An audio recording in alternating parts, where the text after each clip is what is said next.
conversation coming up with Ross Tucker in about a half hour. Plus, later on today, we'll speak live here on your home for the Chiefs, 96.5 The Fan. And since it's a Wednesday, maybe get a little bit more insight on where they believe Xavier Worthy is at and make sure that there's not any new injury for anybody else that popped up, especially after seeing Hollywood Brown limp off at one point. Now, he came back in the game. Hopefully he's totally fine and everything. But, you know, sometimes first day with an actual one, I'd like to see him maybe not be on the limited participant or some other nonsense, right? Exactly. Are you going to get the new, Adam Schefter's tweet out? Are you going to get the new NFL edition of Crocs, Gold? No. You're going to get yourself some Chiefs Crocs? You know what? They look so comfortable. I've actually never owned a pair of Crocs in my life. Me either. And they're obviously very popular. They're ugly shoes. Yeah. Drew strikes me as someone that has multiple pairs of Crocs. Like, he's got a Badger one. He's got a Bengal one. He's got at this point, I've only really seen him in slides. I don't own one pair of Crocs. Is anybody does Dusty, are you a Croc guy? Kramer says he's got Dusty's a Croc guy. Okay. Absolutely not. No. Okay. They look comfortable though. But anyway, so what you're saying, get a pair and get those little stickers on doing there. The little holes you wear socks every day. Partnered with the NFL, so now you can get like Chiefs cinnamon ones. and Cheerios. That seems like a Croc thing. I'm gonna look like a rolls are clown. great. I'm gonna be in bright red Chiefs Crocs. Yeah. I'm gonna look like I should be going to kids' birthday parties. You guys want to come to Eastern Jackson County? You can have Crocs, Zumba pants, a hole in your shirt that says 94 Division Champs. I can't wait for the off-brand Crocs. I could probably get at a gas station off of 40. Yeah. You know how this works. Does it say how much these NFL branded Crocs are? Here's the other part about Crocs. What do those run normally? Are they like Crocs, $50? Because my kids own them. They're expensive. Yeah, they're like $40, $50. I would guess 50. That's my guess there. Someone says if you're a nurse, Crocs are the best thing ever to wear. Interesting. They say they're very comfortable, I guess. I know, but do they hold up? Someone says game changer, guys. Get on the bandwagon from the 913. 913-586-7965. Like $40, $50. Slick as heck, someone says, on wet pavement. Oh, I bet. I can see that. Yeah, I mean, don't wear them in the wintertime. I can see if you're a nurse or somebody that has to stand a lot your entire day, actually, and move. I can see how they'd be pretty comfortable. But like in restaurant work, everybody just wore like a shoe called Dansko. Like there was like a brand of shoe for people who were on their feet all the time. Maybe Crocs have replaced that. I don't know. It feels like if you're like, from the times I've been at the doctor's office, why is Adam Schefter tweeting this out? Crocs are like on clouds. Did Adam Schefter get some free Crocs for his kids? I mean, what is he tweeting out Crocs stuff for? We probably haven't. This has probably been Adam's pumped up. It's been under discussed. In the last 18 months, Adam Schefter has become the worst corporate shill of all time. The worst for the agents, for the NFL. It's out of control. He'll be happy to send out. Just partner with Tic Tacs to make red and yellow themed cheap. You're like, I don't care, Adam. I'm just here to just tell me if Matt Milano is playing or Hollywood Brown's in the injury report. You tighten it up a little bit. You sound like you sound like a few texts we get. Talk sport. I don't want to hear anything else about your life, Cody. Just give me your Mahomes takes now. No, it's more That's what you just sounded like. It's more just like it's so corporate chill. I agree. It makes him seem like he's not a good source of information due to the fact that he's clearly doing some like just straight up marketing for the NFL. So when he sends out the NFL's fine with Tom Brady being in the booth. I'm like, the hell do you care? You're practically an NFL employee at this point. You're firing off Crocs tweets. Someone says, amazing house shoes. Haven't stubbed their toes in over a decade. Okay. Worth it. It's house shoes is a good house shoe. That's no turf toe for them, I guess. No 3 months on the IR or anything like that. All right. Did not expect to talk about Crocs, but I'm glad you brought that up, actually. I really am. All right. Let's discuss the NFL as a whole right now, specifically the number one seed. I think if you go back to some of our conversations we had around training camp and before that, we were looking at the AFC contenders, obviously Kansas City, Buffalo, Baltimore, et cetera. And we were going through schedules, and I think even at the time there were some odds that existed for the number one seed in the AFC. And at that time, we had determined, hey, schedule-wise, it sets up to be the year for Buffalo to get the one seed. It's all right there for you. You could be 7-1, 8-0, or something like that before you play the Chiefs. I don't remember how many games they have, so bear with me. Someone will text it and say you were off by a game or whatever, but you get the point. They could be undefeated or one loss or so heading into the Chiefs game because of the schedule, and it sets up nicely to be the one seed. Well, then they go and they beat the Ravens on Sunday Night Football, and the Chiefs start 0-2. The number one seed conversation is already over in Kansas City. It should be. That should not be anything we're worrying about at this point. There's plenty of other things that have to get corrected. The number one seed was already going to be tough in the year 2025 with the division and everything. I think Buffalo's schedule sets up where they will be a 14-win football team. They will be a 14-win football team this year. They'll be undefeated before they face the Chiefs. I'm like pretty confident. Barring them slipping up against their next two opponents are Miami and the Saints. They're combined winless. Neither have a win. And their schedule doesn't get harder after that. They also face Carolina before they take on the Chiefs. They're going to be East plays the South this year. Yeah. They're going to be undefeated before they even play Kansas City. And so, look, the 1 seed is dead. We can just bury it today. We don't have to have even a long conversation about it. We thought it was a long shot before the season started anyway, Gold, and now it's dead. It died maybe the second they were 0-1. 0-2 for sure ended it, especially because you're 2 games back of Buffalo. Maybe if Buffalo had lost that first game to the Ravens, it could have had some life. It doesn't now. The question is, how much risk is the division? Because obviously we understand the Vegas-related odds to it have now shifted towards and in favor of the Chargers. But if I asked you right now, $1,000 even money, who wins the division, I'd still choose the Chiefs. Maybe it's the Kansas City part. Maybe I'm delusional in it. Well, I understand the Chargers' schedule's easier, but I don't think the division is dead. I know the road will end eventually, and maybe this is the year as far as the 9 years in a row of the AFC West. But I'm with you, and people outside of Kansas City, will maybe think you're being biased, but I tend to agree. Right now, I'm still in the spot where if they win Sunday and they get to 1-2, everybody takes a deep breath, and I still think knowing that you have another game against the Chargers, 2 still against the Broncos, 2 still against the Raiders, I think the division is still in play. Now, if you drop to 0-3, we're having a completely different conversation. The Chargers are playing the Broncos. If the Chargers are 3-0 with 3 division wins and you're 0-3, you got bigger problems than even worrying about the division at that point. Then we're having a conversation about the playoffs, legitimately. So I think that, they get to 1-2, the division is in play still for them. But they're plus money. This is the first time you can get the Chiefs at like plus 230, plus 240, depending on the book, to win the West, probably in about 6 years. So it's just a unique spot this early on in the season. But because of that it's 2 weeks in, now heading into week 3, it's still, to me, way too early to pivot on a season prediction division-wise. Now, if you thought they were winning 14 games, I get why you think there's no way they're winning 14 now. I would tend to agree. Yeah. But if you thought they were winning the West, I don't think you bail on it yet. I think you wait till Sunday night and see if that game goes the way you hope it goes if you're a bettor of the Chiefs. If they go 0-3, everyone will be right in their very proper and very real fear of what is happening to the Chiefs season. And like you said, with Cincinnati last year, it will start looking like you might have dug too big of a trench that even if you do solve some of your problems. Yeah, at some point you have to win games. Did you give yourself enough games in order to make up those differences in there? I still think the Chiefs should be the mental favorite, not the betting favorite. Those are different things. But just like who do I think is winning the division? I still think it's Kansas City. Partially because the Chargers had one bad opponent and one good opponent, let's say in Kansas City.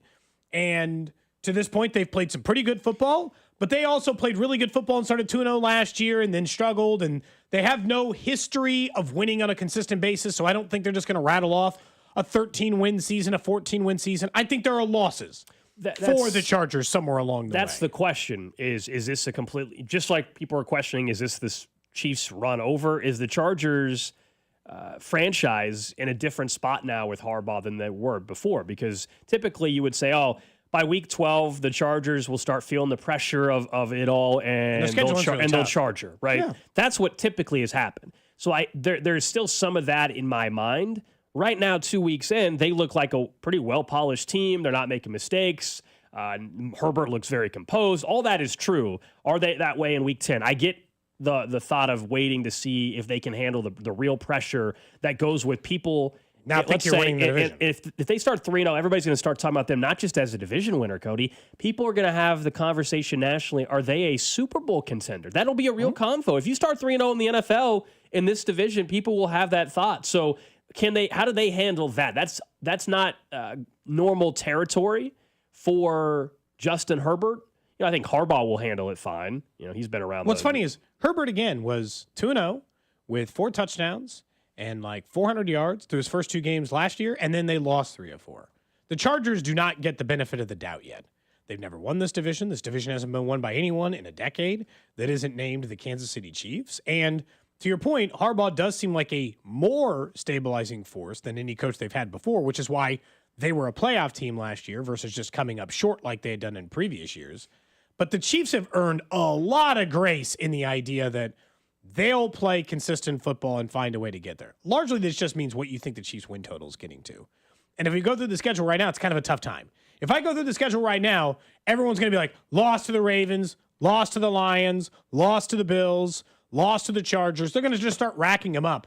And you're going to find yourself looking at 9-8, pretending like they're incapable of beating a good team now that they've lost these first two games. That's just not accurate. You and I both know that they will beat some of those good teams. And I don't know. In a weird way, I'm like oddly confident that maybe they're just getting ready to win back-to-back, and then we'll just bury this conversation. And they'll beat the Giants, a team they definitely should beat, and have to beat, to be clear, on Sunday. And then everyone will be like, yeah, they're just going to lose to the Ravens, though, and start 1-3. And that's the game they'll actually win. And they'll be 2-2, and then we'll just be right back to square one. Where you're like, so I get it. I think that is the thought process we've had in Kansas City for a while. And the question, though, still is, we can say, well, that'll be the game they win. But we all just watch. There are certain things that they have to correct for that to happen. Like, it's one thing for us to say, oh, they will figure it out, or they won't lose this game, mainly talking about the Ravens, not the Giants. But if they don't fix some of the glaring issues we've discussed the first 2 days of this week already, then they won't win those games. Like, it's not like there's just some magic switch. Like, they have to figure out how to run the ball even 10% better. You know what I mean? If they don't do that, they are going, fine. If they don't do that, they will have the same issues in short yardage. Therefore, they will struggle to sustain drives and all that. And you know what? The scary thing right now for this team, it's not as if we're sitting here an 0-2 start and saying, man, everything will, regression to the mean or whatever. They won't turn the ball over this much. They're not turning the ball over. Like they had the one interception that eventually led to points, but this is not like a couple years ago. They're not just giving the ball. A couple years ago, there was the fluky fumbles and the ball's batted off of Tyreek's helmet that led to a pick. And I understand Travis Kelce dropped the ball and it led to a pick, but that's one. Like this is not 2 games in and the Chiefs have 5 turnovers. You're like, oh, they'll clean that up. No, this is like legitimately fundamental issues right now with the team. There's nothing fluky that's happening in the losses. Nothing fluky has happened that caused these losses. No, they're just playing bad football and disorganized offensive football. And the first game also played bad defense. And the second game, obviously, that was not the issue, but that's where they ran into it. Now, one of the guys who can obviously solve their problem is Patrick Mahomes. Sure. Who turns 30 today. Happy birthday to Patrick Mahomes. So, yes, happy birthday to Patrick Mahomes. Did you do a new song today? Happy birthday, Patrick. I already did a birthday song. Enjoy your birthday, Patrick. Now, I will say this thing aged. Eat some cake, Patrick. The issue That's is like that 4 years old, isn't it? It says, I listened to the beginning of the song. It said, just 25 years old and on top of the world. It's He's 5 the years number one old. quarterback that ever twirled. So it's cut. That's 5 years old. It needs a refresh. Happy birthday, Patrick. I should have done one for his 30th. It needs a refresh because it says 25 years old and then it says a Super Bowl and an MVP. Can you sing? He's got a few more of those. Can you sing that high pitched anymore? That's a good question. Times have changed. That was very high pitched. Yeah, I don't know if I still have that. Yeah, I'd have to think about it. I can't do it while smiling. Of course not. Because then it'll screw it up. And the song says he has a Super Bowl and a MVP. To be clear, he is now a 3-time Super Bowl MVP, a 3-time Super Bowl winner, and a 2-time NFL MVP. Pretty good 20s for Patrick Mahomes. And now here we go. What do the 30s look like for one Patrick Mahomes? Well, I think what's interesting about this and the way I wanted to look at it is he had the best 20s of anyone's NFL career ever. 3-time Super Bowl champion, 5 Super Bowl appearances, AFC Championship game every year, all 7, 6-time Pro Bowler, all of it, right? The accolades are all there. What I looked at was what Tom Brady did in his 30s. Because that's the person he's inevitably chasing too. He is not the person, I would say, in NFL history who had the single greatest run in his 30s, although he had a great run. This is what Tom Brady did in his 30s. He finished with a 113-28 record, which is ludicrous. That's averaging a 13-3 season, essentially, over the course of that time. He threw 309 passing touchdowns to just 74 interceptions. He won 2 MVPs. He won only a single Super Bowl. He went to 3 and lost 2 to the Giants. And then he won one when he turned 40 right after that. But in his 30s, 1 Super Bowl win, 2 MVPs, a ton of regular season wins, a ton of touchdowns. He got into his touchdown throwing. That's when he threw 30 touchdowns a year on average, only 7 or 8 interceptions a year on average, and won 1 Super Bowl. Would you lock that in? Would you take that from Mahomes right now? Will you take the Tom Brady decade? I think the timing of this is interesting because if this question was asked a month ago, I don't know if we'd get 10% of the text line to lock it in. My assumption is, and we're going to find out, 913-586-7965. I'll give my answer in a second. But my assumption is from listeners and people in Kansas City, they are maybe slightly more likely to lock that in given the current state of the 2025 Chiefs. Now, it's 1 year. It's 1 year. We have 10 more years. But is age 30. And during this 10-year run of the next 10 years from Mahomes, there's a good chance, a very good chance, this is not me trying to be Mike Florio by any means, but there's a very good chance, if we're being honest with ourselves, that Andy Reid is not here for the entire 30s of Mahomes' career, right? This just seems pretty realistic, okay? And so what does that do to this equation? I think there would be no hesitation for me to roll the dice a month ago.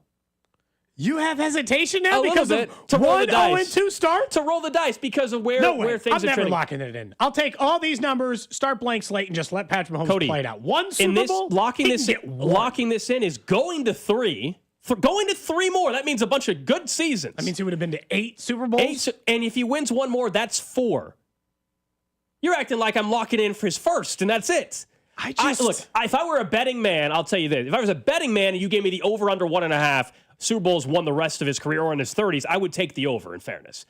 But you're saying you'd take the 1 to make sure he gets to 4. Correct. Which would give him the second most in NFL history, only behind But here's where Brady. people are getting confused. People are saying he has 2 rings left in him. I still get when he's 40, unless you guys think Mahomes is retiring at 39. Tom Brady won 3 in his 40s, So right? that's my point. You guys, people are taking as I'm locking him into 4 rings and that's it. No. I'm locking in guarantee 1 over the next decade. I still can get 2. I can still get him to 5 or 6 when his career is over and in his 40s, Cody. So I'm way more willing to consider locking it in than I ever have been. But just for the 30s. 3 trips to a Super Bowl. As a Chiefs fan, this is how spoiled we've become. 3 trips to a Super Bowl and a Super Bowl ring, and people are acting like I'm crazy for wanting to lock that in. I got to say, it seems low. Oh. He went to 5 Super Bowls in the last 6 years. I'm only getting 3 trips. All I'm saying is it feels low. There's going to be a head coaching change during this 10-year run, probably. I'm not disagreeing with a huge chunk of what you're arguing. That might be the reason why you take it, actually. And I think every other team on the planet locks it in. I think the Bills lock it in. I think the Bengals lock it in. I think they all lock it in. They don't even hesitate.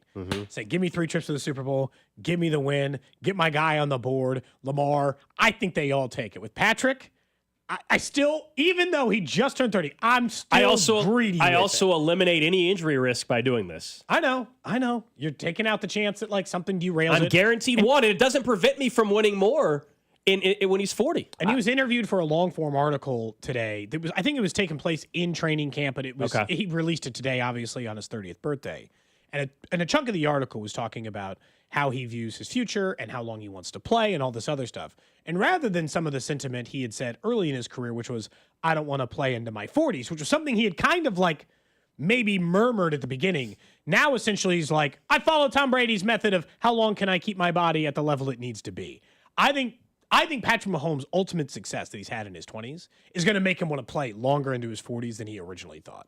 Because of the idea that you are chasing all-time greatest. 1 more Super Bowl win, he's already the 2nd greatest quarterback of all time. I'd argue he already is. Yep. But there's still some quarterbacks who have 4, not 3 rings. So that part of it is also a challenge. I think Gold's point about Andy Reid not being the coach for that entire tenure is the reason why you take it.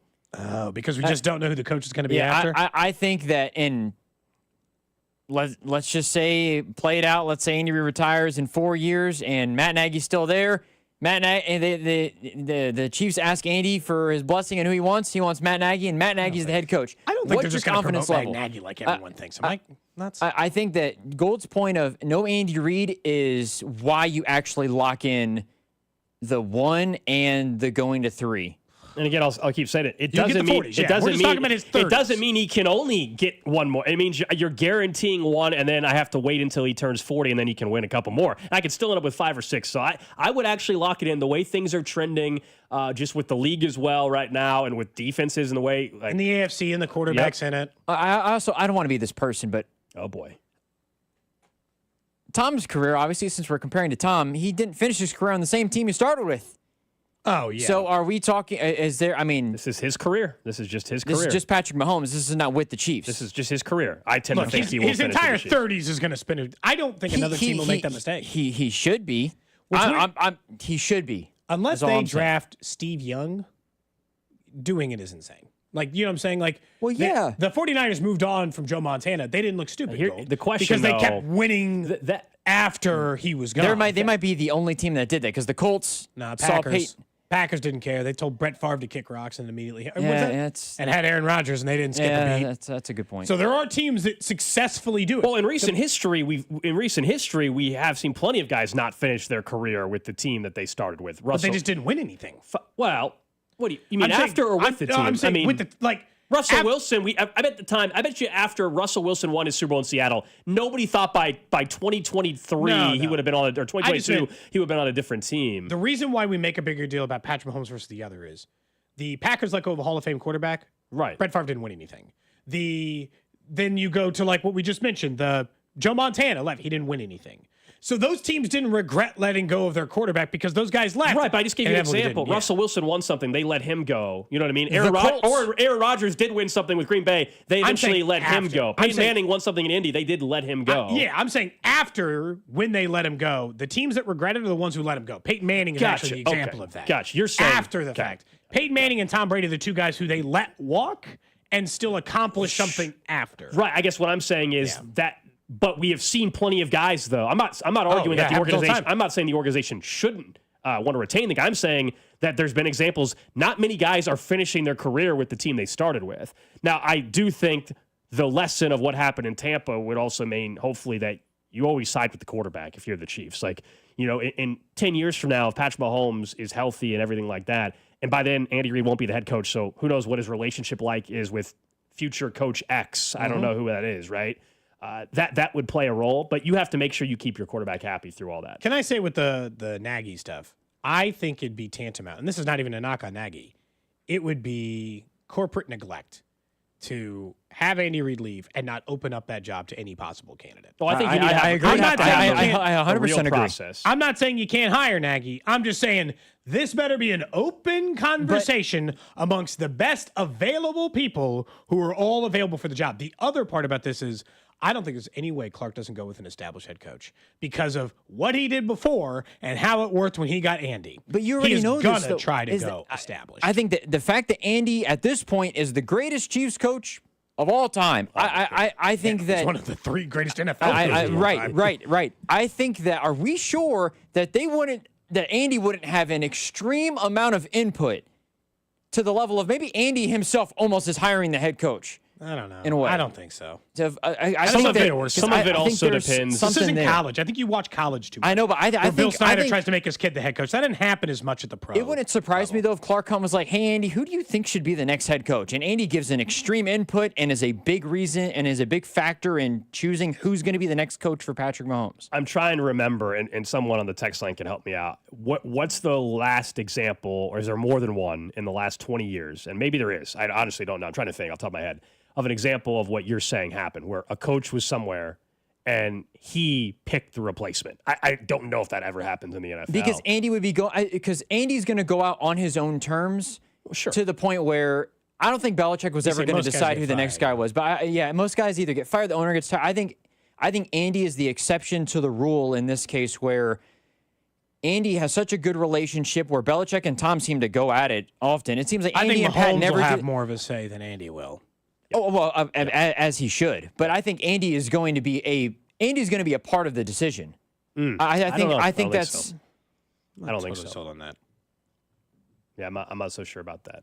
It also depends. What's that final year or two look like? Is it making AFC title games the final 4 or 5 years of the career, or is it missing the playoffs 2 of the final 3 years? I mean, there's a lot of stuff we don't have the answer to. Yeah. It's a fascinating conversation. It's a day that nobody wants to talk about. In Kansas City, whether that's 4 years from now, 7 years from now, I have no idea. Up next, though, let's talk to Ross Tucker, our Odyssey NFL insider, about the tush push, about how the Chiefs are looking, and, of course, the AFC West and the Chargers 2-0 start. This is Cody and Gold on your new home for K-State Athletics. 96.5, The Fan. Brought to you by Heartland Men's Health, the leader in men's sexual health. Thousands of men have been successfully treated for low T, ED, and more, all with discretion and compassion. Make your appointment at heartlandmenshealth.com. I'm McCall with Lee Summit Subaru, and it's time to make a big deal out of nothing. Announcing Lee Summit Subaru's 0% event. Up to 0% financing on select 2025 Subaru models for 72 months. And we have the largest selection of Subaru certified vehicles in Kansas City, starting as low as 1.9% for 72 months. 0% event and a lifetime warranty. Fall in love with driving again at Lee Summit Subaru. Based on January 2025 through June 2025 Kansas City inventory listings. Hi, I'm Sam Silvio with M. Shamus Brazilian Grill in the village of Burlington Creek. Holidays will be here before you know it, and M. Shamus is ready to get a jingle from you. From our all-you-can-eat hot and cold gourmet salad bar to our 12 cuts of beef, lamb, pork, or chicken. Go to mshamus.com to order our famous Brazilian glazed holiday hams in advance, or set a holiday party date for a table of 1 to a party of 100. Go to mshamus.com and discover the joy of dining. Every NFL Thursday is your chance to hit the jackpot on FanDuel, because with FanDuel's Thursday touchdown jackpot, you can win a share of $2 million in bonus bets each week. To get in on this Thursday's action, all you have to do is place an anytime touchdown score bet before the game kicks off. And if your player scores the first or last touchdown of the game, you'll win your bet plus a share of bonus bets. Just visit FanDuel.com/Alex to take a shot at the jackpot. That's FanDuel.com/Alex for your chance to win a share of $2 million in bonus bets. Play your game with FanDuel, an official sports betting partner of the NFL and 96.5 The Fan. 21 and present in Kansas. Opt-in must apply profit boost tokens on select market prize pool to be split equally among all eligible participants who made the correct first or last touchdown pick. Bonus issued as non-withdrawable bonus bets, which expired 21 days after receipt. Restrictions apply. See terms at sportsbook.fanduel.com. FanDuel is offering online sports wagering in Kansas under agreement with Kansas Star Casino, LLC. Gambling problem? Getting help is your best bet. Call 1-800-522-4700 or visit ksgamblinghelp.com. Hello all, Steve here with Connolly Plumbing Solutions, your neighborhood plumber. This is when we start working in our yards. Be careful that your outside faucet didn't burst over the winter. Maybe you've discovered that it doesn't work very well. This month we are offering an outside faucet replacement special with access for only $3.99. So call Connolly Plumbing Solutions, your neighborhood plumber, at 913-768-7676 or visit ConnollyPlumbingSolutions.com to schedule. As a scientist, I can tell you that Sundays are only 24 hours long. But with NFL Sunday Ticket and YouTube TV, you get every game every Sunday all in one place. That's upwards of 30 hours of NFL in one day. How can there be 30 hours in 24 hours, you ask? I have a theory. Magic. New users get NFL Sunday Ticket for 8 payments of $34.50 per month. Sign up at NFLSundayTicket.com. Local and national games on YouTube TV. NFL Sunday Ticket for out-of-market games excludes digital-only games and commercial use. Terms and embargoes apply. Availability varies. All right, gentlemen. This is Emmett Smith on behalf of Depend, and I've got the perfect play. Run straight to your doctor's office for a life-changing catch. Because when prostate cancer is caught early, it's up to 99% treatable, and one blood test might be all it takes. And now through November, Depend is donating to the Prostate Cancer Foundation for select purchases. Talk about a great play. From September 1st to November 30th, Depend is donating 25 cents to the Prostate Cancer Foundation for Depend Shields Guards Real Fit products purchased in the U.S. up to a maximum of $300,000 or in Mississippi. If you're 55 or older and into that whole saving money thing, T-Mobile has an exclusive phone and internet bundle just for you. Right now, get 2 unlimited phone lines plus 5G home internet for just $30 each per month with autopay, plus taxes and fees. And with 5G home internet, setup is easy with just 1 cord and no technician needed, which is great if you're also into that whole keeping it simple thing.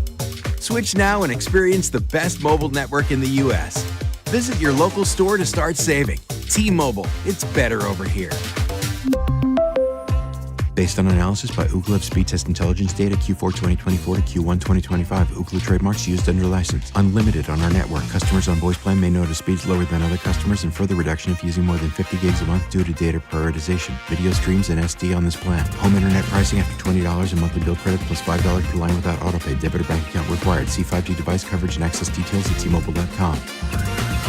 You could think you found your dream home online, but here's the twist. The lot next door just got rezoned for years of construction. Work with the expertise and ethical training of a Realtor, here to guide and help protect you from the surprises you didn't see coming. Realtors are members of the National Association of Realtors, right by you.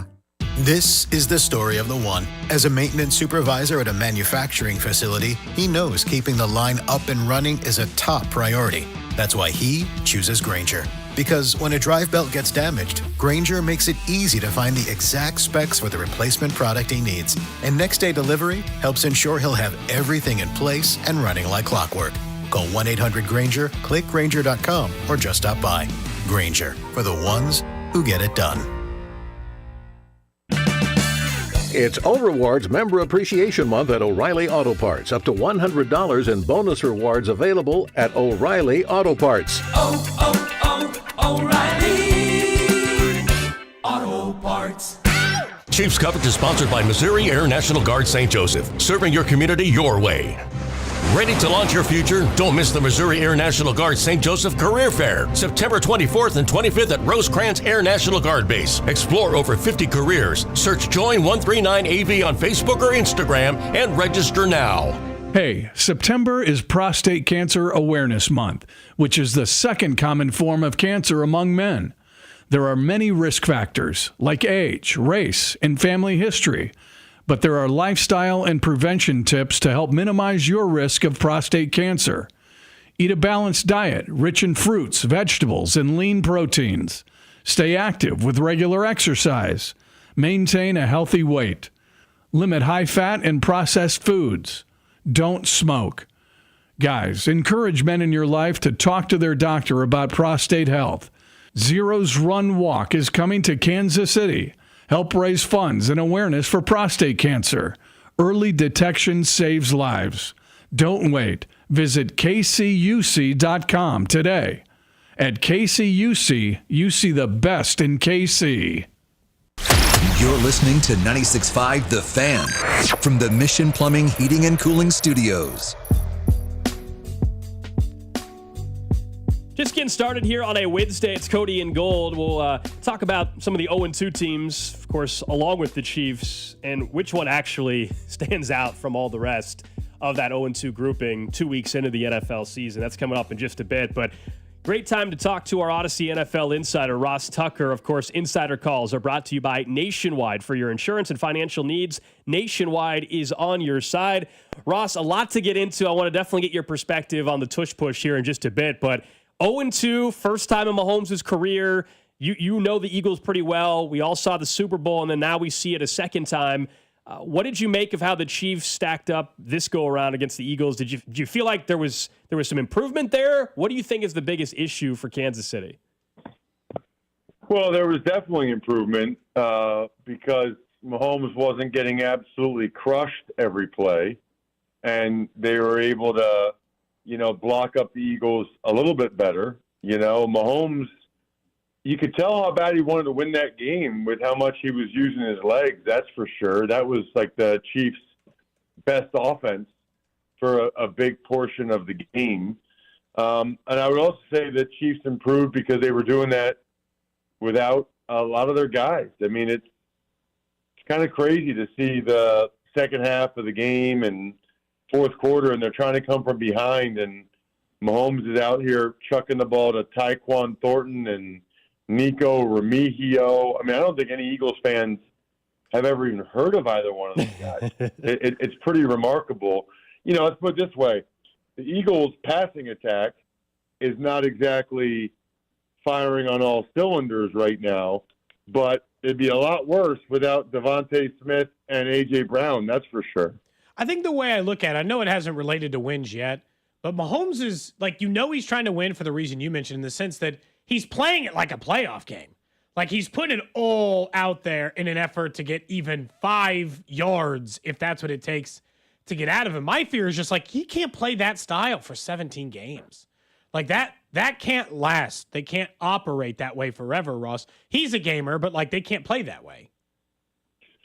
No, for a lot of different reasons. Obviously, the injury risk, but teams will also, the Eagles adjusted a little bit in the second half, and they certainly, did a better job against him in that regard. All that said, whether you call it the Travis Kelce drop or Mahomes throwing the ball a little too early or combination of both, if that doesn't happen, it's a pretty good chance they win the game. I mean, they're right there. That was the play of the game. That was the game-changing play. Whatever you want to call it, 14-point swing, 10-point swing. It made a huge, huge difference, clearly. So they still had a chance to win the game. And they obviously, not only did they do a better job of protecting Mahomes than they did in the Super Bowl, but they certainly did a better job on defense as well. How much trouble, I guess, do you think they're actually in? They're 0-2. They get the Giants on Sunday. We all know that Worthy has a decent chance to play Sunday. We know Rice is coming back. But at some point, you do have to start winning games. So where's the panic meter? Where should that be at, in your opinion? Well, if 10 is like the highest panic and 1 is none, I would put it at, I don't know, 3 or 4 maybe? Mm-hmm. I mean, I think they're going to beat the Giants, which will go a long way. I think they're going to get Worthy back. The question about Worthy, the interesting thing about Worthy is just, I believe he's going to have like a harness or whatever they call it, for the rest of the year. Different guys react differently to that. Some guys, you don't even notice they have it and they play awesome. Other guys, it kind of becomes an issue, like it's one of those where they're not playing as well as they had earlier and people are wondering why that's the case.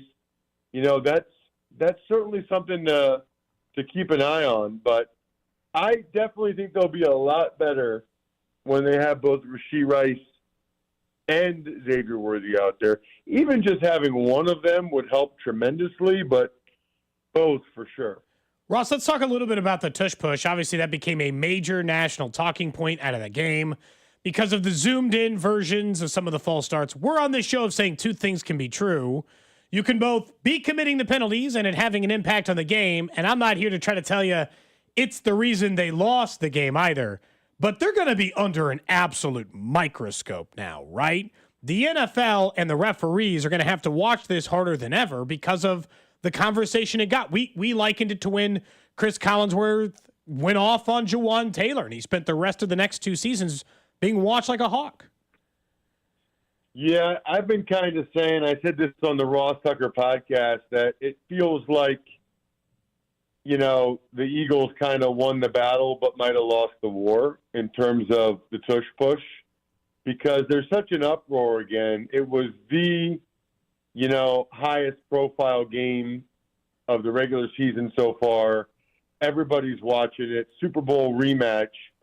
And to A, have that much success with it, but then B, for them to clearly have a couple false starts that weren't called, that's probably enough, I would guess, that for them to be able to get a couple owners to go ahead and change their mind and be able to get rid of it this offseason. I think we've probably talked about it before, guys. The thing that people don't realize is most of the people don't like it, that don't want it in there because they don't like how it looks stylistically, right? Which is fine. Everybody has their own right, whatever. The problem is that it's really not going to change all that much. If they outlaw pushing from behind, the Eagles are still going to run quarterback sneak. It's still going to be a massive humanity. Hurts is still going to go to the left. And maybe it's not quite as successful because the push helps him, sometimes with that second surge. But it's still going to be really successful. I just don't feel like it's really going to change all that much. And I think people kind of lose sight of that. But, yes, I would expect them to be very ready to throw the flag on any violation or perceived violation by the Eagles on that play because obviously it's pretty clear that most of the people or the league office or whatever, they don't like it. Even Dean Blandino saying during the game, he doesn't like it. They just don't like it. What have you seen on the Chiefs' offensive line? And we know the investment they've made over the last couple of years, not just the first-round pick this year in Simmons, but literally financially, Creed Humphrey's the highest paid center, Trey Smith, the highest paid guard in NFL history. Jawan Taylor, is the second highest paid player on the team cap-wise this season. And yet, short yardage, they can't get a yard, Ross. Is this a running back issue where they should have invested more in the offseason there? Is it just a scheme? What are you seeing from an O-line that they should have the guys to get it done? Sounds to me like they should run the tush push. Right. Well, we want them to do QB sneak. So bad. Andy's afraid. He won't do it. Well, I know Mahomes got hurt doing it, so he won't do it again. It's just crazy. Like, of all the plays to get hurt, a quarterback sneak, which, by the way, they shouldn't run the tush push because nobody can run it nearly as well as the Eagles, which is, to me, the most interesting part. It's not the part isn't interesting that nobody can stop it. Because maybe it's just that what good of a design play. It's such a copycat league. The crazy part is that nobody can do it. I just think no one else in the league can squat thrust a semi truck like Jalen Hurts. Well, I think his strength helps, but the secret really is Landon Dickerson and then Mailata. I mean, those guys are absolute monsters, and I think Mailata, with his, being from Australia, playing rugby his whole life, I think he teaches the other guys the technique much, much better than what these other teams try to do it. Ross, they realize it's like the second surge, and it's keeping your feet moving, and I think the other teams don't do it as much. To your point about the Chiefs, yeah, I mean, I don't think there's any question that they should be getting more out of their offensive line with what they've invested in it. I think the left side will continue to grow. I'm still, absolutely in awe of what Simmons did on Sunday, chasing down Makuba. I mean, that was I can't tell you how impressive that is. It's amazing. When you look at the rest of the league, I'm always curious. Let's leave Cincinnati out of the conversation because they just lost Joe Burrow. Who of the 2-0 teams do you think is more fraudulent? You say don't panic on the 0-2 Chiefs. Who are those 2-0 teams that you're like, I'm not really buying it? Colts, Cardinals. I don't even care if you don't think the Bills are as good as they've looked so far in the early going. Who in that squad are you a little more leery of despite the fact they've been winning? Probably the Arizona Cardinals. Oh, well, I mean, I don't even know if the Cincinnati Bengals count now that they lost Burrow. I won't even count the Bengals now because they're not going anywhere. But I think the Colts, Bills, and Chargers are pretty legit. I think the Cardinals are the team that, they've played two really bad teams. I mean, they played the Saints and the Panthers. They are two of the worst 4 or 5 teams in the Ross Tucker, podcast power rankings. And they didn't even look all that great. I mean, they won the game, which is all that matters, but it's not like they looked all that great doing it. So, I would certainly say, to me, it's them. It's the Arizona Cardinals. We're talking to Ross Tucker, our Odyssey NFL Insider. Insider Calls brought to you by Nationwide. For your insurance and financial needs, Nationwide is on your side. I think you're a good person to ask this question to because you've been part of not only TV and radio broadcasts, you obviously played in the league as well. And there was a bunch made of Tom Brady being in the coaching booth and obviously being a broadcaster, being a minority owner. And that all came back to light again after Monday Night Football. Cody and I differ on this. I think some of it is overblown in terms of what people think he's getting out of these production meetings, other than for a broadcast perspective versus what it could be used for personnel decisions. What do you make of this? Should he be allowed to have the access he has? Well, I guess I'm okay with him having the access he has, but now it's just up to the teams to decide what they say to him. Because he's not able to go to the facilities. It all has to be remote. So it's really just up to the teams as to what they say to him. And I think that they'll be pretty tight-lipped. Man, it's not like they give away state secrets in these meetings. It's not like they're telling you what play they're going to run, but they do give you information about personnel. I mean, it depends. varies from team to team and coach to coach, but they do try to help you out and make sure you're informed about their squad for the broadcast. Guys playing well, guys not, things that guys do better at than others, things where they struggle. Like Brady's doing Bears-Cowboys Sunday, and then the following week the Raiders play the Bears. And now we know that Brady meets with Chip Kelly and Pete Carroll, virtually 2 or 3 times a week and gives them information, as a sounding board. If you're Ben Johnson, I wouldn't want to tell Brady really anything about the personnel on my team or any really type of insight into what he's thinking, a lot of stuff. I mean, I guess the way I look at it is it probably is not good for the rest of the people on his crew, I agreed on that, and I also just think that it's a black eye for the NFL to allow it, because I see a lot of people just be like, they're not telling you that much, and they're like, cool, then I just want Spags in the meeting. Is that okay?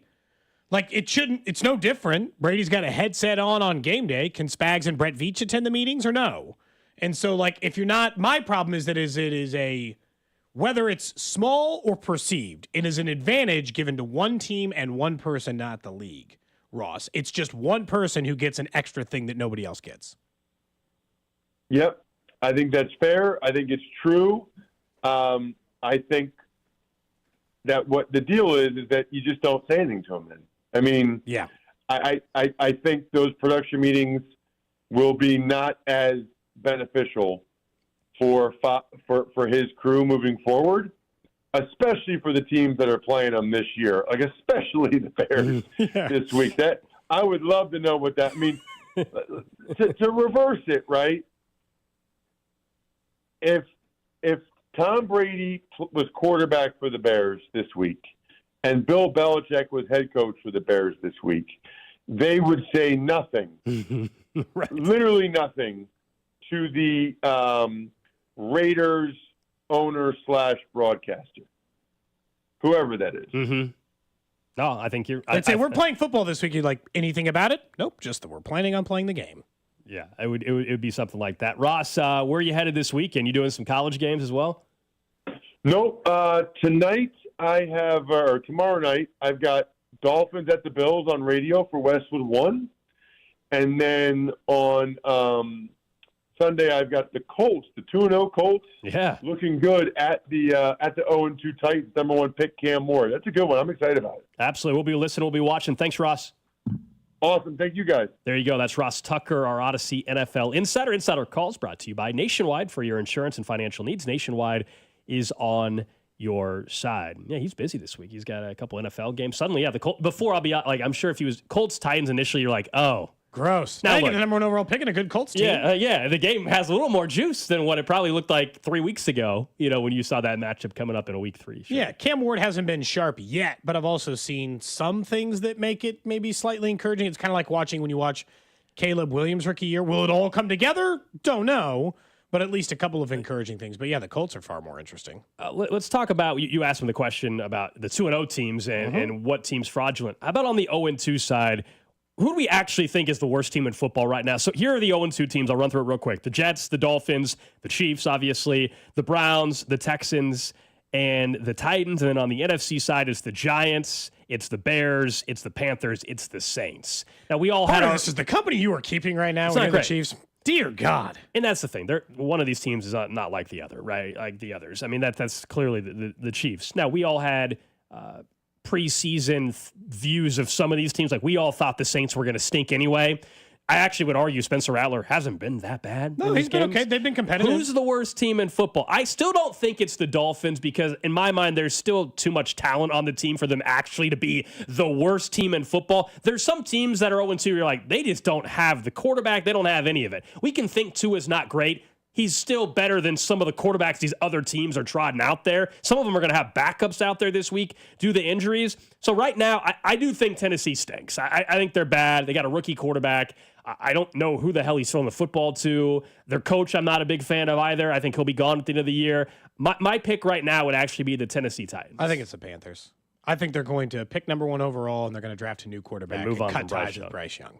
They're getting him 3 full seasons. They would have already benched his ass once. They did. In the middle of his NFL career. They'll have the number 1 overall pick, and they'll wash the Bryce Young era away into the wind. You think they're worse than the Saints? Yes. They have I like the Saints' offensive weapons better. I like the Saints' secondary better. Defensive line is pretty good. Tell me what the Carolina Panthers do well. They have no running game. They have no wide receiver. Maybe you like Ted. Maybe like Ted. Ted is Xavier Leggette's not working out in year 2. So, maybe Ted, a rookie wide receiver, is a good NFL player. They got no one else outside of that. They bad cover team. They don't get pressure. They don't. Dave Canales had to be offered 5 years just to take, or 6 years just to take the damn job. I think that is the worst team in the NFL. Again, I think that's the worst team in the NFL. I'd make an argument for Cleveland, but their defense is too good. I can make an argument for multiple teams. I'm just trying to give you one. I definitely doesn't mean I think the Jets are any good either. I had to narrow it down to one. Who are the Jets starting at quarterback this week? Tyrod, right? Or is he going by Tyrod or Tyrod? I can't remember what he switched it to. Right. But He's the best backup of all time. That's right. All right. What about you? I'll read some texts as well in a second. I think the Titans. I agree with you, Gold. I think the Titans are the worst, but you can make a case they still have Jeffrey Simmons on that defense. I mean, the Titans defense doesn't look terrible. They've been okay. If it's not the Titans, I'm actually going to say the Browns. Joe Flacco has been awful. He has been. Awful. And they have no wide receivers. Jerry Jeudy, and it's really not even Jerry Jeudy. It's Cedric Tillman, who's the best wide receiver they have. Who knows if they're going to start Dylan Gabriel soon? The offense stinks bad enough where I think the Browns are just second on that list, even though they have that defense. The defensive line, though, is why I give them credit over some of the other ones. The entire defense, but it hasn't meant anything. They gave up 41 to the Ravens, and Derrick Henry had a dud of a game. But that game was 13-13 in the fourth quarter, and then they just let up a couple and just let the game get away. In week 1, it was 17-16 loss to Cincy when they still had a healthy Joe Burrow. But yeah, I think there's too many playmakers there. Now, how many more weeks do you guys think Joe Flacco gets before they go to Dylan Gabriel? One, they're going to play the Browns this week. They're going to. They play the Packers. They play the Packers. They'll lose that one, and then Gabriel will be in against the Lions. I feel like that's where it's trending. They don't want to throw the rookie against the Packers defense right now. How many wins? Not unless you're trying to get to Shadur. You don't do that. How many wins do I think they have? The Browns might only win 3. They might have the worst record in football at the end of the year. It's definitely plausible. They might only have 3 wins. Their next 4 weeks, let's call it. That's some poor stuff. Packers drafted by them. Packers, Lions, Vikings, Steelers. Let's see if J.J. McCarthy's Then they have an easier stretch of Dolphins, Patriots, Jets. Okay. Followed by Ravens, Raiders, Niners, Titans, Bears, Bills, Steelers, Bengals. So, I think they're 4 3. I think they can. The question is, picking in the top 5. How long do they? Does Dylan Gabriel start in 2 weeks, and then is Gabriel any good, or does he suck? And then they just go to Sanders. So it's and then they just find out right away. We don't have a quarterback still. We're going to draft another one next year. I gotta say, it was pretty. Garrett Nussmeier, future starting quarterback of the Cleveland Browns. The biggest knock on Sanders is that, despite the fact it was clear he was going later in the draft, he was still looking for a place where they might actually let him start. That rumor, that story out, and look, a lot of it is because people just don't like Sanders, so they keep leaking stuff that makes him look bad. Yeah, they didn't want to be the backup to Lamar. He wanted a chance to be somewhere where he might have a chance to start a game in the NFL this year. The only way that was going to happen with Lamar is if he got hurt. Although I would argue, based on your skill set, I don't know why you wouldn't want to back up Lamar. Based on that coach, he isn't the same type of QB as Lamar, though. But yeah, they're not as Sanders doesn't move well. If Shador was picked first, he doesn't move well. If Shador was picked in the first round, he still would be backing up Lamar. It wouldn't matter where he was picked. I know, man, he went to Baltimore. They went from Joe Flacco to Lamar Jackson and showed zero difficulty in switching their entire offense. Yeah. They went from statue of a quarterback to the most mobile quarterback on the planet and changed their offense in the middle of a season, and it did not impact them. And so, if there's a coaching staff who can do it. John Harbaugh is. Text line, somebody said the Titans might bring the Colts back down to earth this week, and someone else saying the Jets are the worst 0-2 team, meaning the worst team in football. Up next, Patrick Mahomes is doing something that's just simply not sustainable for the offense and for himself the rest of the year, and we'll get to the trash of the day next. What's up, Kansas City? This is Vinny Pasquantino, and you're listening to Cody and Gold, weekdays starting at 10 on 96.5 The Fan. Brought to you by Heartland Men's Health, the leader in men's sexual health. Thousands of men have been successfully treated for low T, ED, and more, all with discretion and compassion. Make your appointment at heartlandmenshealth.com. Somebody said they didn't realize Tyrod Taylor was still in the league. Well, that's because a few months ago he could have been with some of the many, a convenience store clerk, a forklift forklift operator, somebody who's working outside, all of these different careers, those are real careers people had, and then got an eccentric training classroom to start that new career in as little as 4 months. Yeah, they walked out of there ready to start the new career, find a new pathway. They just were sick maybe of their old job. We've talked about the weather conditions too. Pretty soon, before we know it, we'll be dealing with some freezing cold temperatures. Maybe that's just not for you anymore. And you mentioned all the different backgrounds at all ages, frankly. There's no age that you have to be to try to start a new career, especially when you can find that new career with Centric in as little as 4 months. Yeah, cybersecurity is huge. AI has been booming. All of those things available. We've already given you the timeline. Now go looking for that new career. Go to Centric.com. Book a call with our buddy Russ Mondry today. That's Centric.com.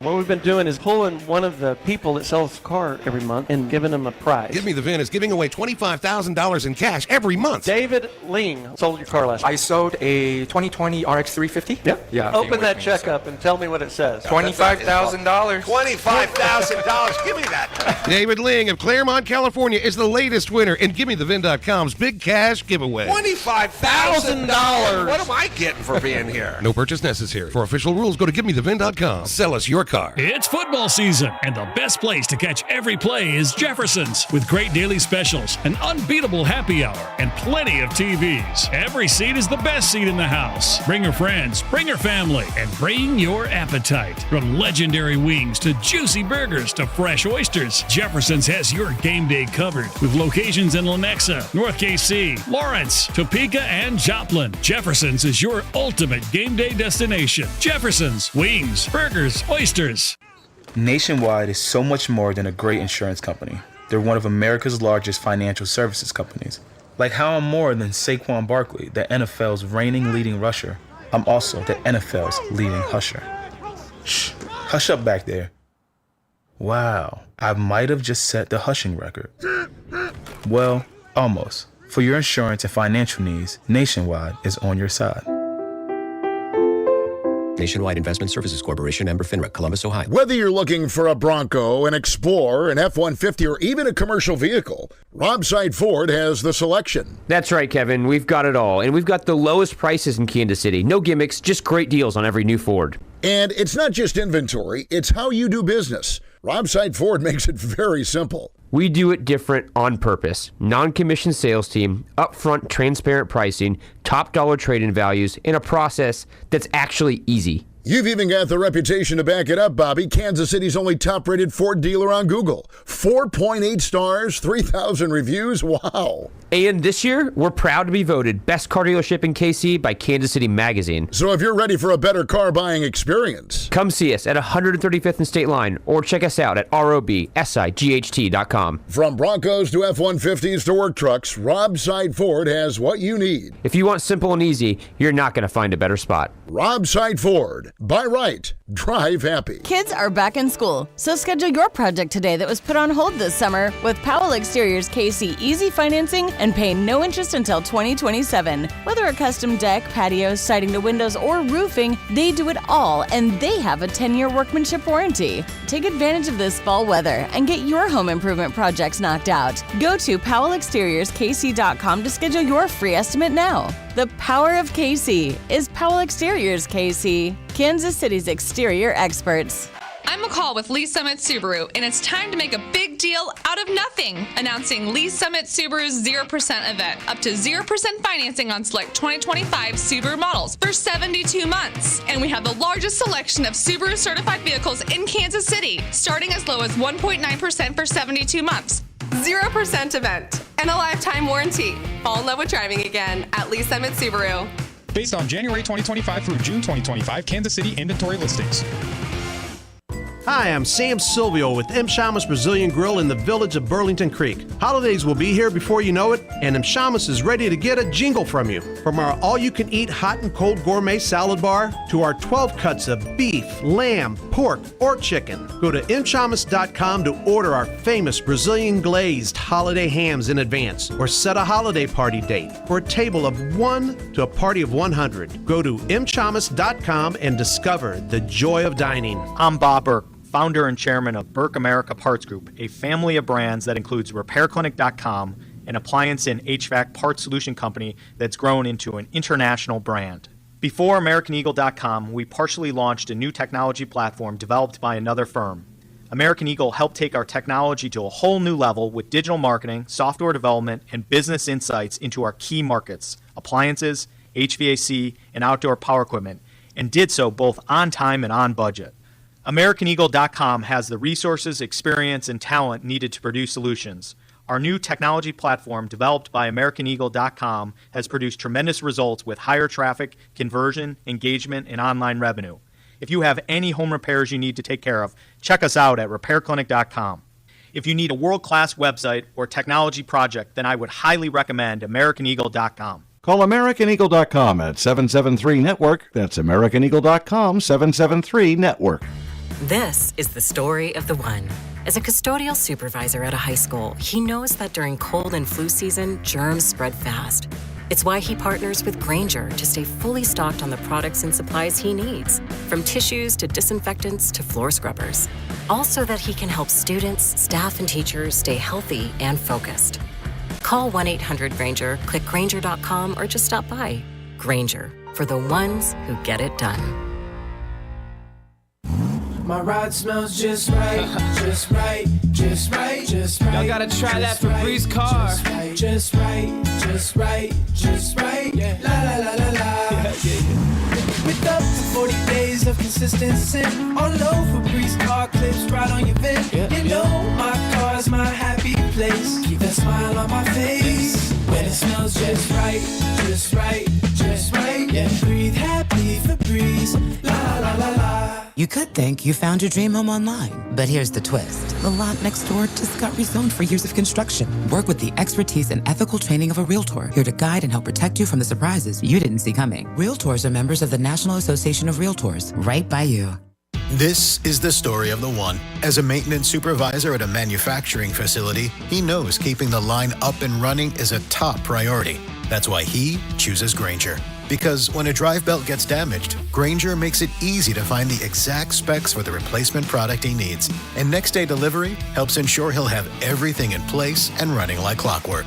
Call 1-800-GRAINGER, click Grainger.com, or just stop by. Grainger, for the ones who get it done. It's O-Rewards Member Appreciation Month at O'Reilly Auto Parts. Up to $100 in bonus rewards available at O'Reilly Auto Parts. O'Reilly Auto Parts. Listen to the Chiefs and Giants on Sunday night with pregame starting at 4. Kickoff at 7:20 with Mitch, Danon, and Kling. Right here on your home for Chiefs football. 96.5 The Fan. KFNC FM and AM, HD1 and HD2 Kansas City in Odyssey Sports Station. 11 o'clock here on a Wednesday. It's Cody and Gold. Alex Gold, Cody Tapp, Drew Nixon producing the show. We'll get to the trash of the day in about 20 minutes. Here on the show, I was looking during the break, Cody. Some of you have been asking, based on our conversation last week, about our Circa Millions, our entry. We're back to trying to win again. I think so. So you, me, Dusty, Bink, Rob, Speck. Back on the good side. We were 0-5 last week. We said, hey, we're in better shape to try to go for the last place quarterly prize of $25,000. But we looked at history of the contest. Basically, you can only get 2 picks right each quarter, roughly, maybe 3, to get the prize. Well, the problem is, we went 3-2. Now, here's where I'm really upset about the whole thing, and this is gambling. Steelers. No, the one I'm upset about is we wanted to get the Colts game wrong. So we picked the Colts, meaning we thought the Broncos would win.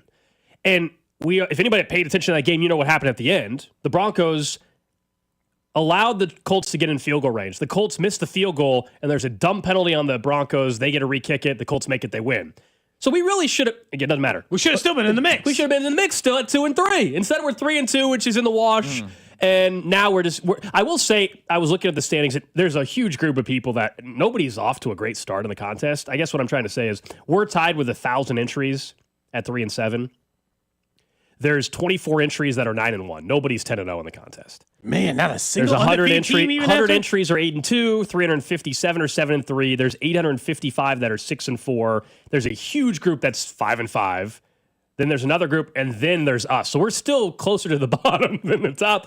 By the way, 9 entries are left that are 0-10. That's what we wanted to be. Damn. We wanted to be one of the 9. Could have been us, man. So I think we just go back to just make the damn picks. Yeah, I think you're probably probably right. We'll talk about the Royals for just a few minutes here, coming up in about 10. Mostly just where their season is obviously inevitably ended and what I think that means for the Royals going into next year.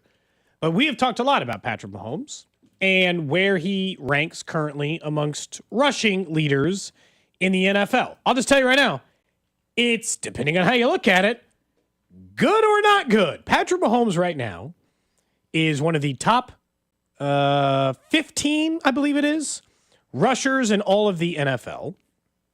He is, and this is insane in its own right, only 1 yard behind Christian McCaffrey. He's 16th. He is only 2 yards behind Kenneth Walker. He is only 25 yards behind Saquon Barkley. Think about the guys who have played excellent this year at running back. Bijan, right? We all agree? Bijan's having a tremendous year.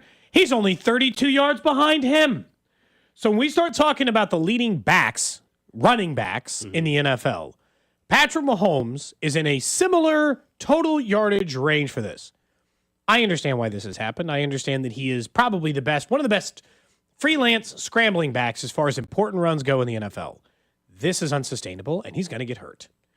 He cannot, and this is not his fault, they cannot allow him to keep running like this.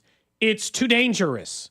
He can do this in the playoffs, Gold, like we've seen him do a million times. That's fine. It's for 4 or 5 games, 3 games.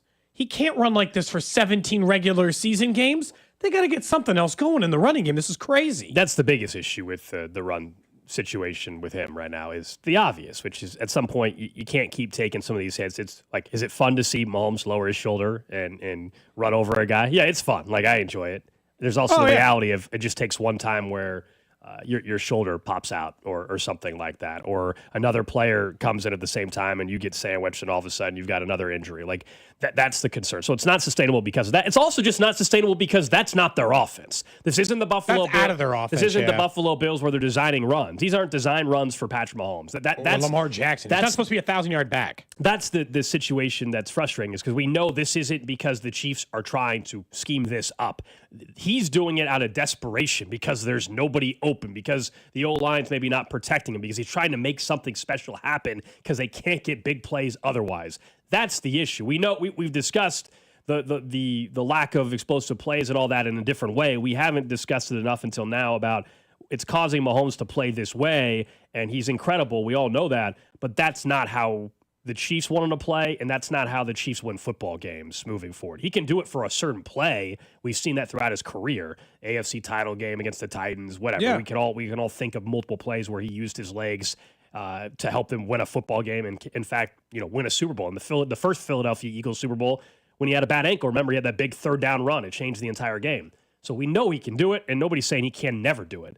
But it cannot be to the point where you listed off some of the names where you have more yards than some of the top running backs in the NFL. He has more than Jahmyr Gibbs. I could list a bunch of good running backs. Alvin Kamara, guys that you're like, those are nice running backs that he has more yardage than. But, again, he's only like 25, 30 yards off some of the top backs in the NFL. Bijan Robinson has been, through 2 games, one of the best backs in the NFL. He has 167 yards. Mahomes has 123. It's not far enough off. The only guy there are like 3 guys who have a good lead on him. Those are Jonathan Taylor, Travis Etienne, and Derrick Henry. Everyone else is within spitting distance of where Patrick Mahomes has been. He also has 2 rushing touchdowns, which is second best in the NFL. It's just an unsustainable model. My genuine fear, Gold, is that, and I love that he's doing it in the sense that I think he feels the pressure to win the game. And he knows that he's got to do anything it takes to win a game. And so he's running in a way and in a style that he doesn't typically do until a big-time game in a regular season, or more importantly, a big-time game in the playoffs. When he runs this much, it usually means their offense is out of sync. And it is out of sync, so it's not like a mystery. Right. He just doesn't usually also do this. He also leads the NFL in yards per attempt because of the exact same thing. It's not like he's getting the carries the other guys are. He has 13 carries to Bijan Robinson's 34, and he's only 30 yards behind him. But 9.5 yards per rush. Do you know that he has 10 runs for first downs? 10. That also leads the NFL. Yeah, that's all a problem. Of these things. It's a major problem. Yes. These stats are both impressive, and I'm also like, stop it. Like, just seriously. Yeah, you shouldn't like these as a Chiefs fan at all. It speaks once again to the issues that this offense has, present day issues that they have. And we'll find out here in about 35 minutes or so from Andy Reid if Xavier Worthy is expected to practice today. I would assume he is. And if he continues to trend in the right direction, maybe someone will ask, maybe Nate will ask more specifically, do they think, he's going to have the full range of catch radius and everything like that? I don't know if Andy will answer that question, but, what are they worried about any injury risk? Is he going to have the same playbook access? Meaning, is the playbook going to have the full Xavier Worthy experience available if he plays? These are all things that he's not going to say, but these are just questions I have, at least heading into a Wednesday before Sunday's game against the Giants. I just tell you, the number of yards he runs for in the game is going to be a big like if you just told me now, you're like, all right, I know for a fact Patrick Mahomes has 45 yards rushing on Sunday. I'm like, well, this didn't go great. I don't love that. And if you tell me it's 22, I'm like, now we're talking. Mm-hmm. We're in the wheelhouse now. That's a range where he just scrambled on a couple of thirds and all is well. No real worries there. Again, my biggest concern is health. How many, we don't have to go through the list right now. Maybe we can do that tomorrow, but how many starting NFL quarterbacks are we already missing through 2 weeks? It's enough, right? Without even saying it. 4 or 5. Burrow, Cincy, Minnesota, Justin Fields, Minnesota. Jets, San Francisco. Yeah. 5 or 6. And those guys were just like playing regular quarterback. Joe Burrow just got like tackled on a normal play. And so, no, I don't want to risk the possibility of, because that's like injuries happen and you can get hurt playing football. It's a dangerous sport. Of course. They are heightening the likelihood of it just based on the fact that they are having him run as much as they are. It's just too dangerous. It's just too dangerous for him and their offense, and it means a lot of bad things are happening. We'll get to the trash of the day in about 8 minutes. I know you wanted to briefly talk about the Royals. Obviously, we were hoping that a week or so ago that this series would be massive. We'd be hyped up for it, big crowds at the K. That's just not the reality. Things went south in a hurry in the last 7 to 10 days. They're not making the playoffs. We all know they needed to win their final 12 and get help. They lost last night. It is over. It was over before. But you know what I mean? Like, there was still a mathematical chance. Like, now I don't even know if that's even possible. They needed to win 12. I don't think it's possible. If they won 11 in a row, and technically the magic number is below that, but yes, point taken. Last night, if there was anything looking ahead to 2026, it was obviously about Carter Jensen, because he hit his first career home run yesterday at Kauffman Stadium. And had a 3 or 4 hit day. He and Cags are going to have to be a big piece offensively in 2026, no matter how you feel about anything else with the team. Those two are going to have to be crucial pieces. It's weird because I think we had asked ourselves the question. We didn't even get around to it because at the time there was a lot going on with the Chiefs. But like we had asked our question like internally. Do you think if the Royals could go back on it, would they even call up Cags? Would they have bothered with it? Would they just left him in AAA? All of us. And now I'll tell you from a fan base perspective, had they kept losing, a revolt would have begun. In the sense that, like, how can a person hitting this way in AAA not be in the big leagues? This is crazy. I don't regret the Royals going for it at all. Not the trades they made, not signing Seth Lugo instead of trading him away, not calling up Jack Caglione. For really 2 big major reasons. One is Cags and Carter Jensen are going to have to be a big part of the solution next year anyway. So if Jack Caglione's going to have some learning curve, and he obviously is, he's been better since he's been called up, but not good since he's been called up. If he's going to have a learning curve, I'd almost rather him get it out of the way now. And I don't regret them because if Lugo can still help them get to a playoffs next year, it was worth it to me. And more importantly, it told most of the stars in this team you actually believe in them. Salvador Perez, Bobby Wood Jr., Vinny Pasquantino, players you're really going to rely on. You told them, and they didn't repay it this time, but you told them, we believe in you. We think that this is a winning team, and we are a winning organization, and we will give you resources in order to try to do that. And for those reasons alone, I don't regret them trying to go for it. I understand in retrospect, you could just say, what if you just sold it all away, Gold? Because they weren't going to the postseason anyway. It's all contingent. But I'm glad they went for it. It's all contingent, though, on how Lugo looks next year. You know, I mean, the trade deadline, you know, what would Lugo have brought back? We all think it would have brought back some pretty impressive pieces. That's true. Seeing how poor he's been since the trade deadline is obviously terrible timing for the organization. I don't know if Seth Lugo would have pitched great after the deadline if we'd be having any different conversation about the playoffs. I don't think so. So I guess what I'm trying to say, it's all about next year. If Seth Lugo in the first 2 months next year, he comes out of the gate and he looks bad and it's a struggle, well then absolutely, it was the right. Yes, it is hindsight, but I'm saying like at that point, yeah, it was obviously the wrong decision. But right now, I still get the thought process of what they were thinking. The one that I still was hesitant on, was there a bullpen arm or two they could have moved on from to get some pieces back? Yeah, I could have been talked into at a time a position of strength. Obviously, they had some injuries there too, but. At the time, a position of depth, could they have moved on? Someone says, "Come on, after seeing the other pitchers be really good, you can't say signing Lugo isn't a regret." That's just not true. I don't regret it. I disagree with the text. We just have a different opinion. I don't actually. I think you can still say it's not something you regret. I think if you are thinking this team's a playoff team in 2026, Seth Lugo is still going to be a key part of that. He needs to be a key part of that. They have pitching depth. I'll give you that. Bergert's been awesome to see and what they were able to get in the trade. But remember, if we think they're going to get an outfielder in the offseason, they're probably going to have to trade one of these pitchers that have looked good to go and get said outfielder. The free agent market is not going to get it done. I think they have to trade somebody that has control. So therefore, you would still need Lugo. I think, and Lugo, by the way, is not who they would trade, and I don't think they can trade Chris Bubich because of the injury. So I believe the only guys in the pitching staff they can trade are guys that have control, like Noah Cameron, for example. I know we don't want to hear that locally, but that's a guy that has more value than some of these other pitchers. They might have to move one of them and still lean on Seth Lugo and lean on Cole Reagan. And Reagan's pitches tonight, I think, if I'm not mistaken. So that's important. And then, of course, in the minors, maybe they have a prospect they can trade. But I disagree. I think we would have said before Bubich was the trade candidate. I don't know if you're getting much for him. He's coming off an injury. By that point, nobody's seen him pitch in months. What's your lean for next year? So Carter Jensen's only played 9 major league games. And this would go the same thing as when Jack Caglione came up. 9 major league games not going to make your career because he had a multi-hit night and a 2 home run night. His batting average now in those 9 games is 286 with a 400 on base percentage and a over 1,000 OPS. It was not that before last night's game. Took a nice little jump. Jack Caglione, if I asked you right now, is Jack Caglione, let's say it's a righty on the mound, just so I can give you maximum opportunity. Is Jack Caglione in the opening day lineup for the Royals next year? Yes. He's played 50. He will be the rest. He's played 53 games. He's hitting 152 with a 228 on base and a 505 OPS. He's been bad. I'm not trying to sugarcoat that or pretend that that's not the case. He's gotten on base and been more patient since he's been called back up, but it's still not been perfect there either. The other thing is that in 53 games, he's hit 6 homers. That would put him on pace to be about an 18 home run guy, which is still quite a bit below what you would expect. I just didn't know. Do you think he's the majority starting right fielder for most of 2026? Here's the thing, whether people he has to be. He has to be. For this to all work, I kind of think you're right. He has to be. Yeah.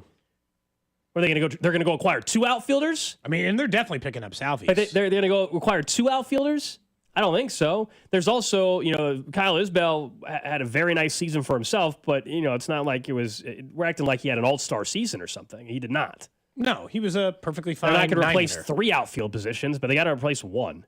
Oh, no, they're definitely replacing 1. Everybody wants Kyle Schwarber because he's got 50 bombs or whatever again. I understand. Look, that'd be fun.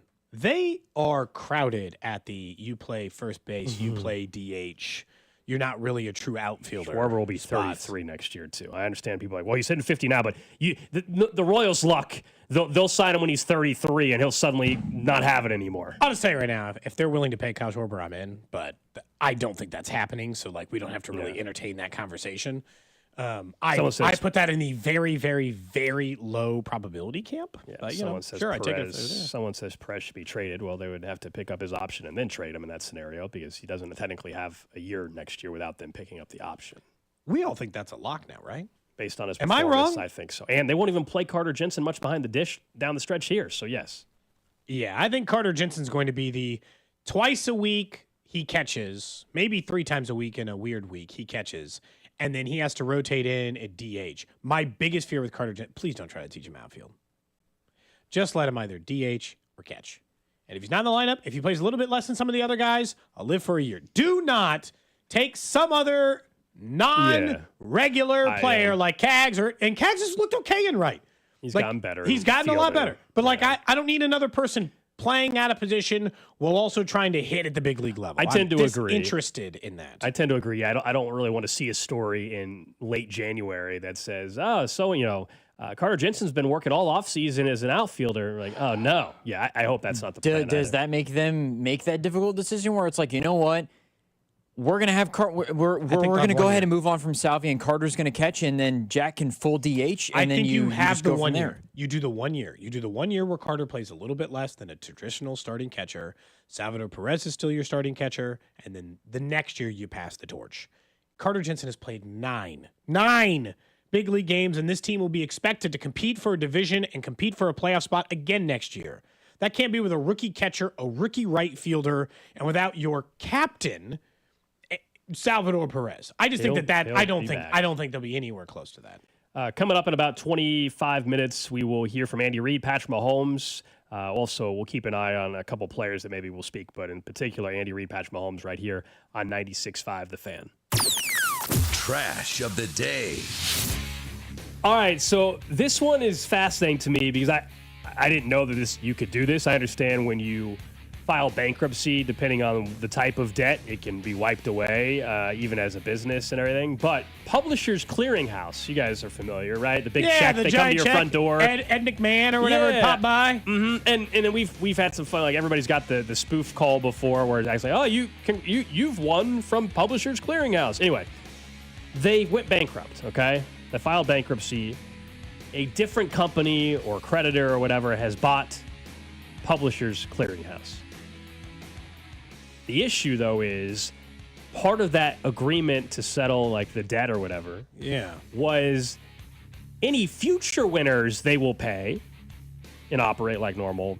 If you were someone that prior to this July had won a Publishers Clearinghouse sweepstakes and were promised, $5,000 a week for the rest of your life, $20,000 a month the rest of your life, those people are done getting money. What? Yep.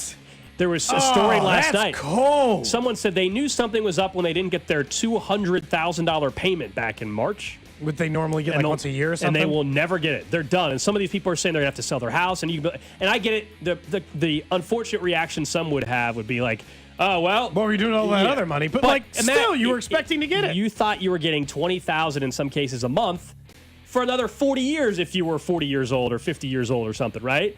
And now you're getting nothing, so you probably have to go back to work and all this. What a mess! How is this allowed? So you're telling me that I can essentially enter a lottery and win the money, and now you're telling me that I can't have it? That's why you got to take the lump sum, man. Do not do the annuity payments. Take there a lump sum? Well, no. You said lottery. Yeah. This is different, but these people could not take the lump sum. It was paid out as a month. It was basically $5,000 a month. Yeah, just as like John, who was promised $5,000 a week for life in 2012, but hasn't received a payment this year, which means he got $5,000 a week for 13 years. And then it said forcing him to sell his possessions and hunt for a job after more than a decade out of the workforce. This feels like a nightmare. I thought I was going to go on for the rest of my life. I didn't have to worry about money. 61 years old. Now, I mean, and again, I get it. If you gave me $5,000 a week for a year, Gold, it's not. But that's not the point. I was living my life based on the fact that I was supposed to get $250,000 every year. You made life and financial decisions based on the fact that you were making, or getting income of $20,000 a month for another 40 years. You're like, I don't need to work anymore. I'm good. I definitely think these guys are getting screwed. I will say, it did not help that John in this article said John was being forced to sell some of his most cherished possessions. And if you and I were thinking most cherished possessions, it'd probably be different than a jet ski and the trailer for the jet ski. He loves his jet ski, and now it has to be gone. This sucks, though. I can't believe they just get to get off with not paying. Isn't that terrible? Isn't that? I mean, that's crazy that they're allowed to do this. Part of it is it isn't a $5,000 check. He was supposed to just get his annual payment, the $5,000 a week this past. This is why I told you guys if I ever won the lottery, I'm still working. I'm still going after it. I'm not just going to be done. No, you take the lump sum. Is what if you won the Mega Millions or Powerball last week or whatever it was, you take the lump sum and you get your $300 million right now and be done with it. And who cares if the lottery ever went belly up? It's also different. $250,000 a year. Maybe I do still need to work. Versus like when you're talking with a guy just, when you win $2 billion in the Powerball, my ass I'm never doing a job again. Okay, yeah. I mean, but if you win $5,000 a week, like, not that you can't bank on it, but you can't obviously collect it all just right away. You're just getting the $5,000 a week. It says they owe $2 million this year, $26 million in future prize money. They will not be handing out anymore. Yeah, this person probably should have kept up with some stuff, I'll be honest. I'm still not even sure exactly how that works. I just fill out a form, you just give me money. What was that? How did I enter the Publishing I believe house? My understanding, and someone could help me out, on the text line.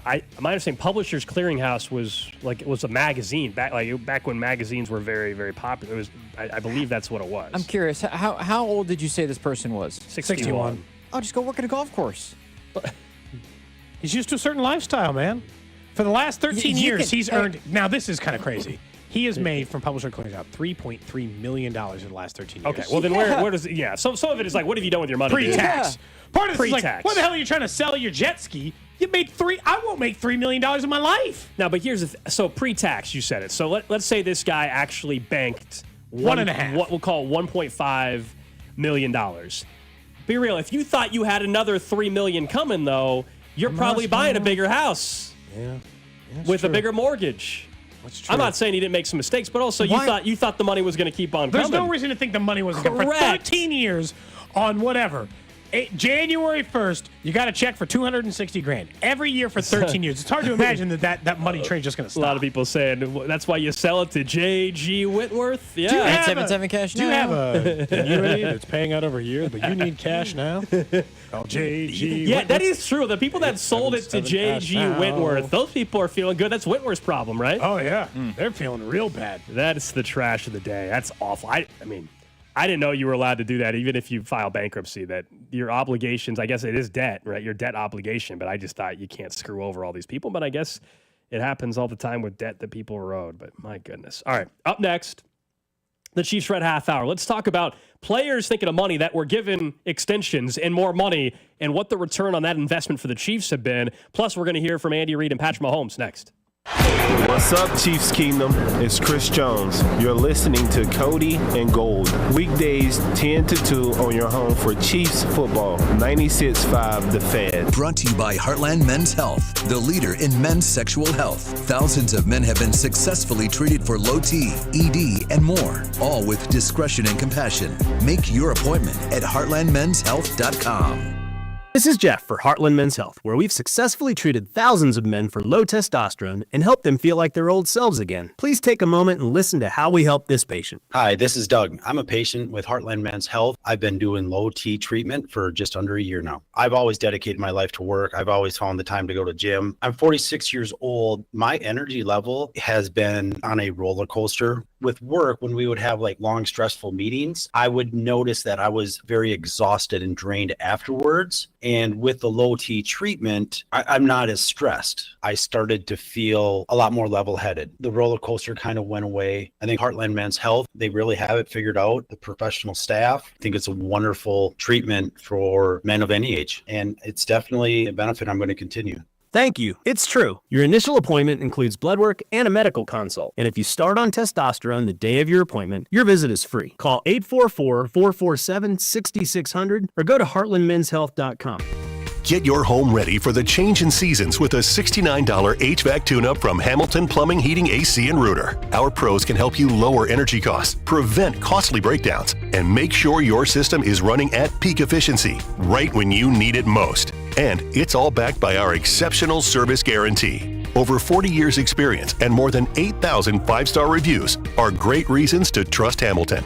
Visit callhamilton.com for details, terms, and conditions. License number 2025-11121. I love how Hy-Vee is always finding new ways to save me money, like the new lower prices in every single department. And I really love how much I save on fuel with my Fuel Savers card. I saved 47 cents per gallon last week on fuel at Hy-Vee. So this is big. Thursday, September 18th, for 1 day only, you'll earn a 50-cent per gallon fuel discount when you spend just $50 on groceries. It's this Thursday only at Hy-Vee. It's game day, and nothing says Chiefs football like the aroma of a tailgate grill. Kick off your pregame party with a Kingdom Meat Bundle from Hy-Vee. Get 4 boneless chicken breasts, 4 pork chops, 4 bratwurst, and 4 chuck patties for just $30. Plus, get a 10-cent per gallon fuel saver.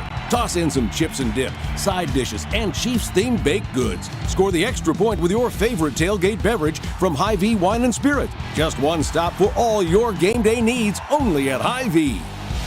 I'm McCall with Lee Summit Subaru, and it's time to make a big deal out of nothing. Announcing Lee Summit Subaru's 0% event. Up to 0% financing on select 2025 Subaru models for 72 months. And we have the largest selection of Subaru certified vehicles in Kansas City, starting as low as 1.9% for 72 months. 0% event and a lifetime warranty. Fall in love with driving again at Lee Summit Subaru.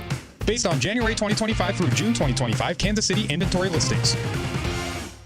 Hi, I'm Sam Silvio with M. Shamus Brazilian Grill in the village of Burlington Creek. Holidays will be here before you know it, and M. Shamus is ready to get a jingle from you. From our all-you-can-eat hot and cold gourmet salad bar to our 12 cuts of beef, lamb, pork, or chicken. Go to mshamus.com to order our famous Brazilian glazed holiday hams in advance, or set a holiday party date for a table of 1 to a party of 100. Go to mshamus.com and discover the joy of dining. What's up, guys? It's Drew. You know, I think everybody in life wants to perform at their best when they really need to, whether it's your job, whether it's in your personal life or anything like that. People want to be able to perform at their best and be more confident where it counts. Blue Chew can help you be more confident where it counts. Blue Chew is a small chew for a big difference. You'll have flashbacks to your glory days, and day nights just got longer and better for everyone because showing up matters during life's most exciting moment. It's not just about performance either. Give her group chat something to talk about. Nothing makes you more of a legend than a little Blue Chew to have you feeling fantastic. Turn oh no into oh yes with Blue Chew. You can discover your options at BlueChew.com. There's a special offer there for you. Get your first month of Blue Chew free when you use the promo code KFNZ at checkout. Just cover $5 for shipping. That's BlueChew.com, promo code KFNZ. Then you'll be ready to chew it and do it. Here we go. Count on Sundays with the NFL on CBS and Paramount Plus. This is incredible. Watch your local NFL game live all season long. And he's in for a touchdown. Visit ParamountPlus.com/NFL to get started today. Wesley Financial Group is not a law firm. Hi, I'm Chuck McDowell, the timeshare cancellation guy. In 2011, I founded Wesley Financial Group with one goal in mind: to help honest folks out of their timeshares permanently. Today, I run Wesley with my two sons, a real family business, treating every client and every employee like we'd want our own family treated. That philosophy has helped us grow into the largest, most trusted timeshare cancellation company in the United States. Fortune magazine even recognized us as one of the best places to work. Why? Because we genuinely care. In fact, some of our former clients were so moved by their experience working with us, they joined our team so they could help others to timeshare freedom. If you're stuck in a timeshare, give us a call. Let our family help your family. Call Wesley now for your free timeshare exit kit. 800-814-1500. That's 800-814-1500. 800-814-1500. Pro Savings Days are back at Lowe's. My Lowe's Pro Rewards members save even more with limited time doorbuster deals. Get your choice. DeWalt Elite Series saw blades, now $9.98. Valid through 9/17. Selection varies by location while supplies last. Loyalty program subject to terms and conditions. See Lowe's.com/terms for details. Subject to change. Oh, could this vintage store be any cuter? Right? And the best part? They accept Discover. Accept Discover? In a little place like this?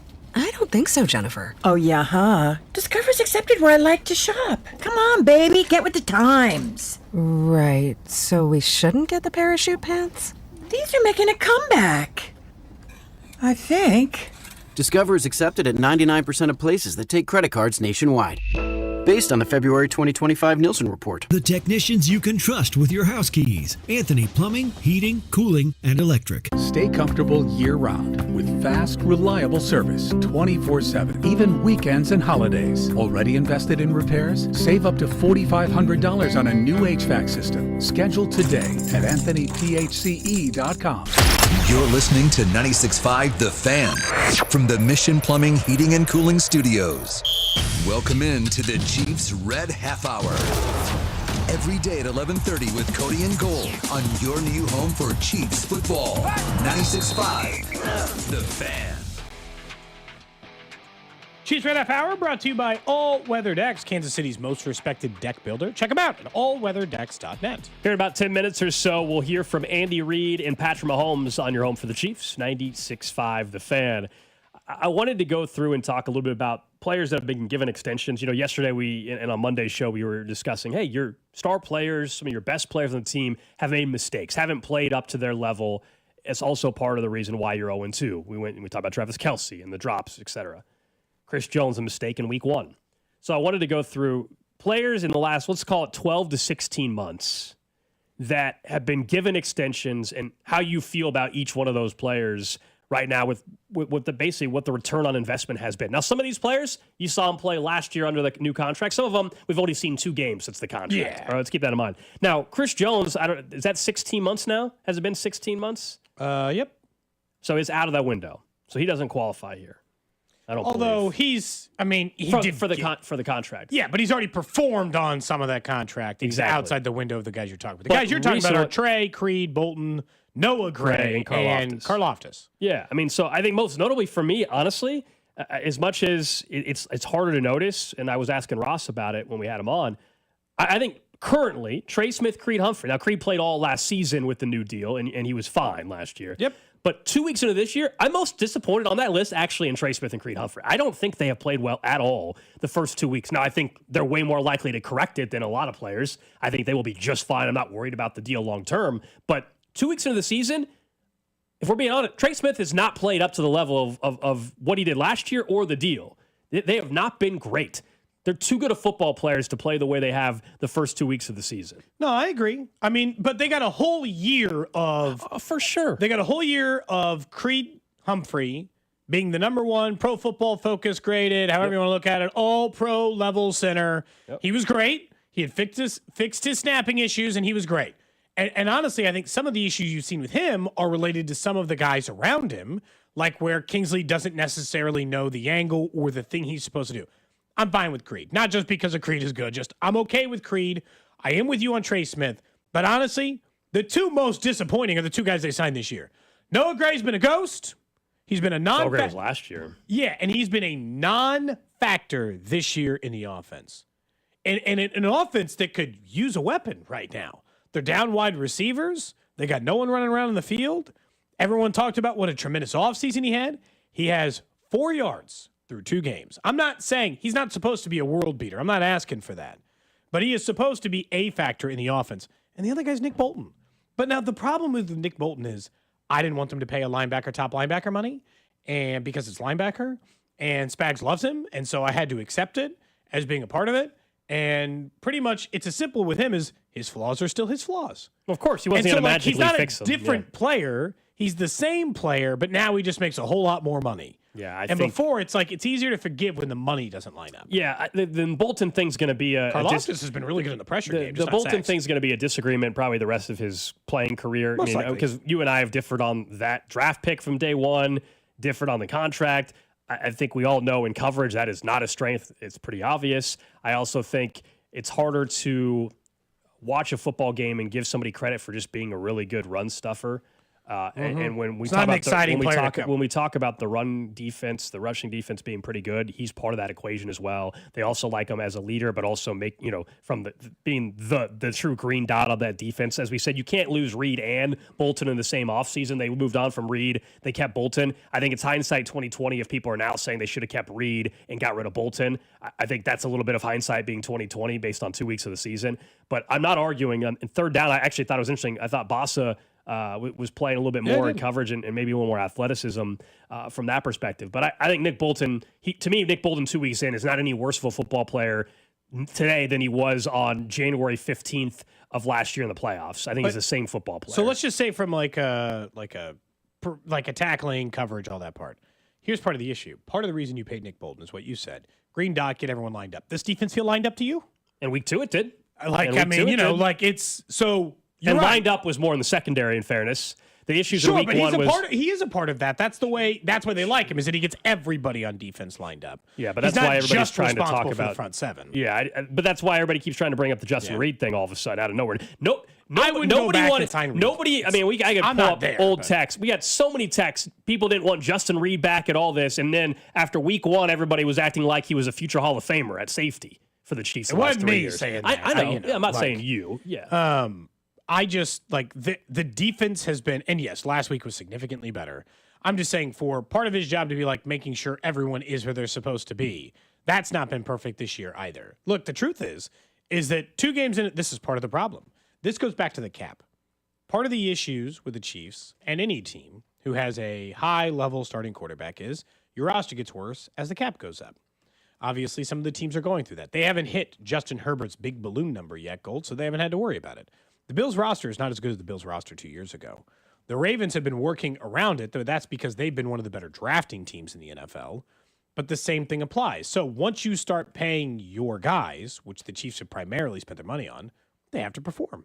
Reid and Trey have to be a part of one of the best offensive lines in football. And you and I both said that. We said we'd just give them a few weeks while they work out a second-year left guard and a rookie left tackle, but they also are not living up to their end of the bargain. This one, yeah. I would say, generally speaking, Karlaftis might be the only person who's played up to the contract to this point, at least for this year. Obviously, Reid played great last year, and Trey played really well last year. Someone says, you just hate Bolton because he went to Mizzou. I don't think I can say that word. Salty Jayhawk. Well, if you're just defended Bolton. if you're going to text in and try to take a shot for some weird random reason, at least know what the hell you're listening to. Did you see what he responded with after you texted him? Yes, he said, UKU fans don't understand. With all due respect to Cody. He says, stick to lacrosse, Joko boy. With all due respect to Cody on this one, not to the texter on this one, but to you, Cody was the one trashing Nick Bolton. I've been, since he was in the league, admittedly. Oh, I hated that pick from day one. I've been a fairly strong Nick Bolton defender on the show. So again, if you're going to try to take a shot, I would at least be correct. I know it's tough for maybe, if you're a Missouri grad, I don't know if that's tough for you to comprehend it. I'm not sure, but you were wrong on that. I was actually defending Bolton. The Jayhawk was. So Cody, who is more of the Missouri guy, was actually not defending him. In fairness, I have come around to the idea that Nick Bolton holds value to this team. I didn't throw a fit when they gave him the contract. My stance in linebacker is my same stance in running back. It is a low-value position. I like spending my money on high-value positions. I like quarterbacks and wide receivers and defensive ends and corners, and I like dropping a lot of dough there, and I like keeping linebacker and running back in positions that have been fairly easy to replace. For instance, Bolton. You're like, well, can we replace Bolton? I'm like, I don't know. He was found at pick 60 in the second round. That seems like an easy enough position to replace. I know I can't replace Chris Jones. A lot of good linebackers come out of the second round. I know I can't replace Chris Jones at 60 in the second round very often. I know I can't replace Trent McDuffie at pick 70 in the third round. My whole thing is more positional value. He has weaknesses, and I understand his weaknesses, and he has strengths, and I understand Bolton's strengths. The question whether or not is he to this point playing up to the contract he was given? I think the answer for almost every person on this list this year is no. That's why they're 0-2. Yeah. Last year, there's guys who had earned it a little bit, including Trey didn't play under his contract. Reid earned his contract last year. I'd say Noah Gray earned his contract last year and did a nice job for the team. And so did George Karlaftis. I think and there's a lot of season left, right? So nobody is saying you should be regretting the deal yet. But it's just saying when you look at the performance from multiple players, there's a lot of guys they have given money to, and some of those guys aren't stepping up. And if you look at, so I went and I looked at George Karlaftis. So I don't know, I forget what the expectation was exactly, but 10 sacks? 10, 12 sacks? Yeah. So, okay, if the expectation is 12, then he is underperforming those. He's on pace for 8 sacks this year through 2 games. Yeah. So he's also third in the NFL He's getting to the quarterback. I was going to say he's getting there. He's just not finishing the sack. Yeah. We got to get to I'm not going to try to defend Karlaftis. I would just say 2 weeks into the season, pacing stats are a disaster. There's a lot of pacing for 1,000 yards. Pacing stats 2 weeks in are kind of tough. That's all. We are late for a break. Up next, we're going to hear from Andy Reid and Patrick Mahomes right here on 96.5 The Fan. What's up, Kansas City? This is Bobby Witt Jr., and you're listening to Cody and Gold, weekdays starting at 10 on 96.5 The Fan. Brought to you by Heartland Men's Health, the leader in men's sexual health. Thousands of men have been successfully treated for low T, ED, and more, all with discretion and compassion. Make your appointment at heartlandmenshealth.com. Hello all, Steve here with Connolly Plumbing Solutions, your neighborhood plumber. This is when we start working in our yards. Be careful that your outside faucet didn't burst over the winter. Maybe you've discovered that it doesn't work very well. This month we are offering an outside faucet replacement special with access for only $3.99. So call Connolly Plumbing Solutions, your neighborhood plumber, at 913-768-7676 or visit ConnollyPlumbingSolutions.com to schedule. Finding great candidates to hire can be like, trying to find a needle in a haystack. Sure, you can post your job to some job board, but then all you can do is hope the right person comes along, which is why you should try ZipRecruiter for free at ZipRecruiter.com/free. ZipRecruiter doesn't depend on candidates finding you. Its powerful technology identifies people with the right experience and actively invites them to apply to your job. You get qualified candidates fast. So while other companies might deliver a lot of hay, ZipRecruiter finds you what you're looking for. The needle in the haystack. 4 out of 5 employers who post a job on ZipRecruiter get a quality candidate through the site within the first day. ZipRecruiter, the smartest way to hire. And right now, you can try ZipRecruiter for free. That's right, free. Just go to this exclusive web address, ZipRecruiter.com/free. That's ZipRecruiter.com/free. ZipRecruiter.com/free. $5,000. That's the average amount of money people in the U.S. are now spending on gas in a year. $5,000. That's crazy. If you drive, you have to download Upside, the free app that gives you cash back every time you get gas. That's right. You can earn real cash back with Upside just by buying the gas you're already buying. You can literally start earning cash back today. I use Upside every time I fill up, and I've already made around $200-$300. You're putting gas in your car anyway. Why not get real cash back? If you like free money, download Upside. I'm saving the cash I earn from using Upside to help pay for a vacation later this year. Download the free Upside app now to earn cash back every time you buy gas. Use promo code CODE to get an extra 35 cents per gallon on your first tank. You can cash out anytime right to your bank, PayPal, or a gift card for Amazon and other brands. Just download the free Upside app and use promo code CODE for a 35 cents per gallon bonus on your first tank. That's code CODE for a 35 cents per gallon bonus. As we get older, we don't heal as quickly as we used to. And if you're suffering from joint pain, you probably think, hey, a good night's sleep will make it better. But then you wake up and the pain is still there. Stop letting that pain dictate your life and your day and start living again pain-free. It's time to see my friends at QC Kinetics. They use regenerative medicine, advanced cellular treatments that help your body heal and restore the damage in your joints, not cover it up, actually help heal and restore. And the results are long-term lasting relief. QC Kinetics uses no surgery, no drugs, no long-term recovery, just a smarter, natural way to get your freedom back. So grab your MRIs and your x-rays and get in touch with my friends over at QC Kinetics. They'll make sure you're a good candidate and your first consultation is free. So call now, 816-412-6299. That's 816-412-6299. Off 435 in State Line and in Gladstone. Appointments on Saturday with QC Kinetics. Hey friends, it's noisy out there with information coming at us all day, every day. It's hard to know what to trust, and the world of wealth management is no exception. That's why UMB Private Wealth Management helps you tune out the noise and tune into what matters most. They'll create a financial plan based on your unique goals, so it's your voice that comes through loud and clear. Get financial clarity. Go to umb.com/privatewealth to schedule an appointment. That's umb.com/privatewealth. Tulsa is my home now. Academy Award nominee Sylvester Stallone stars in the Paramount Plus original series, Tulsa King. This distillery is a very interesting business, and we gotta know the enemy. From Taylor Sheridan, co-creator of Landman. What are you saying? I'm a rat! If you think you're gonna take me out, it's gonna be really difficult. Tulsa King, new season streaming September 21st, exclusively on Paramount Plus. Nationwide is so much more than a great insurance company. They're one of America's largest financial services companies. Like how I'm more than Saquon Barkley, the NFL's reigning leading rusher. I'm also the NFL's leading husher. Shh, hush up back there. Wow, I might have just set the hushing record. Well, almost. For your insurance and financial needs, Nationwide is on your side. Nationwide Investment Services Corporation, member FINRA, Columbus, Ohio.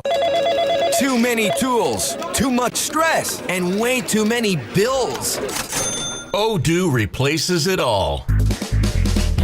One connected platform for every part of your business, so you can work faster, smarter, and for less. Odoo, the only software you'll ever need. Try it free today at odoo.com.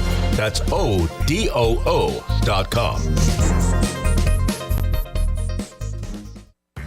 This is the story of the one. As a custodial supervisor at a high school, he knows that during cold and flu season, germs spread fast. It's why he partners with Grainger to stay fully stocked on the products and supplies he needs, from tissues to disinfectants to floor scrubbers. all so that he can help students, staff, and teachers stay healthy and focused. Call 1-800-GRANGER, click Grainger.com, or just stop by. Grainger, for the ones who get it done. So, your small business is outgrowing your garage. You could go online, find a space, and get catfished. Or you could work with an agent who's a realtor, here to guide and help protect you from the surprises you didn't see coming. Realtors are members of the National Association of Realtors. Right by you. This is the story of the one. As a custodial supervisor at a high school, he knows that during cold and flu season, germs spread fast. It's why he partners with Grainger to stay fully stocked on the products and supplies he needs, from tissues to disinfectants to floor scrubbers, all so that he can help students, staff, and teachers stay healthy and focused. Call 1-800-GRANGER, click Grainger.com, or just stop by. Grainger, for the ones who get it done.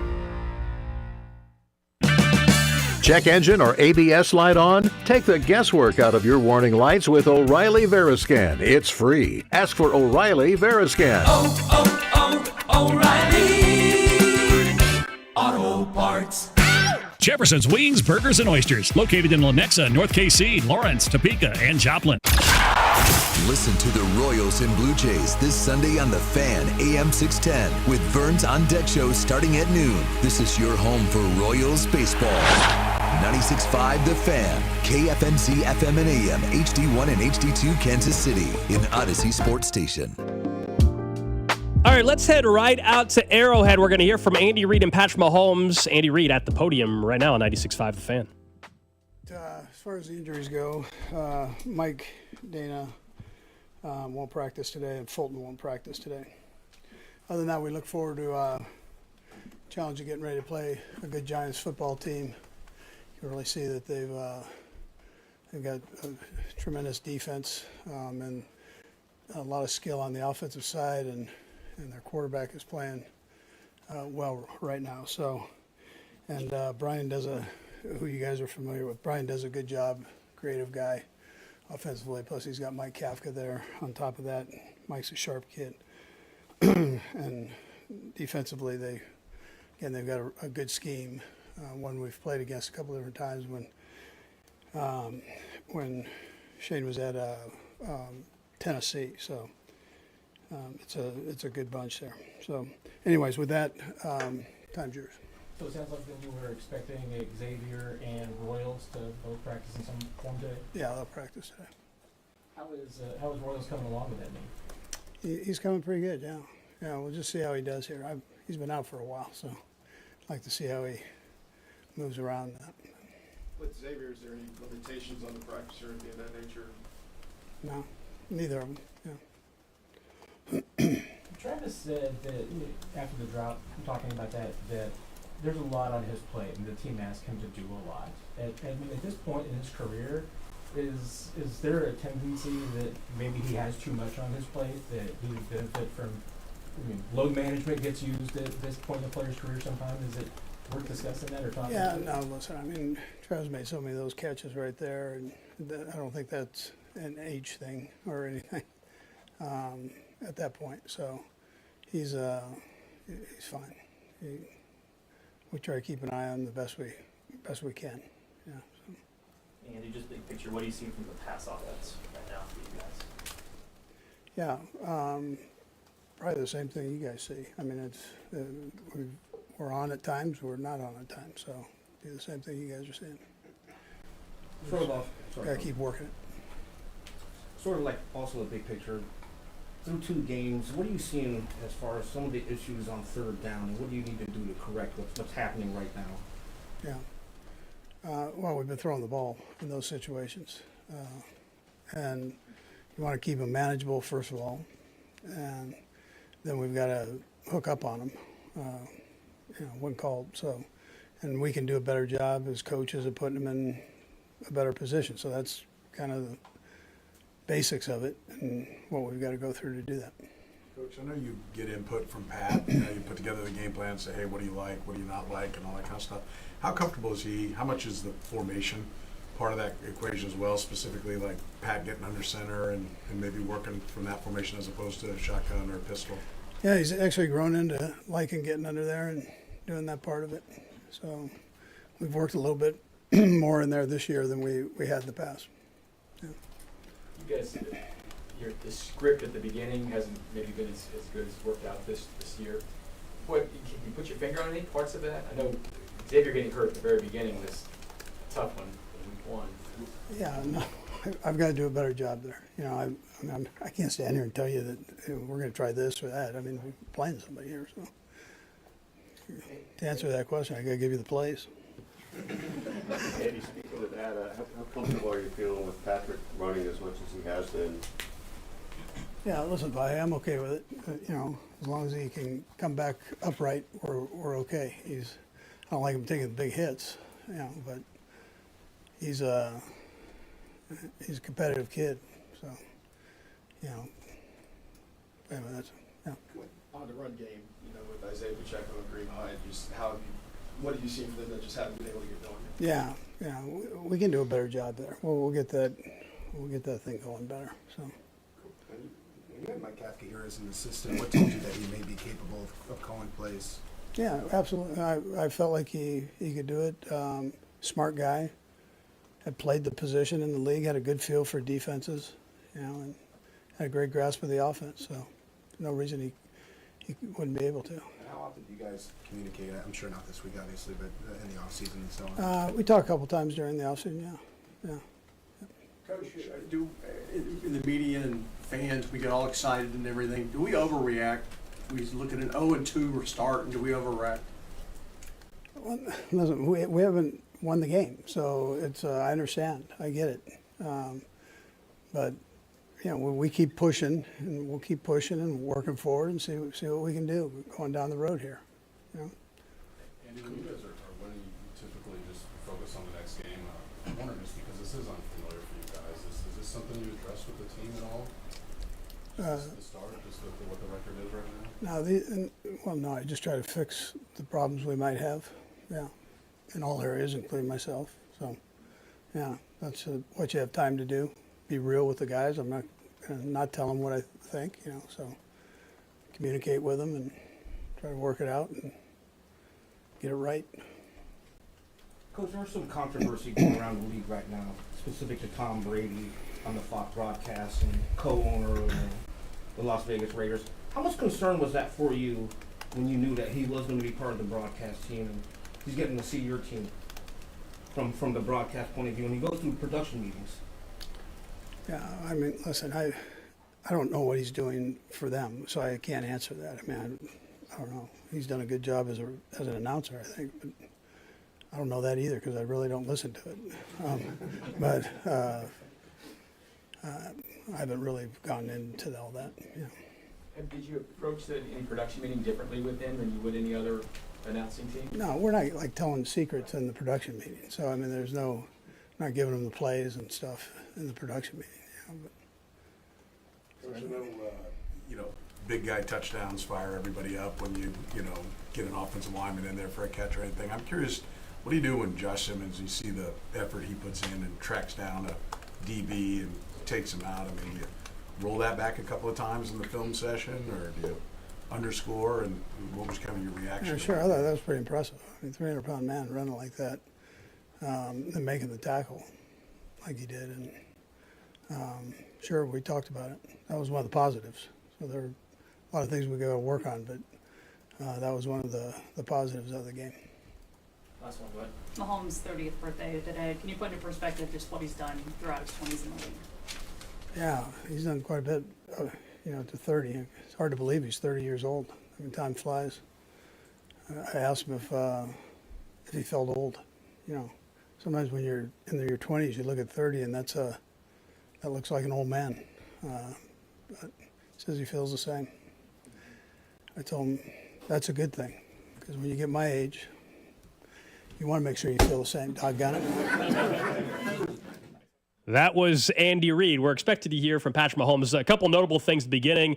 Jalen Royals and Xavier Worthy will practice today. We don't know if they'll be limited. Obviously, that's something we won't learn until a little bit later on today when the official practice report comes out. But obviously, really positive sign. Not just that Worthy is practicing, which is the big one, and everybody thinks there's a good chance he plays maybe Sunday. But this is the first practice Jalen Royals has had, Cody, in the regular season because this knee tendonitis has been a thing. I'm not saying he's going to come in whenever he can play and be a star right away. But given the current issues in the wide receiver room and offensively, a guy you drafted, a decent spot in the draft, wouldn't hurt to have him available. So I like seeing that. Unfortunately, on the flip side, Mike Dana, Christian Fulton, not practicing. It's so weird how we look at it. Christian Fulton hasn't been a part of either game plan the way it worked. He barely played in the first game, and he got hurt early enough in the second one that he wasn't a major factor there either, Gold. So they're already kind of accustomed to playing without Christian Fulton. Pass rush, however, Dana is more important than their Royals. I'm not going to count on much for this week, but I'll take all the weapons back they can get.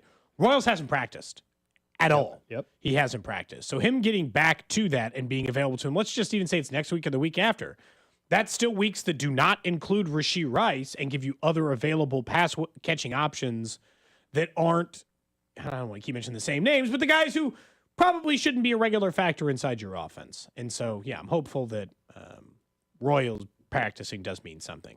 Andy, by the way, barely tells stuff in the press conference most of the time. I seriously doubt he's ever told. Short. Like, today was very, like basically, Cody, do you think you like what you saw from blank player? Yeah, I like what I saw from blank player. Like, it was very, and then he said, I think Tom Brady's good in the booth, although I've never really listened to it, so I guess I don't actually know.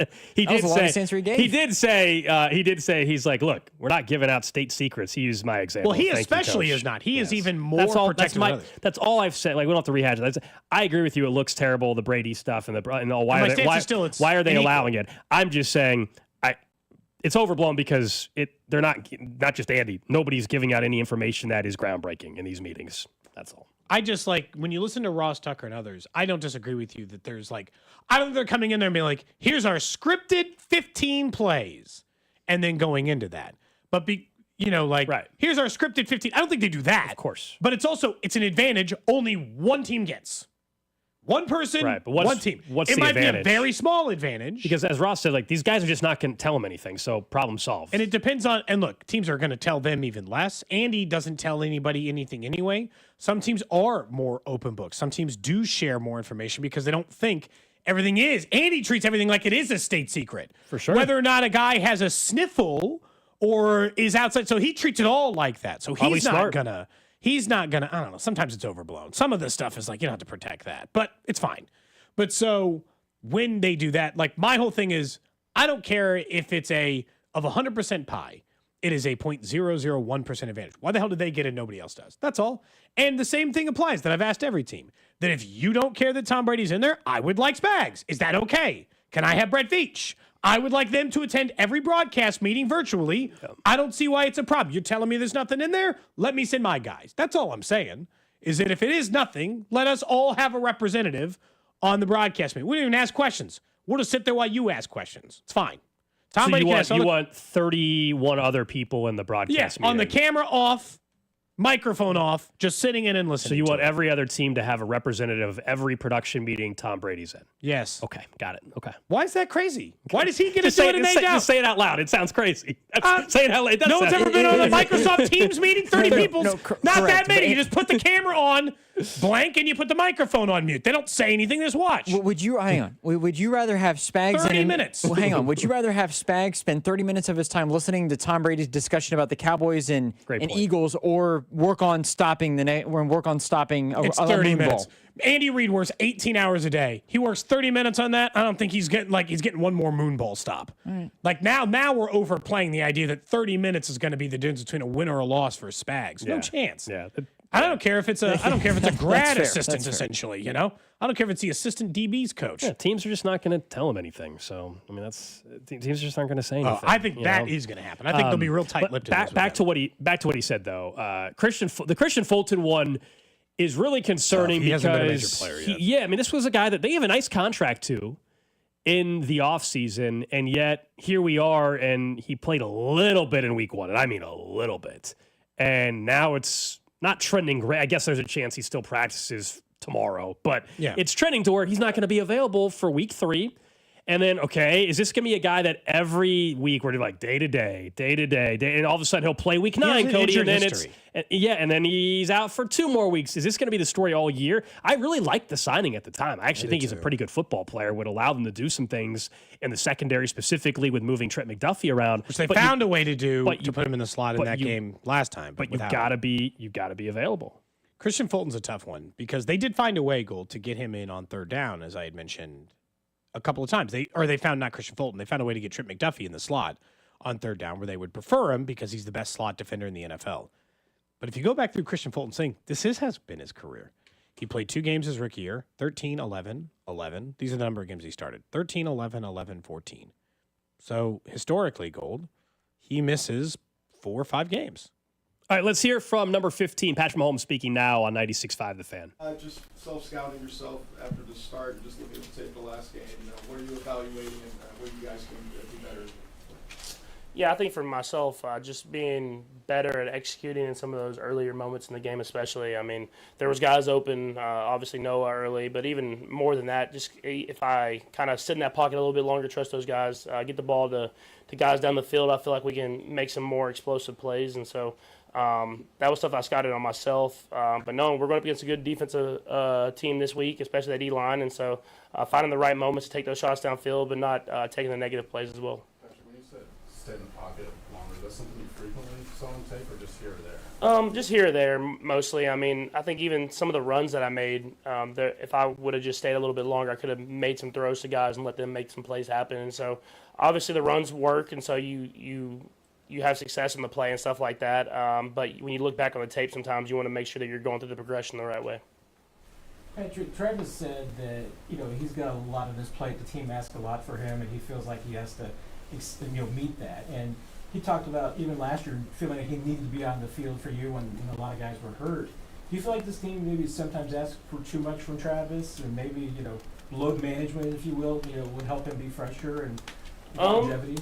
I honestly don't know. I mean, I know he wants to be out there at the end of the day. I mean, he wants to have the chance to make the plays happen, and he's made the plays happen for years. And so, I don't feel like we asked for too much from him, but I mean, we asked for him to be out there and be himself and just be who he is. And I think that in itself is enough for us. And so, I wouldn't. That's probably a question you can ask Trav. But I feel like he's in a good spot, and it's hard to get him off the field. I know that. Patrick, in the past, you talked about explaining to guys. You had to explain to guys, just keep running. If I'm scrambling, I'm going to find you if you're open. Have you had to explain that to Taekwon at all, or anyone else?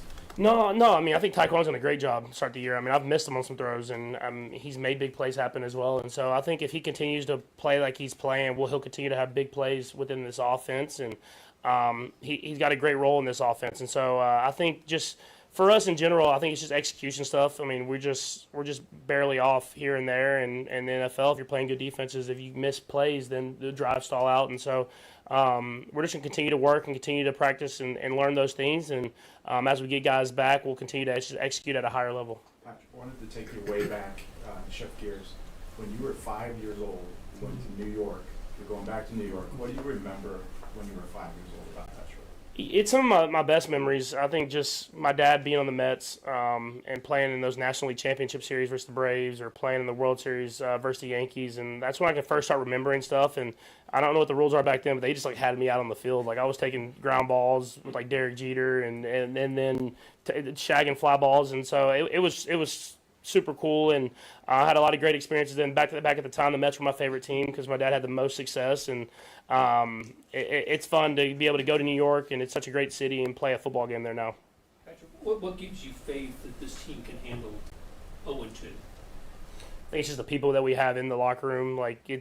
Even though we've never been 0-2, we've had stretches where we've lost big games kind of consecutively, and guys have responded. It's about the character of the guys in the locker room more than it is the play on the football field. And I think that we have the guys that are going to continue to work. They're not going to let this kind of push them down, and they're going to use it, if anything, as motivation to be even better. And so I think that gives me the most faith. And then the coaches that we have, they'll continue to push to be even better. And so we'll have a great week of practice this week, and knowing we're going to play our best football to win a game against a good football team in the Giants. I mean, you have had a couple of times in your career where you've lost a couple of games in a row. It hasn't been the beginning, as you said. But what do you have to do specifically, not on the field? Is there a responsibility in the meeting rooms and all that stuff, or you or you just still play it 1 week at a time and don't try to make anything bigger? You take it 1 week at a time, but I think just continue to even amplify the little details. I mean, sometimes when you're winning a lot, those little details get lost, and that's how you lose. But when you lose early like this, you have to really just focus on those little details and maximize those. And then you try to set the example on the practice field and stay after and do extra stuff and do a little bit here and there and push other guys to do the same. And so we're really good at that. And I feel like we've had great weeks of practice. And so that's why I have faith, is that I know how these guys are working and how hard these guys are pushing to be even better. And so now it's just about putting it together on game day, which I've seen these guys do before. And so I have faith that we'll do that. How positive, Patrick, was it for you, because we didn't get to ask you this last week, how positive was it for you to see Xavier on the practice field, to get a couple days with him? And what are you hoping to reestablish with him if he is able to go on Sunday? Yeah, I think more than anything, is having him out there is just a threat in general. I mean, he can at any moment take a pass, and short or long, and he could take it to the house. And so having him out on the practice field was very encouraging last week, because, I mean, obviously we didn't know after that injury in Brazil, but seeing him out there, I mean, he wanted to stay out there. It was kind of like holding him back. And so hopefully we can go through a good week of practice and have him out there. But if not, guys will step up and guys will make plays. And so I'm just excited to get those guys back and be able to go out there and try to have some success on offense better than we did this last week. We'll go across the room. Go ahead. Patrick, I'm sure you're too busy to be thinking much about this, but sometimes the 30th birthday is a reflective time. I just wonder if it's a particularly meaningful birthday to you, and what thoughts you have about that. Yeah, I mean, it's meaningful in a sense. It's always hard for me, my birthday in general, especially this year with the losses, but being early in the season, you're so focused on football and trying to get us going in the right direction. But we celebrated in the off season, and we went down, and I hung out with some of my friends. We all grew up together, and you see them, and like I'm a little ahead of them, but all of them, their wives are pregnant, and like they're getting they're finally at like their jobs that they're going to have for the rest of their lives and stuff like that. And so it is cool to see everybody moving on in life and building their own families, and see how we've came from Little League baseball to where we are now. And Andy said you told him you don't feel any different today. No, I feel the same. I got kids, man. I've been 30 forever. There you go, Patrick Mahomes. Oh, they're still going. Okay. With it being a new offensive line initially here, I mean, how much confidence do you have that you can go through your progression when you have the time? I have confidence in it. I just got to continue to show that on game days. I think that's probably the biggest thing I saw, is that there was times where I left the pocket early this last week, even on some of the runs. And I'm like, if I could just sit in that pocket and trust those guys, they're going to protect. I mean, that's a good Eagles defensive line, obviously, and we're going up against another great challenge. But the more I trust him, I think the better the offense will be. And so I'm going to continue to do that and try to hang in that pocket and make throws down the field. Kirby? You mentioned having the confidence to make those kinds of throws, but how much of that also has applied to some of the struggles on third down that y'all are facing now? Yeah, I mean, obviously you want to continue to get the chains moving, but there's a time and a place where you got to take the shots down the field. And even like the throw to Taekwondo I had down the sideline that barely missed early in the game, I thought that was the right decision. It's just we just didn't execute it at the right time. And so you look back on that stuff on film, and you have to take those shots, because those are shots that can change games. And but knowing when to do that and when to just move the chains and do stuff like that is something that we'll continue to work on. Patrick, you guys haven't had a lot of success in the run game, the cold runs, not necessarily your scrambles and everything, but the analytics say that they're not really stacking the box on you. And is that, a big part of the problem, is that you go into the runs when the alignment says, hey, that's what we need to do, and you're not getting the productivity there? I think it's something you continue to trust in. I mean, that's part of football, is being able to trust in the run game, and whenever they are in the light boxes, run the football and force them to come down to throw some of the shots down the field.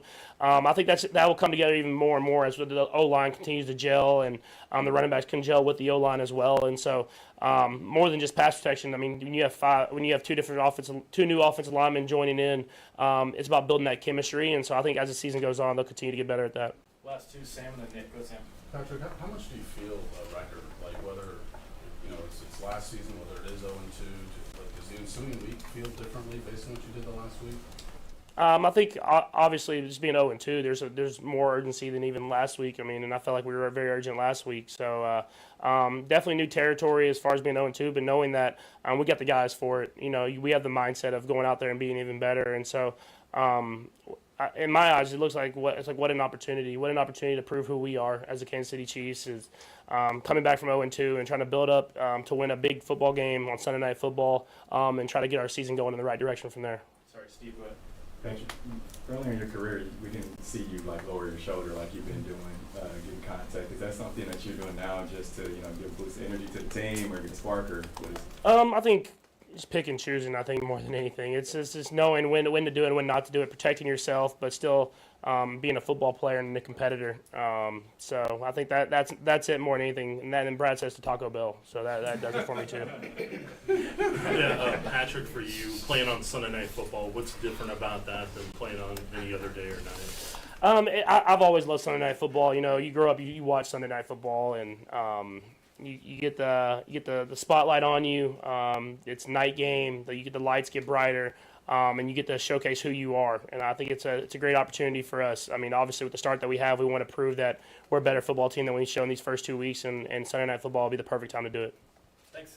There you go. Patrick Mahomes speaking here on 96.5 The Fan. Yeah, Sunday Night Football, it's a big deal, man. You get the Carrie Underwood intro as well. You get everything. Sunday Night Football. Great theme. I actually like Tirico and Collinsworth. So. I do too.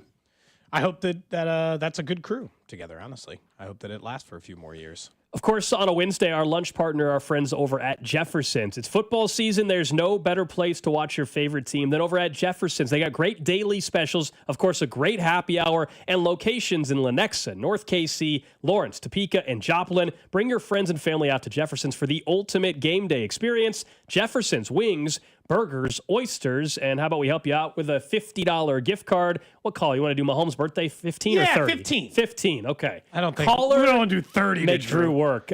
Caller number 15 to 913-586-7965. 913-586-7965. Caller number 15. Easily the most interesting stuff out of there from Patrick Mahomes is about where this team is and the feeling of being 0-2. Look, he's right in the sense that you can prove a lot and show a lot of your fortitude by overcoming it, erasing it quickly, and becoming a team that is back on the winning side of things. But they know what we know, man. He's like, we felt pretty urgent after 0-1 with the Eagles in town. Now, it's up to 1,000. Because the problem is if you lose to the Giants this Sunday, it will instantly feel like a lost season. Instantly feel that way.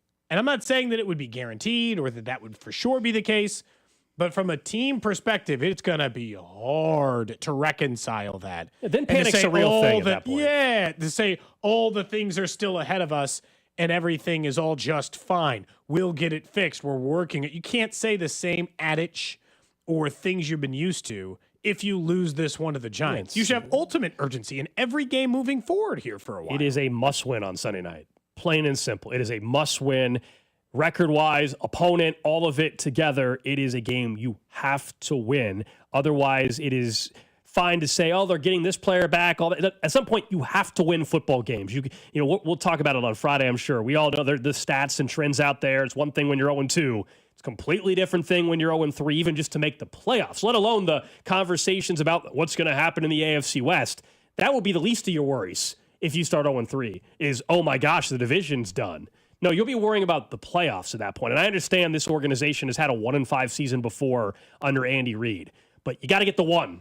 You got to get the one, get to 1-2, and we can worry about the Baltimore Ravens the next week and see if it's 2-2 or it's a 1-3 start. You can't start 0-3. You just can't do it. No, there's you can't afford it at any point of the season. And so if you don't, you're going to run into an issue. Drew, you're turning 30 soon, right? Next month. And so what do you make of Mahomes, who just turned 30 today, saying, now he's got kids and stuff. You don't, obviously, but he said, he's felt 30 for a while. We were giving you a hard time a few weeks ago because we think, the public posting of the workout stuff, we think that is the 30-year-old thing going on here. Oh, no, I would say over the last year, there's been I've not grown up, I guess, in a way, but like reflecting on this year, there's a lot that's going on where I've like grown up in a way where I'm, confident and everything like that. And that's why the Instagram posting is there. But yeah, I mean, I think it's I don't feel like I'm 30. 3-0. I don't, and I know people can just say ages. People can say age is just a number. I don't look, I embrace turning 30 here in 30 some days. Oh, perfect. I don't have a problem with it. I don't think. No, but it's the opposite. Feel Mahomes like said, I'm 30. I've been 30 forever. You're like, I've been 25 forever. I think you're going the other way. No, I've been 29 since October 21st of last year, and I'm going to be 30, and I'll continue on. Like I I don't have kids. You know, I'm very happy where I'm at. I feel what my age is. Happy birthday, Patrick. Do you want one for Drew?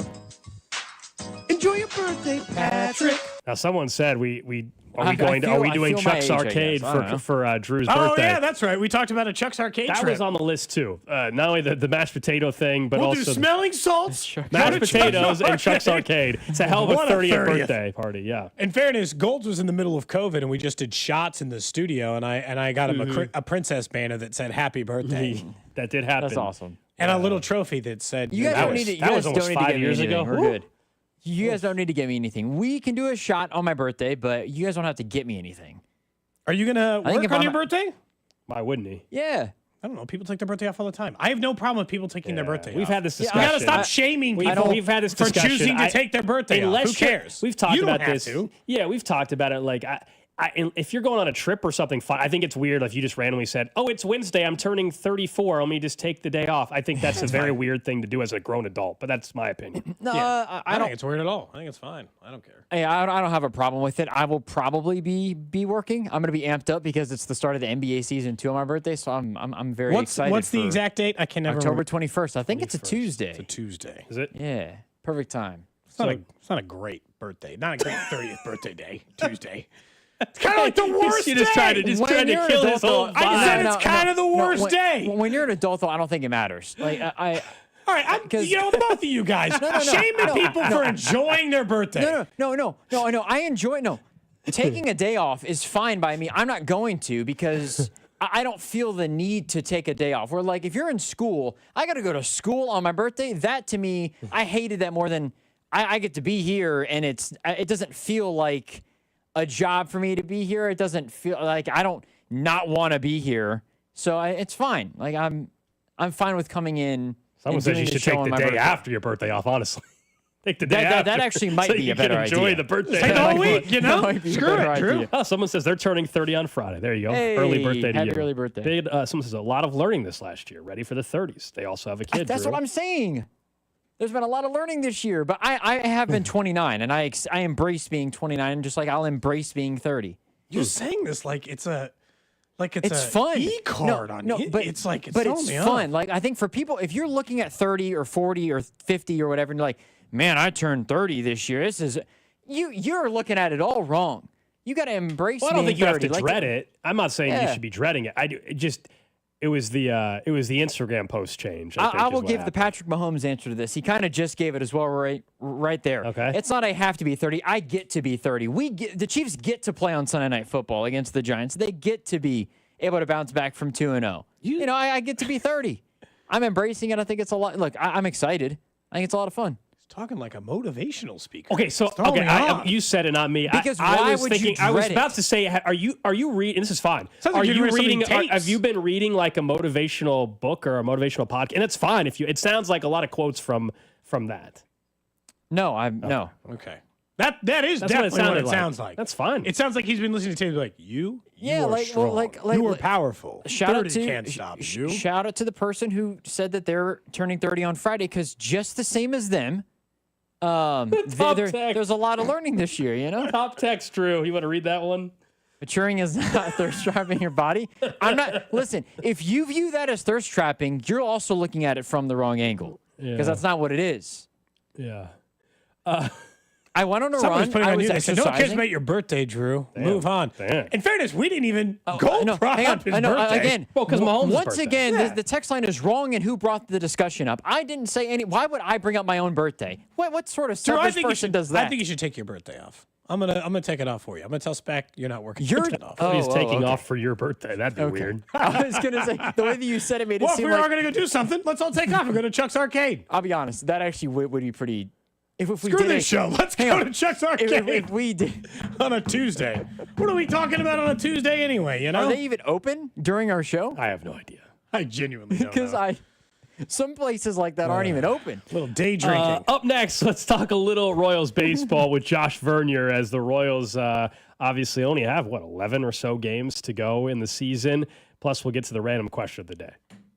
This is Wyatt Thompson, and you're listening to Cody and Gold, weekdays 10 to 2, right here on your home for K-State Athletics, 96.5 The Fan. Brought to you by Heartland Men's Health, the leader in men's sexual health. Thousands of men have been successfully treated for low T, ED, and more, all with discretion and compassion. Make your appointment at heartlandmenshealth.com.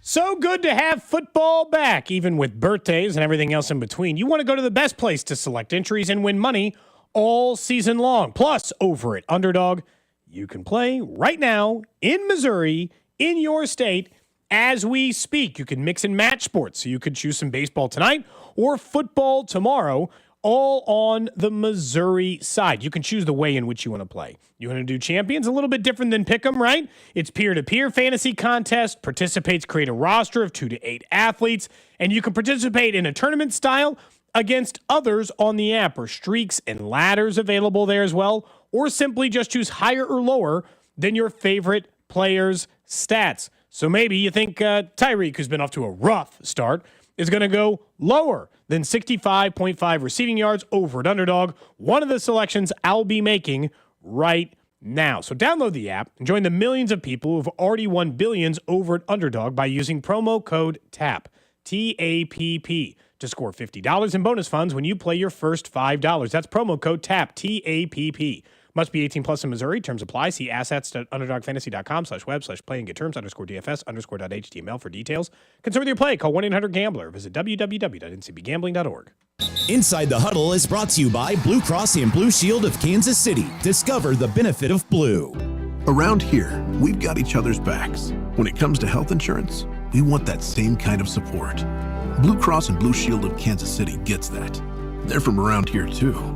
Backed by the national strength of the Cross and Shield, they help you make confident choices, no matter where you are. Blue Cross and Blue Shield of Kansas City. From here, for wherever you are. That's the benefit of blue.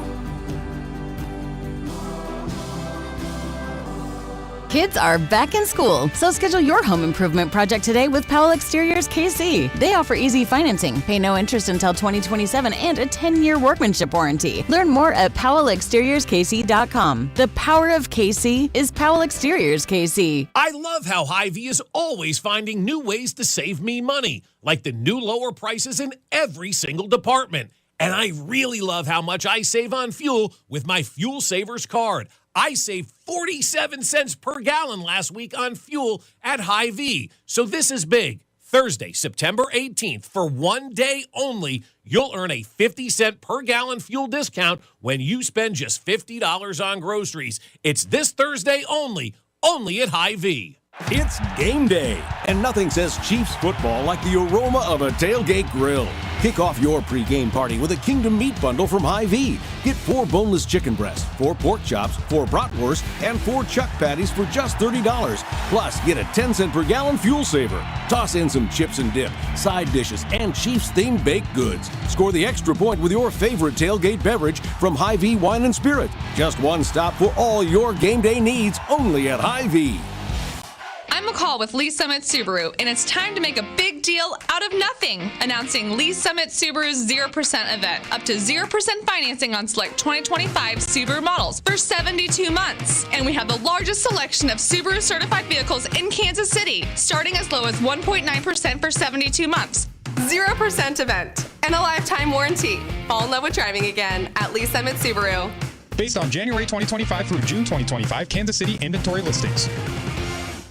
Hi, I'm Sam Silvio with M. Shamas Brazilian Grill in the village of Burlington Creek. Holidays will be here before you know it, and M. Shamas is ready to get a jingle from you. From our all-you-can-eat hot and cold gourmet salad bar to our 12 cuts of beef, lamb, pork, or chicken. Go to mshamas.com to order our famous Brazilian glazed holiday hams in advance, or set a holiday party date for a table of 1 to a party of 100. Go to mshamas.com and discover the joy of dining. Get your home ready for the change in seasons with a $69 HVAC tune-up from Hamilton Plumbing, Heating, AC, and Rooter. Our pros can help you lower energy costs, prevent costly breakdowns, and make sure your system is running at peak efficiency right when you need it most. And it's all backed by our exceptional service guarantee. Over 40 years experience and more than 8,000 five-star reviews are great reasons to trust Hamilton. Visit callhamilton.com for details, terms, and conditions. License number 2025-11121. Surfside Iced Tea and Vodka and Surfside Lemonade and Vodka. Proud partner of the Kansas City Royals. Each can of Surfside is only 100 calories. And the best part, 0 bubbles. Grab it at the K or ask for it at your favorite bars and liquor stores. Did you hear? Allstate car insurance now costs even less. So when you bundle with home, you can save even more. Check Allstate first to bundle and save with a new lower auto rate. You're in good hands with Allstate. Not available in every state. Only applicable for new auto insurance business. Rates will vary by several factors, including how you purchase the policy. Potential savings may vary. Allstate North American Insurance Company and Affiliates, Northbrook, Illinois. eBay has reinvented vehicle buying. From click to curb, everything's covered. Ever try to buy a car online and end up in a parking lot with a stranger and some blind trust? That era is over. Now with Secure Purchase, eBay isn't just where you find your car. It's where you buy it, start to finish. Title, financing, registration, delivery, it's all built in. This is the modern way to buy your next ride on eBay. eBay. Things people love. Secure Purchase is powered by Caramel Dealer Services, LLC, an eBay subsidiary. Hey, want to hear something great? Right now at Wendy's, you can get 2 of the #1 selling bacon cheeseburger in all fast food, the JBC, plus medium fries and a medium soft drink for just $8. Want to hear something else great? Double the burger means double the bacon. Now that's a game changer. 2 of the #1 bacon cheeseburgers with fries and a drink for just $8. Gotta be Wendy's. Limited time only. U.S. price and participation may vary. Request $8 JBC meal deal to obtain discount. Individual items at regular price. This is the story of the one. As a maintenance supervisor at a manufacturing facility, he knows keeping the line up and running is a top priority. That's why he chooses Grainger. Because when a drive belt gets damaged, Grainger makes it easy to find the exact specs for the replacement product he needs. And next day delivery helps ensure he'll have everything in place and running like clockwork. Call 1-800-GRAINGER, click Grainger.com, or just stop by. Grainger, for the ones who get it done.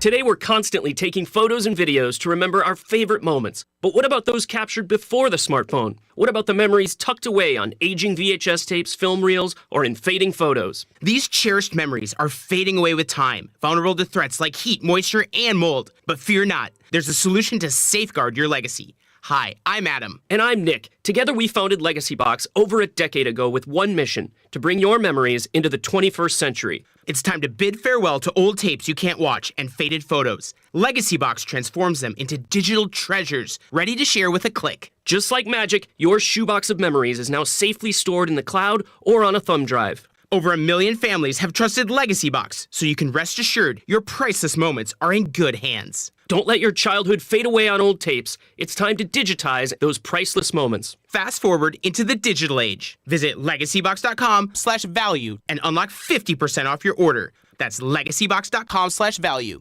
Arvest Bank, believing in the power of serving others. Arvest Bank believes in the power of serving others. That's why we're committed to supporting those who serve our communities. We believe that all communities deserve a financial partner who cares. Arvest. We believe. You're listening to 96.5 The Fan from the Mission Plumbing, Heating, and Cooling Studios. It was brought to our attention by Drew during the break. Did you see an Instagram post from a former member of the Chiefs? I follow very few athletes on Instagram. It's a real post from, 15, I don't follow him. I just saw it. 15 hours or so ago. Okay. From the airport. Is it McCole Hardman? It says, been a minute with a heart emoji, and it's a picture of the Welcome to Kansas City sign at MCI. Is it getting ready to tell me McCole Hardman? JRoss.5 on Instagram. Is that $1 in the jar for even mentioning it?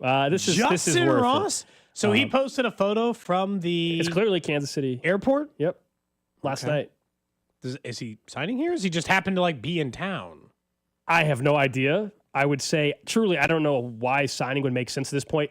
Royals is just now getting back healthy. He's practicing today. Worthy's practicing today. Hollywood Brown did not have a setback. He's practicing today. Jody Fortson also in town? Or bring them all back. Yeah, bring them all back. I don't know. It's funny given the conversations we've had about Justin Ross on this show. All right, let's talk some Royals baseball with our Royals insider, Josh Vernier. Vern, look, this series was supposed to be a packed house, was supposed to be all this buildup that obviously did not set up the way. It's a major bummer. It's all about looking ahead to 26. What's the vibe like out at Kaufman the last night or so? The people showing up are, Mariners fans, plenty of Mariners fans last night. Kauffman Stadium remains a bucket list visit for most baseball fans. Yeah. Inside the park, it could be August, it could be July, it could be June. Fans are still into it. Inside the clubhouse, I think it's set in, and I think it happened on the road trip. Reality slapped this team in the face, especially that Friday loss to Philadelphia. To me, it took that team 48 hours to regroup from that one. So really out at the ballpark doesn't feel really all that different. Now, as far as the series itself, no doubt about it, man. You were hoping that this would be for that final American League postseason spot, but instead the Mariners have moved on to bigger and better things, and the Royals are, tragic number of 4 with 11 to play. So it could be over as early as Friday. What did you make of Carter Jensen's obviously biggest night of his career so far? Gets his first couple of career homers, multi-hit. Now his season-long numbers, which are only 9 games, look good. How have you viewed Carter Jensen's start? Obviously, Cags, who we can talk about in a minute, it's been a slow start for him. Carter Jensen, so far so good. What do you make? Yeah, and having him behind the dish, it's nice. Again, it's a reflection of reality slapping this team in the face. But I'm glad to see it because I believe Carter Jensen and Jack Caglione. There you go, Kansas City. There's your answer for 2026. We're all disappointed in the offense in 2025, and I think the offense is the culprit as to why this team's going to fall short of the postseason. Now, I think they'll be active in free agency, but I only think they're going to bring in platoon-type players. Unless they're going to part with someone of note out of this lineup, to me, you're only going to bring in a platoon-type player. So the big additions from last year's opening day to next year's opening day, it's Jack Caglione and Carter Jensen. And I believe if I would have told you that last year on opening day, we'd be all for it. Right. And yet I think we're going to show up on opening day next year, and those two are still going to be giant question marks. Now, you're right. Carter Jensen, what a night last night, although in the same breath, he was one half of a battery that allowed a season-high 12 runs. So, that's baseball. You can have the night of your life offensively, and your team has one of its most embarrassing performances of the season. Cole Reagan's coming off the IL, gonna go tonight. What's the expectation there? Is this more get a start or two before this thing's over, and hopefully we can go into 2026 and be able to count on this guy? Yeah. And, why I like the idea of other general managers seeing Cole Reagan's, and hopefully Cole Reagan's looking like the guy that we all believe him to be. It's unfortunate that Chris Bubich, the guy on an expiring contract, can't give any general managers peace of mind about his health. So, again, another avenue for this team to possibly improve the offense. But, again, center field, left field, second base really appear to be the only open positions. And how many at-bats are open at second base? Are you really going to wave goodbye to Jonathan India? Or are you really going to pay him, $8+ million next season? Michael Massey, I think he's still in the cards next season. So Cole Reagan's tonight, last time out, got up near 60 pitches. You would think he could get near 75, 80. Hopefully it's an efficient 75, 80 pitches, can get you through 5+ innings. But yeah, this is about allowing him to get back on the mound, take some confidence into the offseason, and, of course, some self-assurance for the organization and a little peek for everyone else in Major League Baseball, just in case they want to call about Cole. Vern, does the 10 or 12 games we've seen from Jack Caglione look any better than the first 40 you saw? They'll tell you that they do. You ask people that know more than you, and they'll say that his chase numbers are are better when you couple what he did in AAA with what he's doing now in the big leagues, both a second time through. To me, and this is a point I was trying to make yesterday, the size of question marks that Cags and Carter are going to be next season. I mean, the only boxes they've checked this year are they can answer the bell, right? They could post. They can play a full season, so that's good. They can handle left-handed pitching. That's good. But outside of that, they belong here. I'll give them that as well. But no matter what they do over the final 11 games, no matter what Cags did in September, to me, those question marks were going to remain on opening day. The season likely, the offense likely hinges on those two already for 2026, and it's likely a conversation hopefully us three have for months to come. Is one of the nicest storylines this year. We had said he had to get through an entire season without even a freak injury. The fact that Vinny Pasquantino can play a full season of baseball, because last year it looked like he was barreling towards that until the freak injury, and now this year, same thing. Healthy, playing, available. Like, I view this almost as 2 full seasons of being fully available, Vern, because last year's was such a weirdo freak one. Right. So, I feel like those questions are behind us. Yeah, it's validation of what he did last year. It silences the Twitter haters that I'm sure he's still encountering because he is still, at times, finding himself on social media making that mistake. But 30 and 100, and it should align for him to get a nice, fat payday coming up in his first trip through arbitration with Lucas Erceg, with Angel Zerpa, with Maikel Garcia, not to mention Bobby's salary is going to double next year.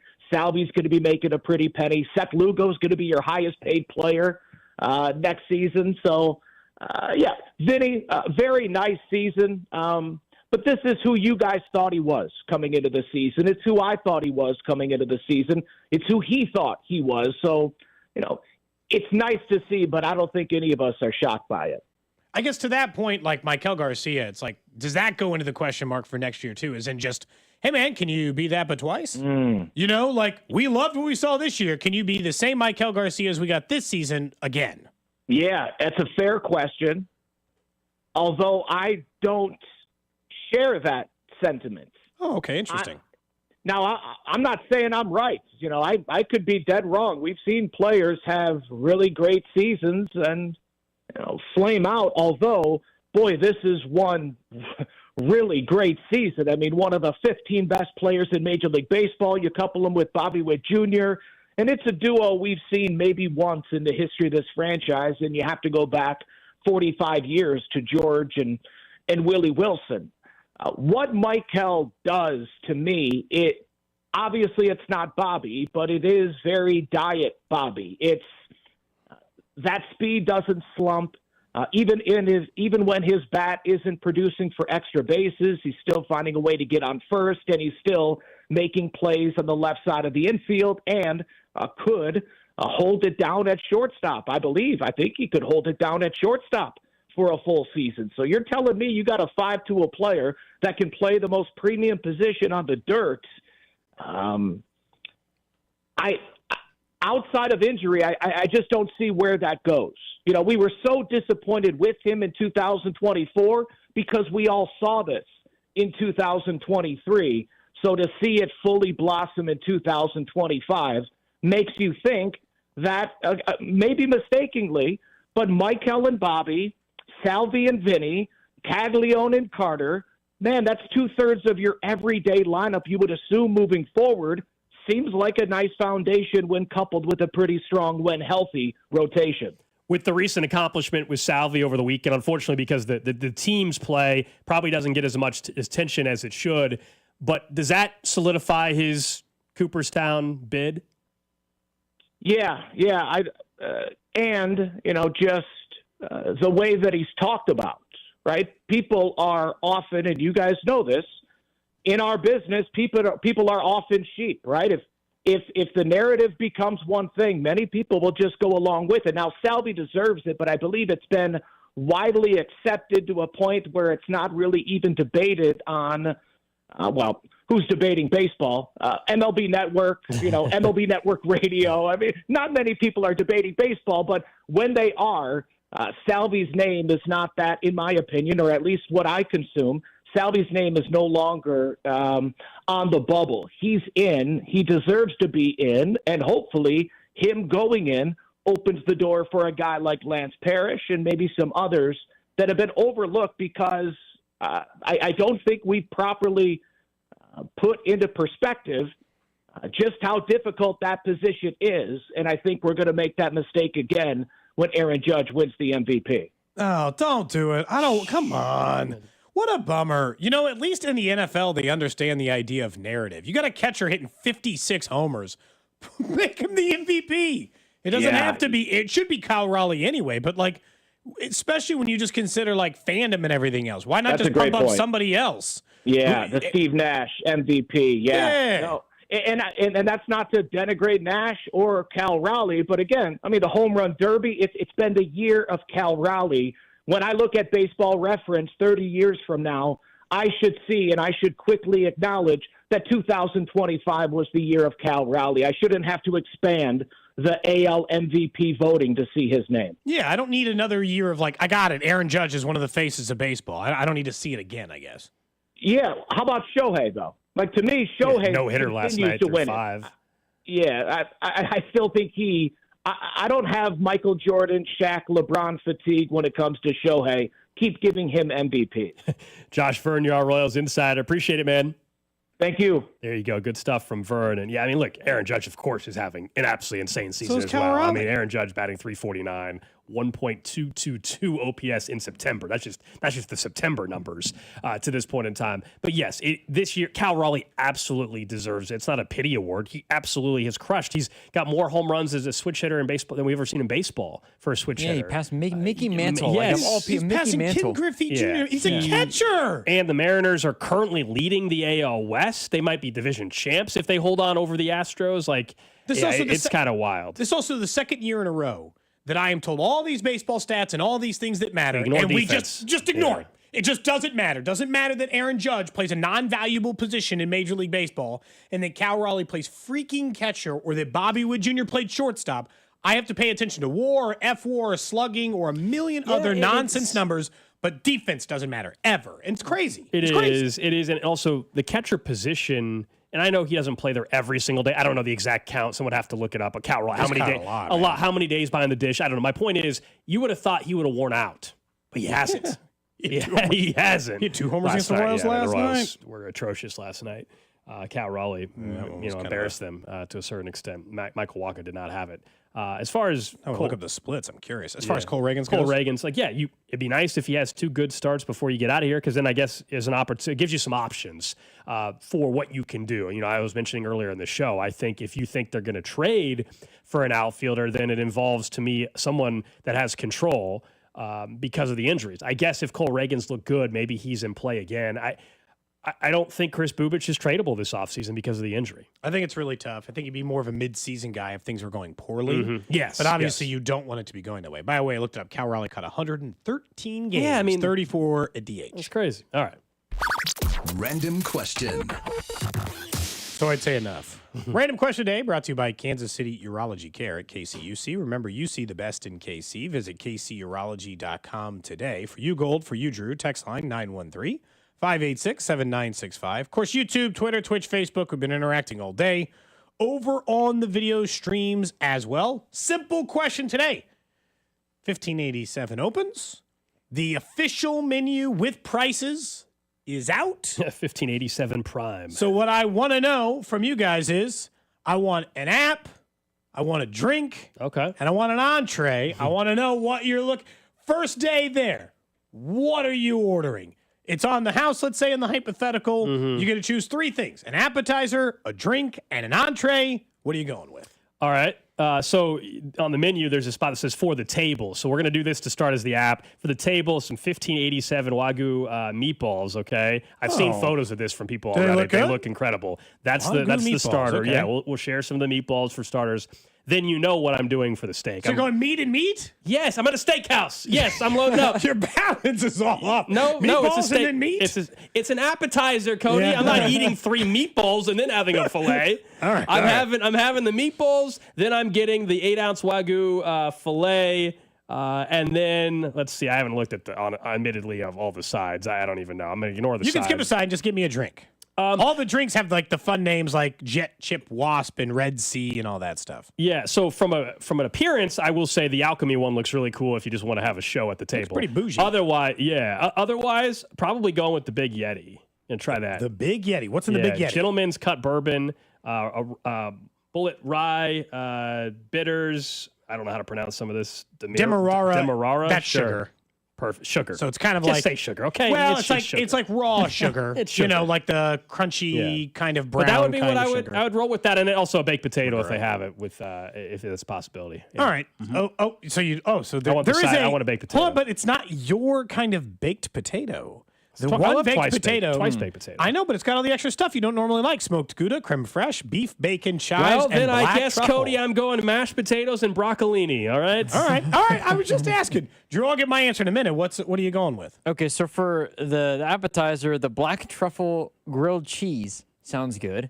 I'm interested on on table that as because an appetizer. Is it like little mini squares? Has anyone seen a photo of this one? I have not. I would assume it has to be. That's Okay. why, for the table, assuming it's Okay. full. I have seen a picture of the boneless ribeye. It looks bomb. So I would get Nice, a a ribeye. boneless ribeye, 16 ounce. And then my side would be sauteed spinach. Love a good spinach. And then the Alchemy is the drink. And the Alchemy is the drink. That's the one with the cool presentation. Okay, so I would go. So for the appetizers, honestly, the appetizers all look very good. It's a great I selection. would eat genuinely any of them because I'm very tempted by this fried chicken. I kind of want to see what's going on here. It's this like honey trio is what they call it. But I think I would go. One of my favorite all-time apps is a crab cake, so I'm gonna do that. Okay. All right. Favorite all-time appetizer All right. is probably a crab cake, so I'm going that. I would do the Japanese A5 New York strip for this sake. Okay. I don't need 8 ounces. 6 ounces is enough, especially with like the other food on the table. And I'd like to make it clear, I would add the sauce. Yeah, Like, there is a bunch there of are many. options. Yeah. And I would probably do, although there is a Mahomes ketchup flight for the steaks, which is very funny. Of course. Very, very, very funny. I would just do a béarnaise, but I'm pretty open on that. Doesn't necessarily need a sauce, but they got them. Mahomes ketchup flight is unbelievable. That's amazing. Of course, it's $15 for the Mahomes ketchup flight. How fancy are these 3 for ketchups? 15. 3 for 15. Oh, 3 for 15. And then I was trying to decide, so the cocktails is feels like tea influence. Feels like just a lot of like those versions, like there's one with green tea and one with, there was like one with like a different aroma, an oolong, and the Alchemy's got oolong, which is tea and all this. And so I was like, I don't know. All right, man, just make a decision. So I Make a felt like- decision, In the end, well, I was trying to decide, but I wanted to make sure that it was Cody's right. just trying to list off as many fancy food and culinary No, words as I'm just possible saying, during the I segment. would just mention it had a lot of tea. I think I would just go with the Kingdom Come, which is like a tequila-based drink. Nice. It's got like orange and curacao and pomegranate and all that. Did you guys look I at the think I got that. desserts? I didn't, but I now did look can at the scroll down. desserts. I have. It's It all looks- such like Yes. stock restaurant. I've seen the video of Cheesecake, carrot cake is all the the same. video of the cast iron chocolate chip cookie with ice cream on top. Looked pretty darn good. Cheesecake can't go wrong. Yeah, like you said, Cody, these are kind of standard. But Someone When- says, are my you wife's taking boss a- gave us a $200 gift card for our birthdays. very Reservation nice. October. Very nice. Oh, you each got $200. You're going to order everything. That's very, very nice. Now, at some point, I'll make my way there, but you can't. It's booked up until they haven't opened up reservations past October 21st or 2nd. So at some point, I will make my way there. I'm excited to try it. The restaurant looks absolutely beautiful from the way they designed it. So looking forward to it at some point. But yeah, it does open up tonight. I assumed you would have just gotten the cheesecake. You said you like cheesecake. It's one of your favorite desserts. It is. I'm not going to lie. This apple pie a la mode, a Granny Smith apple pie. It's all just like standard pecan streusel. Like if I said name 10 desserts without thinking about it, these would probably be the chocolate cake, apple pie a la mode, ice cream, carrot cake, cheesecake, butter. I mean, that's just, those are just Ooh, they have a desserts. martini cart. They'll make martinis tableside. That's okay. That's kind of cool. Do you ever drink a martini? I've No, never seen you I drink do a not. martini. I was Nope. like, wait a second. I've never seen you drink one either, but like I don't drink them very but often. I've but had 'em, but martini it's not card often. is cool. They also, I'm surprised. I'm actually stunned. Cody didn't say this when he was given his order. There's a tableside flambe. I tried to do that. I tried to do that tableside once, and I almost lit the tablecloth on fire. And we stopped. We were doing tableside creme brulees, and we stopped right after I tried to light the table on fire. And one time I had to do Cherry's Jubilee tableside, which is also on fire. You guys want to split the 40-ounce Wagyu tomahawk? How much is it? $3.45. 40 ounces. Man. 40 ounces? I mean, that is a big four steak. of us? How many of us are splitting this thing? Yeah. That's a huge steak. That's why, actually, be about $100 a 13 person. ounces, yeah. Yeah, that's still too much. Yeah, you're going to get a fifth person and you're a sixth person. Split that 6 ways, and we're pretty much just paying the same price. Yeah. See, if we would have finished last place in Circa Millions, we'd all just take the whole group. I should have asked you, Gold, how many of these things you wouldn't eat? Steak tartare, you're not going to eat. Tuna tartare. Because of allergy, I literally, the crustacean and raw section is completely out for me. But you could eat steak tartare, but you're not gonna. That's fine. But that's not a food I don't think is on your list. Capers and stuff, I'm good. But would you eat the Wagyu carpaccio? Nope. No, okay. Nope. Just checking. Umami or whatever's in there. The Aioli's umami or whatever. No. Yeah. I'm out. What's just not anti? I'm focused on the steak section. I'm interested. I think the entire appetizer section looks it's just pretty much all supposedly the Big Red burger is supposed to be amazing. It's just I struggle to get a hamburger at a steakhouse, but I've heard it's amazing from people that have for the last week they've had like private invite only type stuff, and people have gone and somebody posted a video on Twitter. That was where I saw the picture of the steak. They have a bunch of the items. I think the Alchemy, I've seen that one too, and then they had a couple other things on there. Yeah, it is kind of tough to order. It is kind of tough to order a burger at a steakhouse. Yeah, a steakhouse. That's kind of tough. So that is the random question. You're saying you would judge people of the day. No, I just say I wouldn't order it. I don't think he's judging people. No. If somebody next to you, hang on. I think Cody does judge orders. I ordered spaghetti and meatballs at an Italian restaurant, and that was not normal, apparently. If they have spaghetti and Wagyu meatballs here. If the three of us went to have dinner at this place, and the table next to us, or somebody from afar, had a burger, I feel like you would, under your breath, say, "Man, that person really ordered that burger." Honestly, I don't care. The ones I judge are like when you're getting fajitas. Like what Gold did? You're getting your steak flambe tableside. You want people to look at you. That's fine. That's your choice, but you definitely want the attention. Just like ordering fajitas at a restaurant. You want people to follow the sizzle and see that it went all the way over to Drew's table. All right, up next, let's talk a little Chiefs football with Josh Klingler, who will be on the sideline in the Meadowlands Sunday Night Football. Chiefs, Giants. We'll discuss that. Plus, we'll talk a little bit more about Mahomes' performance in the 30s compared to what we saw from Tom Brady. That's next. You're listening to Cody and Gold. Tune in for the Chiefs Red Half Hour every day, starting at 11:30 right here on your home for Chiefs football. 96.5 The Fan. Brought to you by Heartland Men's Health, the leader in men's sexual health. Thousands of men have been successfully treated for low T, ED, and more, all with discretion and compassion. Make your appointment at heartlandmenshealth.com. Guys, I'm telling you, if you've been thinking about your testosterone, you've been noticing you're getting older, more tired, all this stuff. We're talking about Mahomes turning 30. It's not just aging. It's a physical and mental change in your body. And looking over at Synergen X and Low T Center, the original MVPs of testosterone replacement therapy can help.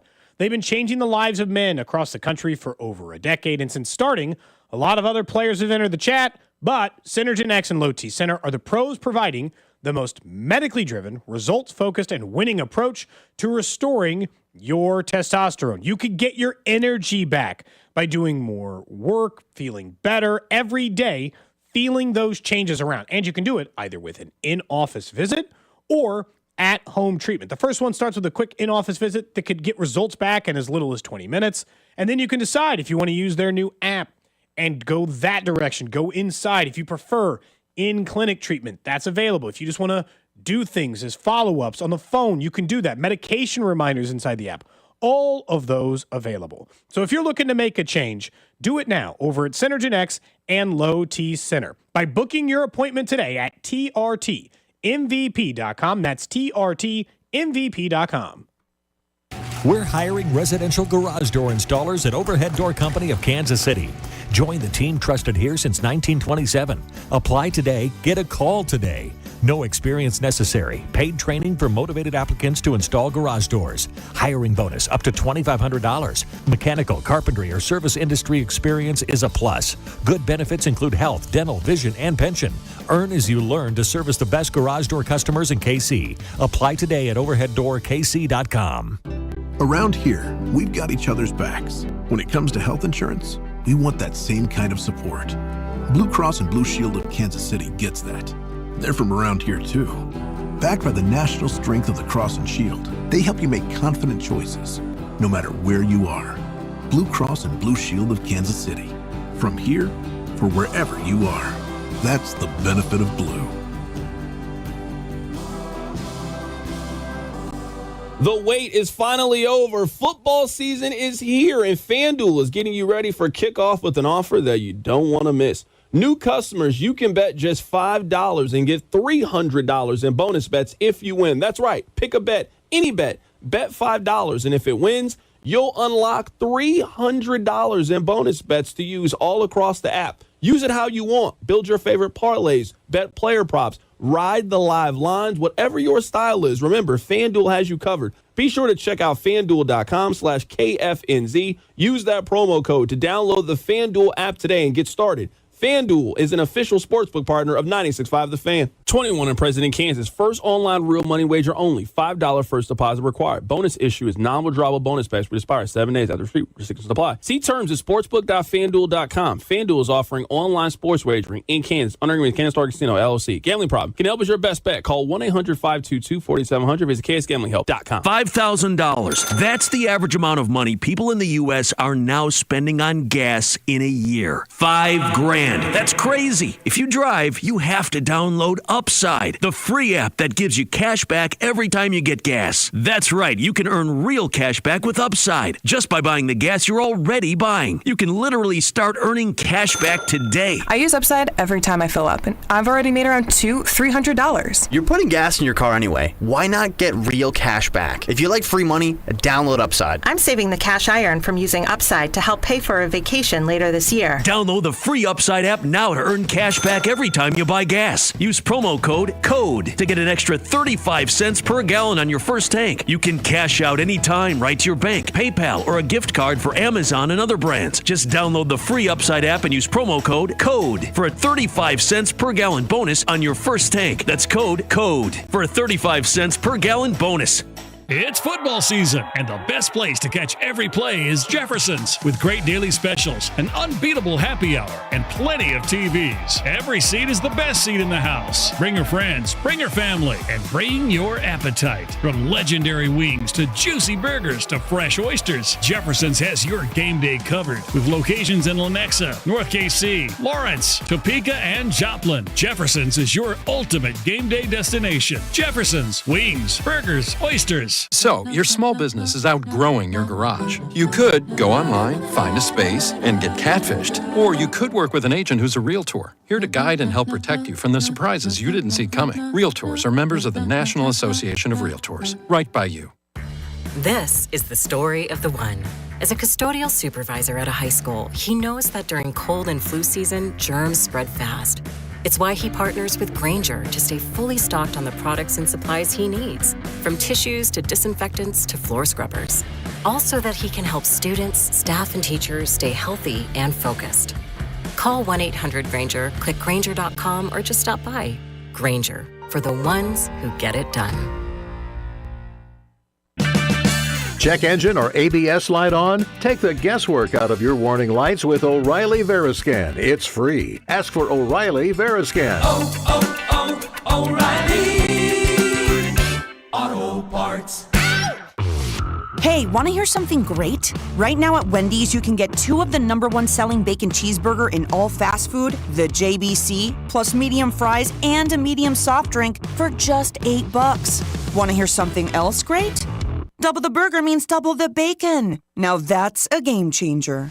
2 of the #1 bacon cheeseburgers with fries and a drink for just $8. Gotta be Wendy's. Limited time only. U.S. price and participation may vary. Request $8 JBC meal deal to obtain discount. Individual items at regular price. This is the story of the one. As a maintenance supervisor at a manufacturing facility, he knows keeping the line up and running is a top priority. That's why he chooses Grainger, Because when a drive belt gets damaged, Grainger makes it easy to find the exact specs for the replacement product he needs. And next-day delivery helps ensure he'll have everything in place and running like clockwork. Call 1-800-GRAINGER, click Grainger.com, or just stop by. Grainger, for the ones who get it done. Inside the Huddle is brought to you by Blue Cross and Blue Shield of Kansas City. Discover the benefit of blue. What's up, KC? It's Hollywood Brown. Tune in on game days to hear the play-by-play with Mitch, Danny, and Kling on your home for Chiefs football, 96.5 The Fan. KFNC FM and AM, HD1 and HD2 Kansas City, an Odyssey sports station. 1 o'clock hour here on Cody and Gold. Don't forget, if you're thinking about lunch today, maybe also dinner for the family, Jefferson's. It's football season. There's no better place to watch your favorite team, maybe Sunday night, for example, when the Chiefs are in New York. Great daily specials, great happy hour, locations in Lenexa, North KC, Lawrence, Topeka, Joplin. Bring your friends, family out to Jefferson's for the ultimate game day experience. Jefferson's, wings, burgers, oysters.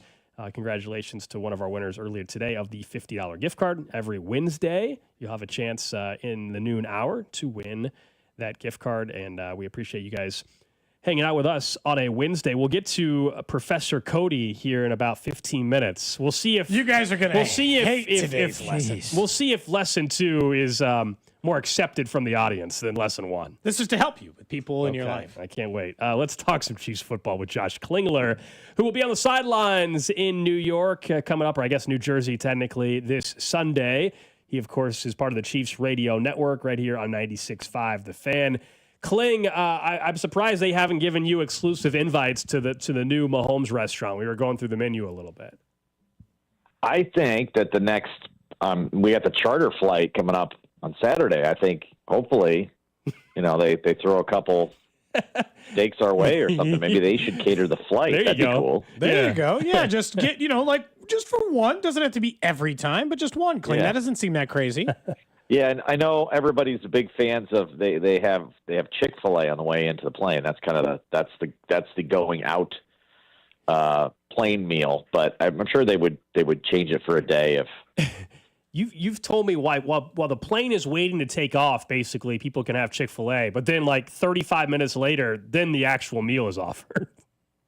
Yeah. It's. I mean, I'd weigh 300 pounds myself if I were to eat everything that passes by us on a flight. It is pretty ridiculous, but I get the Chick-fil-A and then go right to the nap. So it actually works out pretty good for me. I don't have to wait for the in-flight service. Nice. That's smart. That's a good way to handle it. The Chiefs, obviously, they're 0-2, Kling. I'm trying to decide at what level we should feel better about where they are, knowing that they definitely played better in game 2 than they played in game 1, but they still lost. Do you feel better knowing that they improved, at least defensively, versus no moral victories or anything like that, but 2 losses, and again, 2 losses are 2 losses, but 9 points, they were mistakes from being into that, or a stop, I should say, away from having a chance at a drive against the Chargers, and then Travis Kelce catches that pass.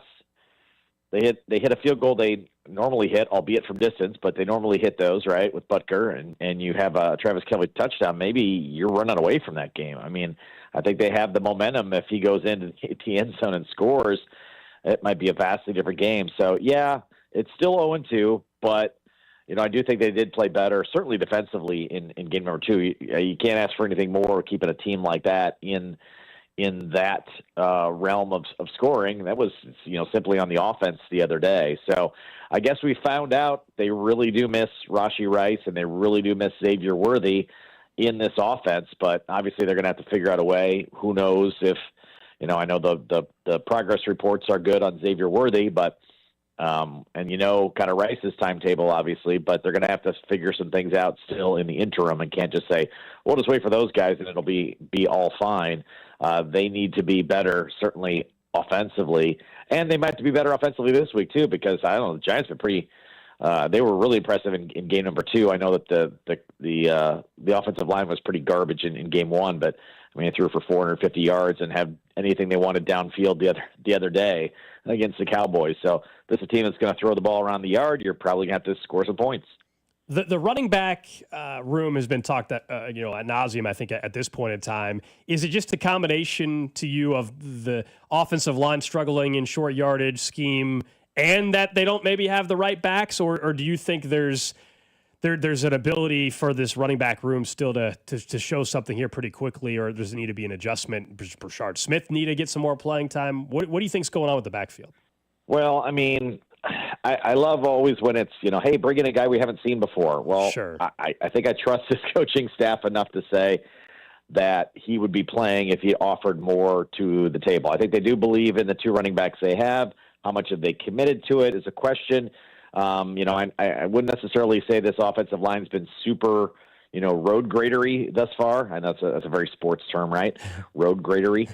But, they don't, does this running back room look like good catching the ball to the backfield team? Not necessarily. So, you feel like they do miss the P-Rine, that third down guy specifically right now, that a guy that can catch the ball out of the backfield and can do some things. And I know that they were searching for that even at the tail end of the preseason and never really kind of found that option. I think they were on the lookout then for a running back, and I think they're probably still on the lookout for one. Now, will it be a number one? No. I think they'll be still looking for a situational type running back, but a little more of the ability to be dynamic in that position would be nice. But it's just kind of hard to tell right now, right? Not a lot is clicking offensively, so you can kind of poke holes at any number of different spots and say they need to get better. I thought one thing I heard Patrick Mahomes' comments today. I know he was still kind of critical of himself. I thought he was better in the pocket this past week, guys. That I think in game one it was if the pocket collapsed and he stepped up, he was running. I thought he hung in the pocket a little bit better this week, and I think that would bode well for himself. Yes, he can run and scoot and still can make those decisions on when to go, but not have it be an automatic, I think is a good thing. That if he can hang in that pocket for an extra second, buy himself a little more time, buy a receiver a little more time to get open, that would be a good thing. I thought he was better in that regard in game two. I do wonder at some point, Kling, if teams will start using a spy on him, and if they do, that should make the passing game easier for him. Because he's always run, but not run to the point that people were leaving an extra defender in to stop it. That's part of the reason why his runs are so successful. If anybody ever decides to make that switch, that should open up some things in the passing game for him, right? Yeah, he should be able to pick a spot, and maybe he gets back to the look away passes, right? He uses the guy to play off of it and go to somewhere else. I just think, again, missing those two wide receivers, maybe it's because they have Patrick Mahomes and they have Andy Reid, and you just say, oh, they'll figure it out. But I think missing those two wide receivers is big. There was a play in the game the other day where I looked up and it was three tight ends and Jason Brownlee were the four people that were lined up. And I thought, well, I don't know how many times that's been drawn up as like, well, that's the play we want to go to. I feel like they did that a little bit out of necessity, right? As much as the three tight ends is fun to think about conceptually, I don't know if that provides your best form of attack. Certainly not to be able to get the ball down the field like they would like to do. So, missing those two has been a bigger impact than maybe we gave it credit for. We heard earlier today, Kling, from Andy talking about Mike Dana's injury, Christian Fulton. Starting to unfortunately feel like Christian Fulton's going to be one of these players, each week we're just kind of like, all right, is he ready this week? Is this the week? I love the signing in the offseason. I felt like it was going to be crucial for them with McDuffie, but do you get any sense being around the team at all, Christian Fulton, or should we see him on the field anytime soon? Well, I mean, it's hard to know, right? Didn't play the entire preseason and now is injured very early on in game number 2. So, and then really kind of came on because of a little bit of an injury in game 1, So, availability is great. If you're available, you have the opportunity to factor in. If you're not, you're not. And so we just haven't seen enough of him to certainly hand him over anything, right? So it's hard to tell. But guy that's missed the entire preseason and then hasn't been able to stay healthy thus far, you can't really count on. So, will they be looking at that position too? Possibly. Joshua Williams, a guy who looked like he was probably on the trading block at the tail end of the preseason, hung on, stayed on this roster.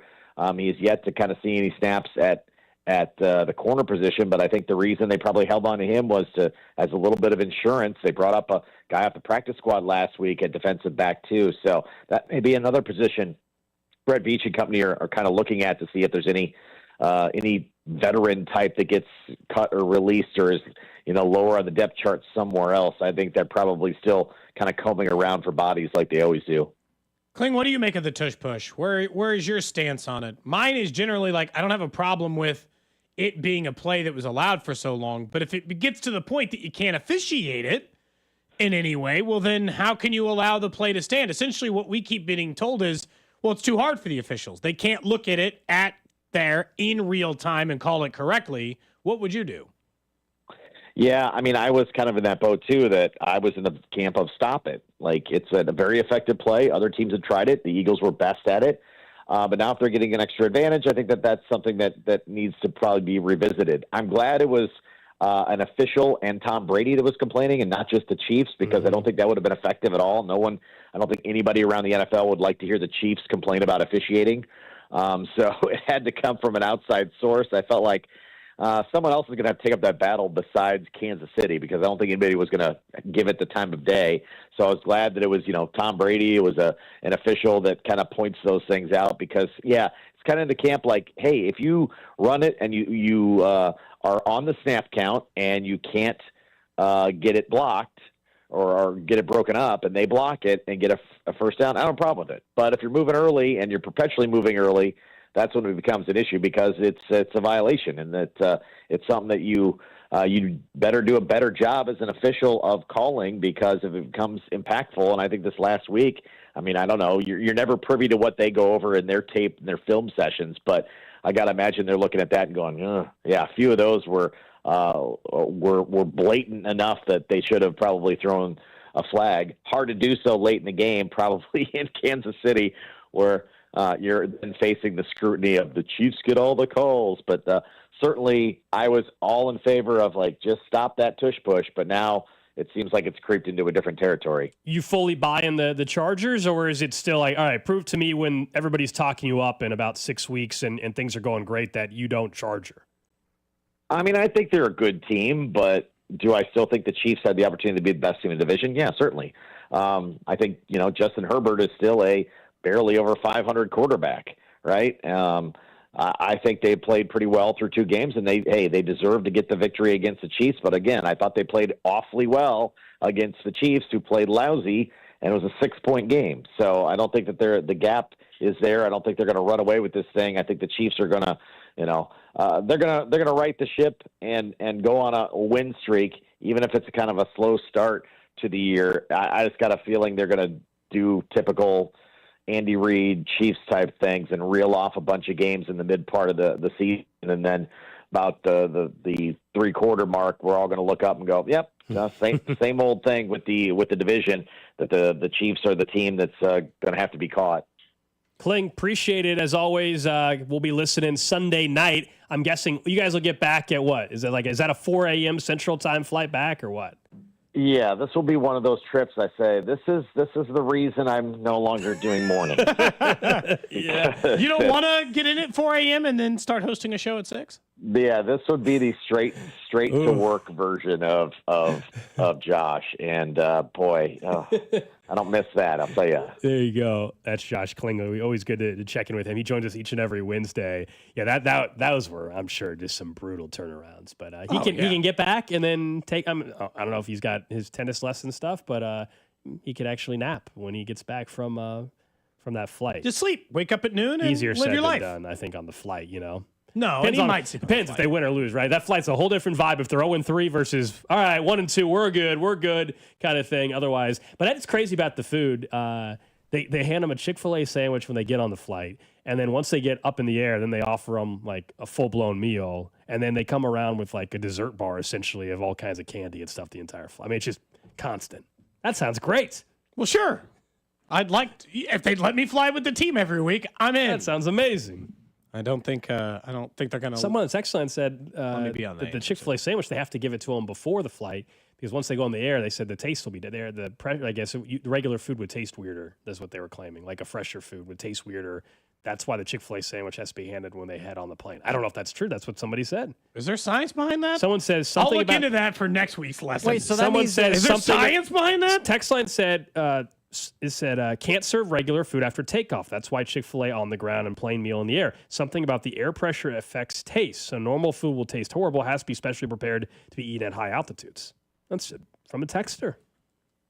Haven't you been on a plane, Cody, where somebody's opened up or was That guy was the mashing burrito down a burrito. He didn't seem bothered by it. Was it before the plane took off, though, or was it after? Right as it was taken off. According to, I guess we can make this next week's lesson, but according to some research, it reduces sweet and salty There you perception. go. So it tastes different.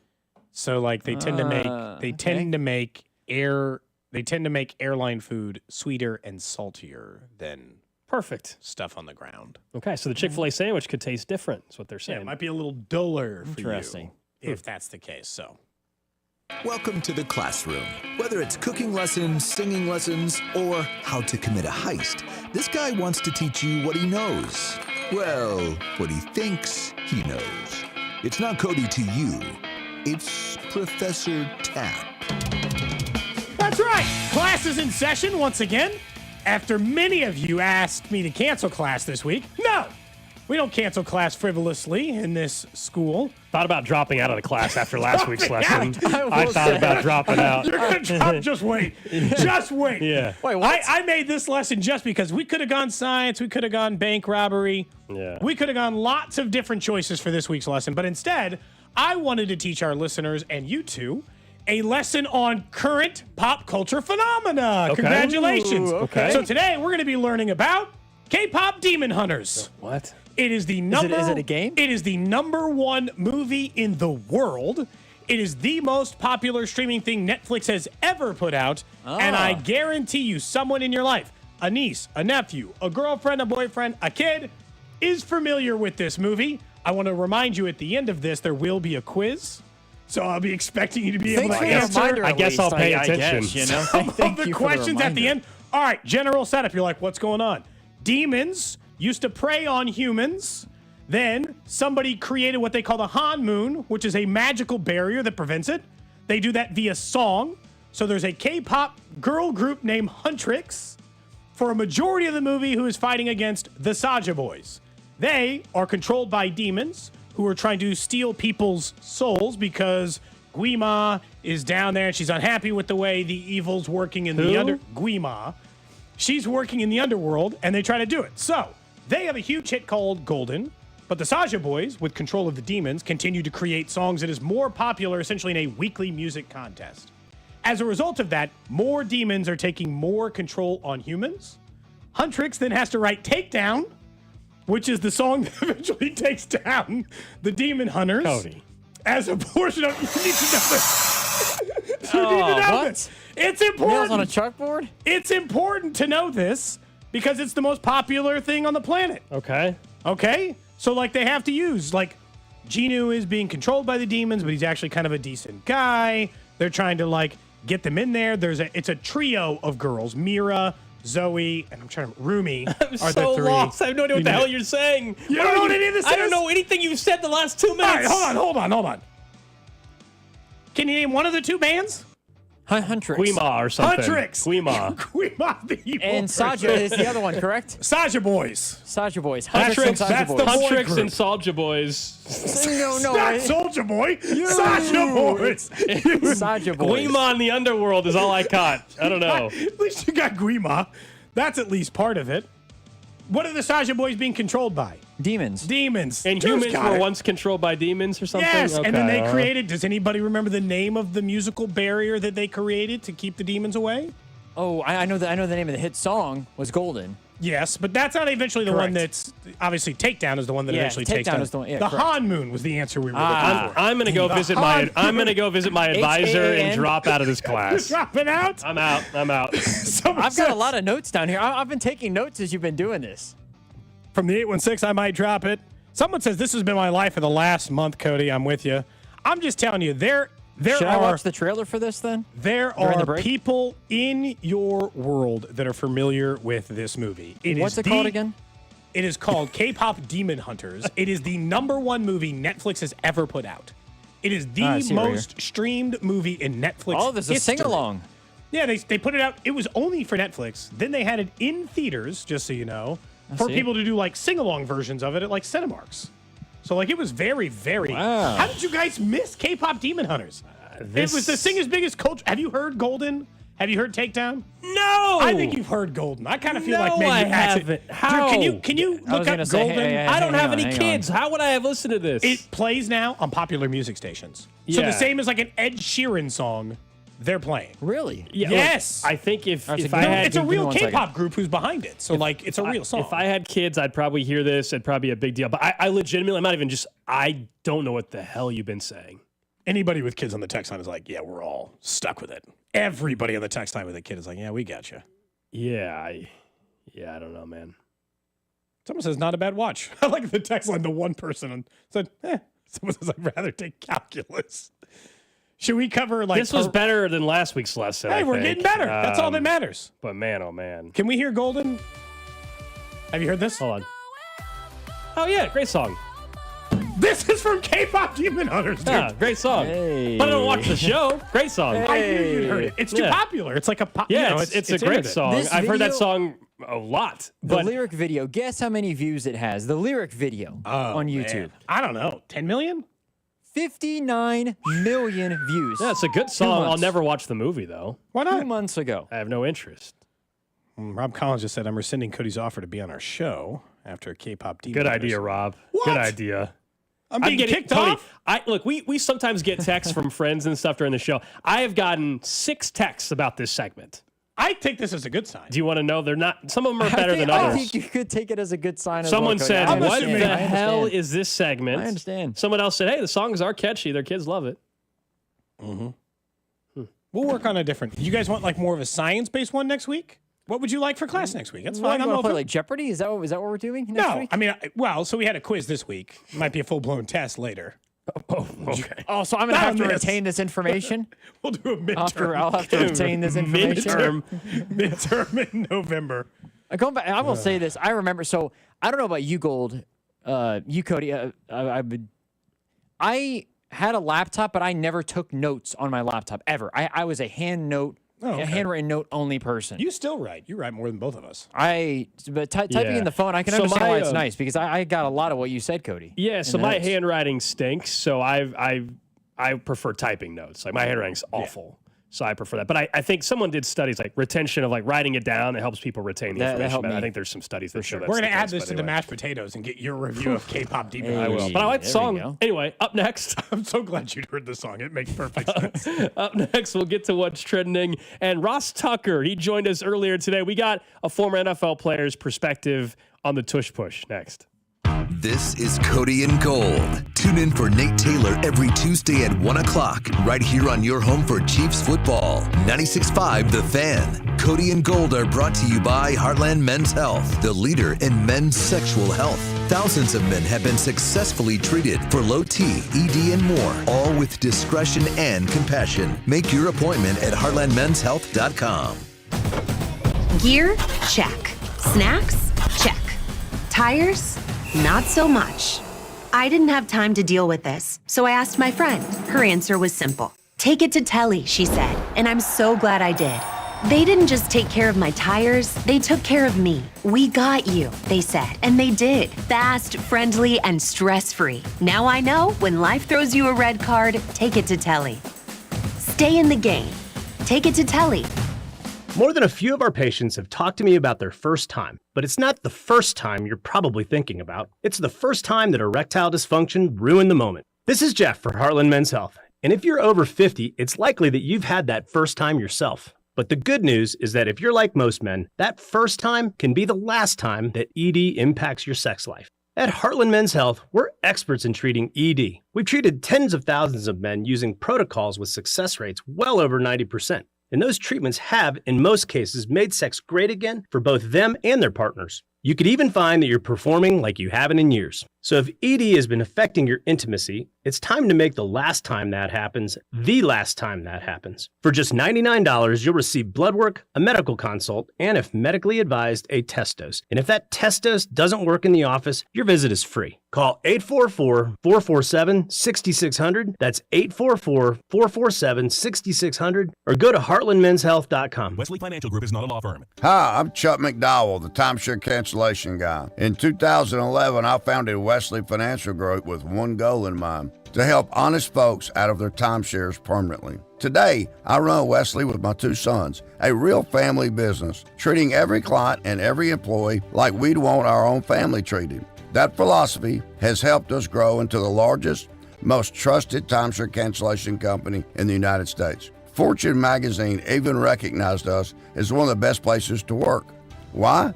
Because we genuinely care. In fact, some of our former clients were so moved by their experience working with us, they joined our team so they could help others to timeshare freedom. If you're stuck in a timeshare, give us a call.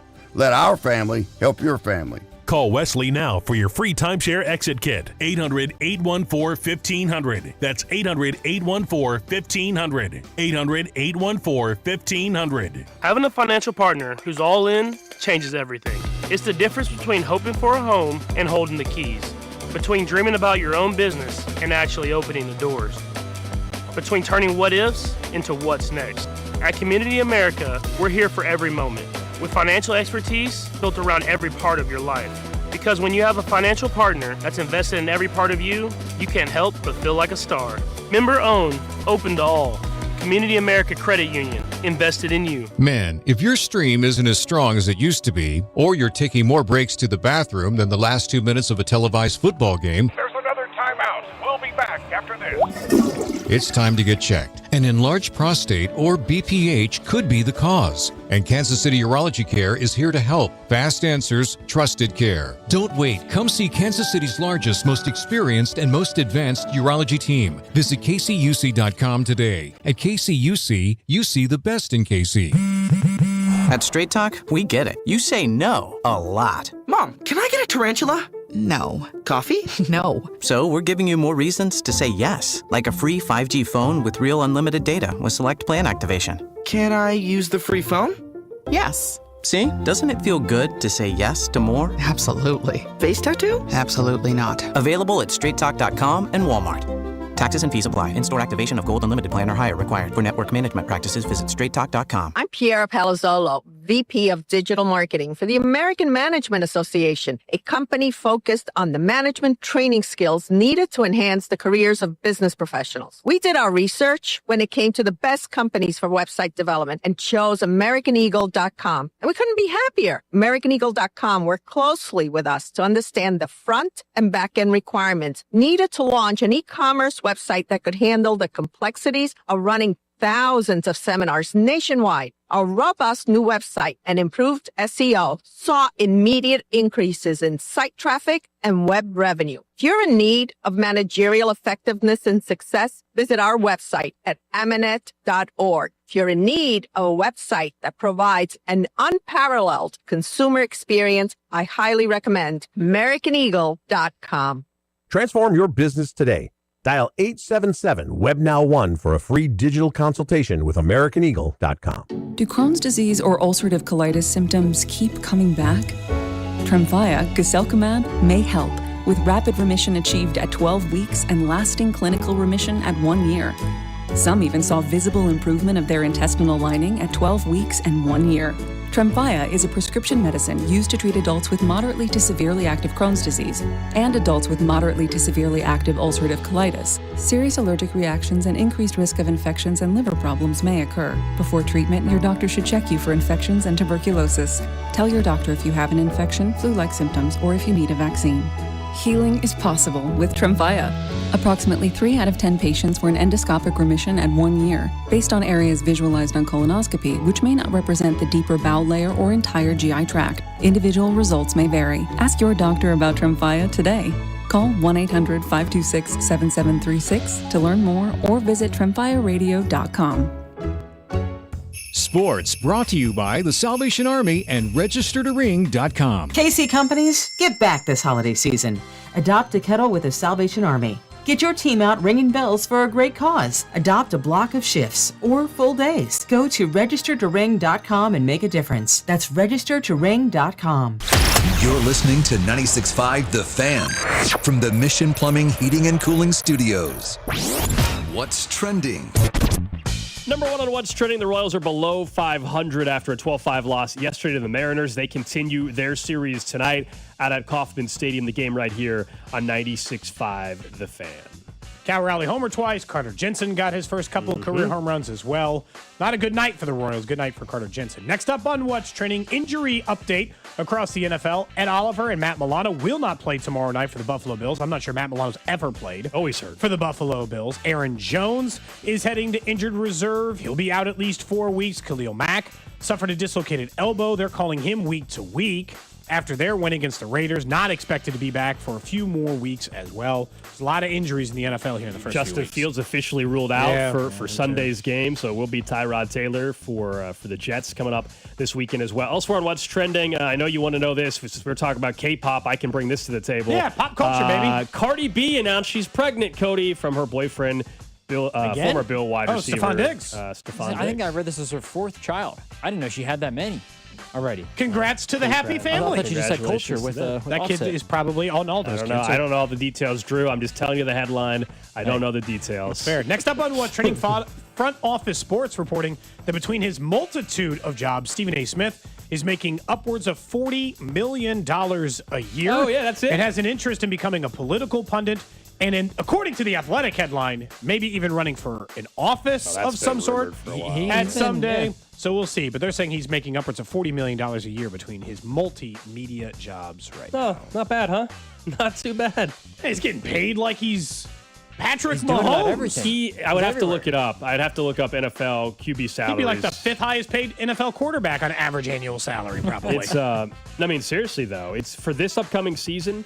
He is in line. If we're just going off the average per year, $40 million would be Matt Stafford making $40 million on average. Mahomes is 45, Cousins 45, Watson 46, Murray 46. He's making more than these quarterbacks. Josh Allen. Geno Smith, Sam Darnold, Baker Mayfield, Justin Fields, Daniel Jones, Aaron Rodgers, and then obviously the rookie Cam Ward. Pretty and good. he doesn't have to get hit. No, I think he also works his ass off. I'm not saying that at all. I think He's Stephen a A. busy man. Smith is very busy. But anyway, that's what's trending here on Cody and Gold. Earlier today, Ross Tucker, our Odyssey NFL insider, joined us as he does each and every Wednesday on the show. The former offensive lineman was a perfect guy to talk about the tush push. We got into that. And also, just what does he make of the Chiefs right now, and how much improvement did he see from week 1 to week 2 against the Eagles? Well, there was definitely improvement because Mahomes wasn't getting absolutely crushed every play, and they were able to block up the Eagles a little bit better. Mahomes, you could tell how bad he wanted to win that game with how much he was using his legs, that's for sure. That was like the Chiefs' best offense for a big portion of the game. And I would also say the Chiefs improved because they were doing that without a lot of their guys. I mean, it's kind of crazy to see the second half of the game and fourth quarter, and they're trying to come from behind, and Mahomes is out here chucking the ball to Tyquan Thornton and Nico Remigio. I mean, I don't think any Eagles fans have ever even heard of either one of those guys. It's pretty remarkable. Let's put it this way. The Eagles' passing attack is not exactly firing on all cylinders right now, but it'd be a lot worse without Devontae Smith and A.J. Brown, that's for sure. I think the way I look at it, I know it hasn't related to wins yet, but Mahomes is he's trying to win for the reason you mentioned, in the sense that he's playing it like a playoff game. Like he's putting it all out there in an effort to get even 5 yards, if that's what it takes to get out of him. My fear is just he can't play that style for 17 games. Like that can't last. They can't operate that way forever, Ross. He's a gamer, but they can't play that way. No, for a lot of different reasons. Obviously, the injury risk, but teams will also, the Eagles adjusted a little bit in the second half, and they certainly, did a better job against him in that regard. all that said, whether you call it the Travis Kelce drop or Mahomes throwing the ball a little too early or combination of both, if that doesn't happen, it's a pretty good chance they win the game.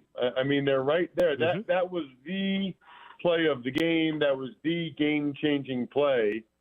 Whatever you want to call it, 14-point swing, 10-point swing. It made a huge, huge difference, clearly. So they still had a chance to win the game. And they obviously, not only did they do a better job of protecting Mahomes than they did in the Super Bowl, but they certainly did a better job on defense as well. How much trouble, I guess, do you think they're actually in? They're 0-2. They get the Giants on Sunday. We all know that Worthy has a decent chance to play Sunday. We know Rice is coming back. But at some point, you do have to start winning games. So where's the panic meter? Where should that be at, in your opinion? Well, if 10 is like the highest panic and 1 is none, I would put it at, I don't know, 3 or 4 maybe? Mm-hmm. I mean, I think they're going to beat the Giants, which will go a long way. I think they're going to get Worthy back. The question about Worthy, the interesting thing about Worthy is just, I believe he's going to have like a harness or whatever they call it, for the rest of the year. Different guys react differently to that. Some guys, you don't even notice they have it and they play awesome. Other guys, it kind of becomes an issue, like it's one of those where they're not playing as well as they had earlier and people are wondering why that's the case. That's certainly something to keep an eye on, but I definitely think they'll be a lot better when they have both Rashee Rice and Xavier Worthy out there. Even just having one of them would help tremendously, but both for sure. Ross, let's talk a little bit about the tush push. Obviously, that became a major national talking point out of the game because of the zoomed-in versions of some of the false starts. We're on this show of saying two things can be true. You can both be committing the penalties and it having an impact on the game, and I'm not here to try to tell you it's the reason they lost the game either. But they're going to be under an absolute microscope now, right? The NFL and the referees are going to have to watch this harder than ever because of the conversation it got. We likened it to when Chris Collinsworth went off on Jawan Taylor, and he spent the rest of the next 2 seasons being watched like a hawk. Yeah, I've been kind of saying, I said this on the Ross Tucker podcast, that it feels like, the Eagles kind of won the battle but might have lost the war in terms of the tush push because there's such an uproar again. It was the, highest profile game of the regular season so far. Everybody's watching it. Super Bowl rematch. And to A, have that much success with it, but then B, for them to clearly have a couple false starts that weren't called, that's probably enough, I would guess, that for them to be able to get a couple owners to go ahead and change their mind and be able to get rid of it this offseason. I think we've probably talked about it before, guys. The thing that people don't realize is most of the people don't like it, that don't want it in there because they don't like how it looks stylistically, right? Which is fine. Everybody has their own right, whatever. The problem is that it's really not going to change all that much. If they outlaw pushing from behind, the Eagles are still going to run quarterback sneak. It's still going to be a massive humanity. Hurts is still going to go to the left. And maybe it's not quite as successful because the push helps him, sometimes with that second surge. But it's still going to be really successful. I just don't feel like it's really going to change all that much. And I think people kind of lose sight of that. But yes, I would expect them to be very ready to throw the flag on any violation or perceived violation by the Eagles on that play, because obviously it's pretty clear that most of the people or the league office or whatever, they don't like it. Even Dean Blandino saying during the game, he doesn't like it. They just don't like it. What have you seen on the Chiefs' offensive line? And we know the investment they've made over the last couple of years, not just the first-round pick this year in Simmons, but literally financially, Creed Humphrey's the highest paid center, Trey Smith, the highest paid guard in NFL history. Jawan Taylor, is the second highest paid player on the team cap-wise this season. And yet, short yardage, they can't get a yard, Ross. Is this a running back issue where they should have invested more in the offseason there?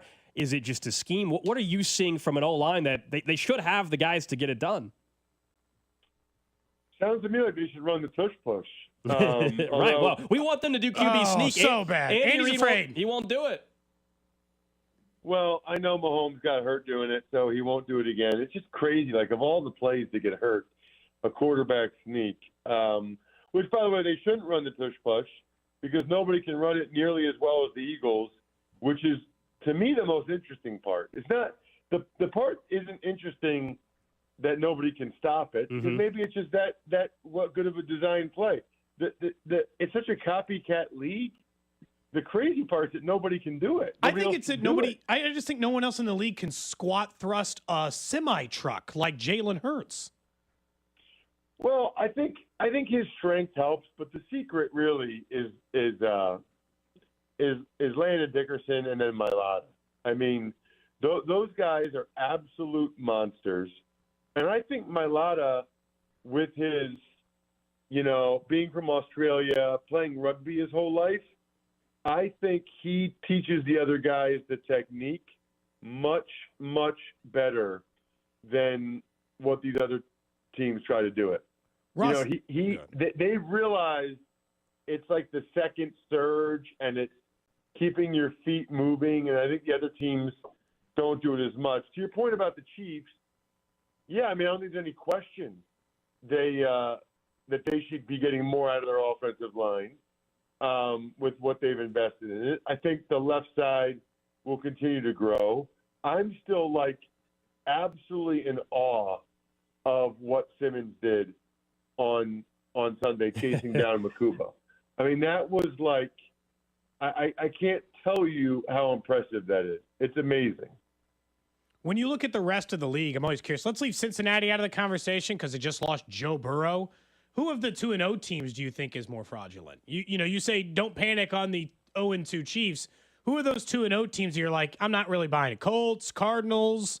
I don't even care if you don't think the Bills are as good as they've looked so far in the early going. Who in that squad are you a little more leery of despite the fact they've been winning? Probably the Arizona Cardinals. Oh, well, I mean, I don't even know if the Cincinnati Bengals count now that they lost Burrow. I won't even count the Bengals now because they're not going anywhere. But I think the Colts, Bills, and Chargers are pretty legit. I think the Cardinals are the team that, they've played two really bad teams. I mean, they played the Saints and the Panthers. They are two of the worst 4 or 5 teams in the Ross Tucker, podcast power rankings. And they didn't even look all that great. I mean, they won the game, which is all that matters, but it's not like they looked all that great doing it. So, I would certainly say, to me, it's them. It's the Arizona Cardinals. We're talking to Ross Tucker, our Odyssey NFL Insider. Insider Calls brought to you by Nationwide. For your insurance and financial needs, Nationwide is on your side. I think you're a good person to ask this question to because you've been part of not only TV and radio broadcasts, you obviously played in the league as well. And there was a bunch made of Tom Brady being in the coaching booth and obviously being a broadcaster, being a minority owner. And that all came back to light again after Monday Night Football. Cody and I differ on this. I think some of it is overblown in terms of what people think he's getting out of these production meetings, other than for a broadcast perspective versus what it could be used for personnel decisions. What do you make of this? Should he be allowed to have the access he has? Well, I guess I'm okay with him having the access he has, but now it's just up to the teams to decide what they say to him. Because he's not able to go to the facilities. It all has to be remote. So it's really just up to the teams as to what they say to him. And I think that they'll be pretty tight-lipped. Matt, it's not like they give away state secrets in these meetings. It's not like they're telling you what play they're going to run, but they do give you information about personnel. I mean, it depends. varies from team to team and coach to coach, but they do try to help you out and make sure you're informed about their squad for the broadcast. Guys playing well, guys not, things that guys do better at than others, things where they struggle. Like Brady's doing Bears-Cowboys Sunday, and then the following week the Raiders play the Bears. And now we know that Brady meets with Chip Kelly and Pete Carroll, virtually 2 or 3 times a week and gives them information, as a sounding board. If you're Ben Johnson, I wouldn't want to tell Brady really anything about the personnel on my team or any really type of insight into what he's thinking, a lot of stuff. I mean, I guess the way I look at it is it probably is not good for the rest of the people on his crew, I agreed on that, and I also just think that it's a black eye for the NFL to allow it, because I see a lot of people just be like, they're not telling you that much, and they're like, cool, then I just want Spags in the meeting. Is that okay? It's no different. Brady's got a headset on game day. Can Spags and Brett Veach attend the meetings or no? And so if you're not, my problem is that it is whether it's small or perceived, it is an advantage given to one team and one person, not the league. Ross, it's just one person who gets an extra thing that nobody else gets. Yep. I think that's fair. I think it's true. I think that what the deal is that you just don't say anything to him then. I mean, yeah. I think those production meetings will be not as beneficial for his crew moving forward, especially for the teams that are playing them this year, especially the Bears this week. That I would love to know what that means. to reverse it, right? If Tom Brady was quarterback for the Bears this week and Bill Belichick was head coach for the Bears this week, they would say nothing, right. Literally nothing, to the Raiders owner/broadcaster. So that was Ross Tucker with us a little bit earlier today. Our calls with Ross Tucker, Insider Calls, brought to you by Nationwide. For your insurance and financial needs, Nationwide is on your side. Can we all as a show agree to something? We've talked about it a lot now. Can you guys promise, unless there's a new update? Yeah, we can just let it go. Can we stop talking about the Tom Brady broadcast thing? My point's out there, and we both know where everybody stands. I'm just saying, if there's some new scandal that comes out with it, we'll talk about it again. But in general, I'm so done with the story. I just am done with the story. And everybody had a comment on today. Yeah. Andy Reid got asked about it, and he ducked it. Ben Johnson got asked about it, and he said he has a good relationship with Tom, but he's been in coach speak since day one, and he's not going to change that. He's not giving anything away in those. A lot of it, for the fans' perspective, is it will likely result in the broadcasters knowing less than it seemed like they did know, and they'll be more protective of their information as a result of this. My stance, and your stance are out there. We don't have to rehash those and get back into them. So unless something changes, as in they change the rules again for him, because that was always my concern, is that they originally set a set of rules that he couldn't be a part of it, then they changed it. How long until he can be in a facility? Don't know. So just as long as they don't change anything. Even had Greg Olson. They asked Greg Olson about it. Greg Olson, he claimed he acted like it. Well, Fox isn't going to do anything either, No.